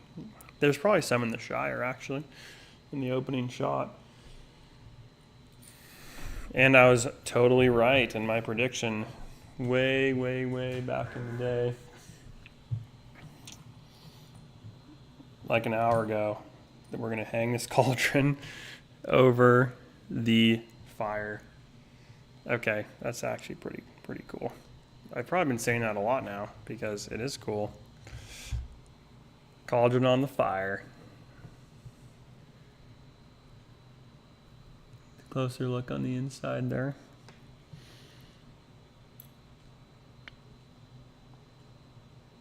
Yep, there's the cauldron. Everything's backwards on the webcam. So yeah, cauldron on the fire grate. Very nice.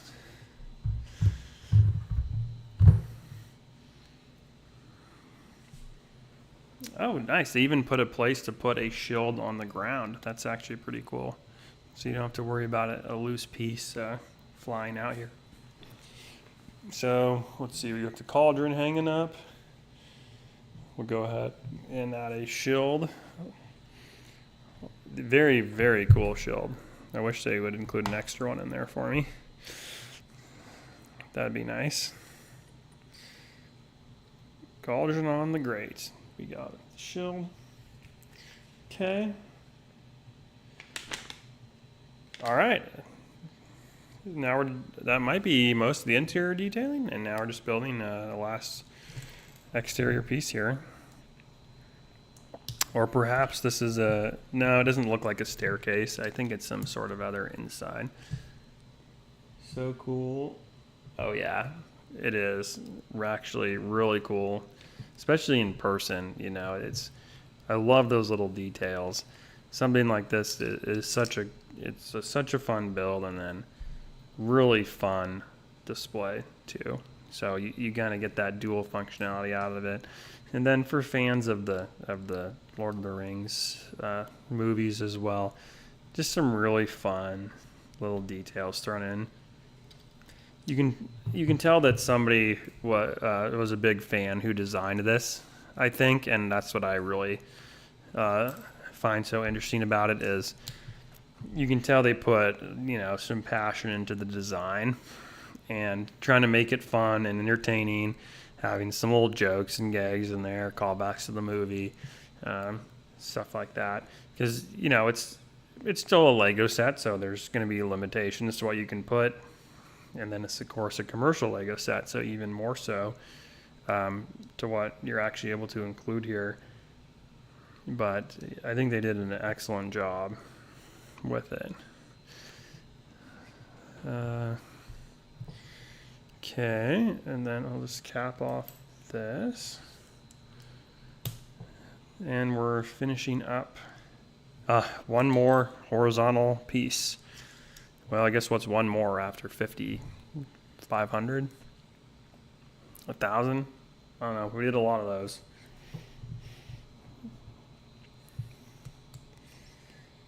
Go there. Go with this one. Oh, never mind. I thought we were done with these, but we're not. I guess I could have seen that we had more in the build pile still. Probably do. What do they normally do? 3 or 4 layers of these bad boys. Okay. I like the looks of that. I think we're getting there. Here we go.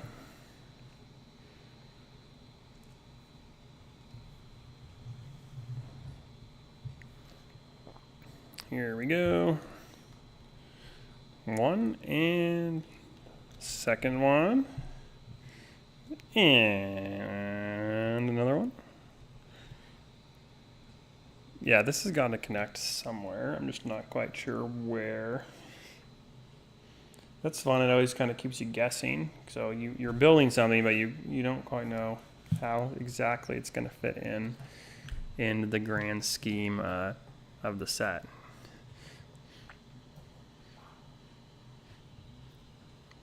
Let's get pig guy out there. Heck yeah. Okay. What was I doing before that? Oh, yeah. Finishing this guy up.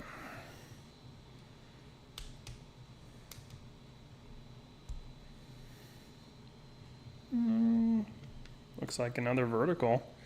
Yeah, this is very similar to instruction book 1, where, oh, okay, I remember this. This is a very similar build. This is actually the same, like tower end cap that I built quite a few of in the first level of Barad-dûr here. So we're doing one, like this, okay. And then a lot of small detail pieces again here.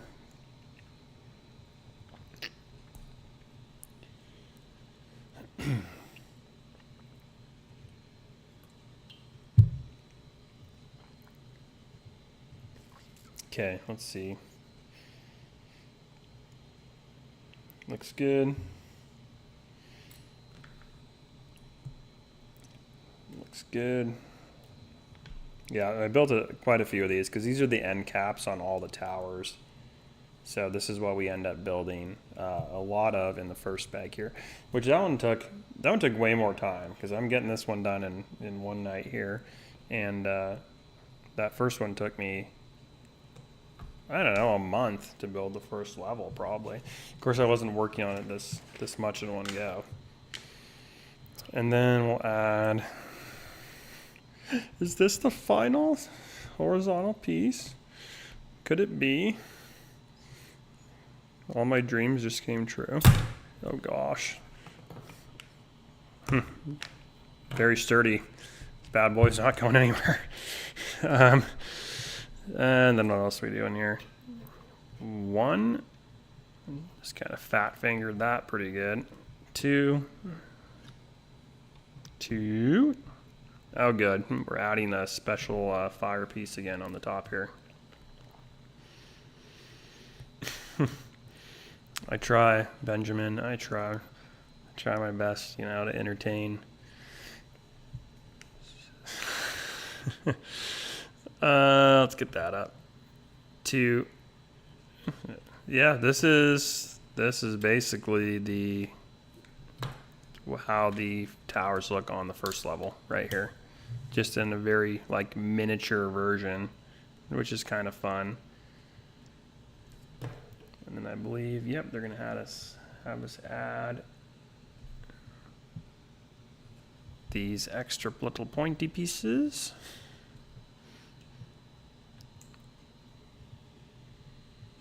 You succeed. Well, thank you. I try. I really do. I know I've said that a lot, but what else can be said that hasn't already, Okay, this explains a lot. So I've been worried about this. Literally, I was like, they've got to be able to fix this before the build's over, because it's kind of like a one level at a time sort of thing. And they just hadn't fixed it, and so I was like, maybe it, kind of ties into the next instructions, and it's just kind of like a cross build. But I don't think it is. I think we're actually we might just finish it off right here.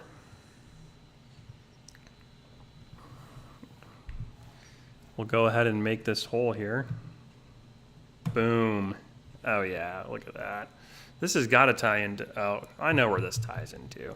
That's why there's that gap there.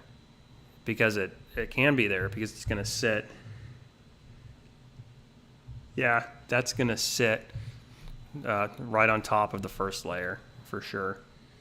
So let me just make sure I put this thing on right. Oh yeah, looks good. It looks good. That's actually, so that's part of the tower that's coming out of the rock. Oh, that's it. Okay, so you know what this means? This means we have an extra hot dog. You know where that's going. It's going right in that barrel. We can't leave a hot dog unused here. We might as well throw the extra vegetables into the stew as well, because it's kind of a waste, and the bone.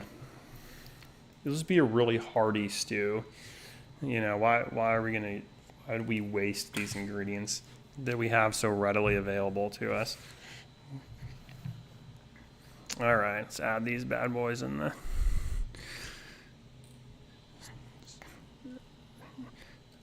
Yeah, this is basically top 10 ways to improve Barad-dûr. Add the extra vegetables into the pot. This will completely upgrade your set. It's so cheap and easy. They come with the set. Yeah, I mean, why wouldn't you? You know, I mean, instead of being like, why would you? It's like, why wouldn't you, sort of thing. And then we have the barrel here, same thing. So sad, empty barrel. I mean, I really hope this fits. You think they would make it hot dog size? I mean, no one's gonna know about this. It's just between us. So, you know, oh, I know why they did it, because it doesn't fit. Well, my soul is crushed. Goth mog? Yes, exactly.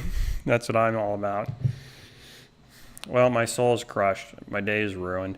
I mean, this is really sad. It doesn't, you know, we're going to throw it in the stew. It's a must-have for any set. Yeah, I agree. Yeah, okay. You know, we will rebuild. We're going to improvise, adapt, and overcome. So, empty barrel, you win this round. You're going to go back to your barrel home. We don't really like you anyway. You know, I never really was planning to put a hot dog in a barrel. Like, that's kind of a dumb idea. We're going to put that back in here. Whoop. Hot dog. Oh, you know what? There's actually an empty slot in right here. Boom. You hear that satisfying click right there? There's actually an empty slot. Like, Lego must have knew this would happen, and they just were like, let's see if they can figure out where to put that extra hot dog. Right there, dead center, straight back, extra spot on the chef's workstation back there. There's just an extra spot, so that's where our hot dog goes. And let's get these guys in and combine the two parts of the tower and see how she looks here. We're gonna put hot dog guy. Let's see. I wish there was a spot for them to hold their weapons. Maybe that's where I put the hot dog. Now they probably don't drop their weapons very much, seeing as they're orcs. They probably eat with their meat cleavers in their hands. All right, we're gonna sit old Gothmog here down. Oh, he can even sit with his armor. That's pretty impressive. He's gonna have a seat here, because why not? With his cleaver. Hot dog boy is gonna be kind of roasting. He's gonna be kind of tending the fire over here. There we go. And then shield guy, we'll just have him kind of like chilling here he's chilling for the gram. He's looking good. There we go. Okay, like it. So here's our dining hall. This is the final, this is officially finished per the instructions. This is the final piece right here. And I would say it looks pretty dang good. I'll probably do an inside, more detailed review, in depth and things like that once I get the build all the way up. But this is the completed part of the dining hall, inside and outside. So let me see if I can go ahead and move the big guy in here, and we'll put her together. Feels good to have this one under our belts here. Finished instruction book number 2.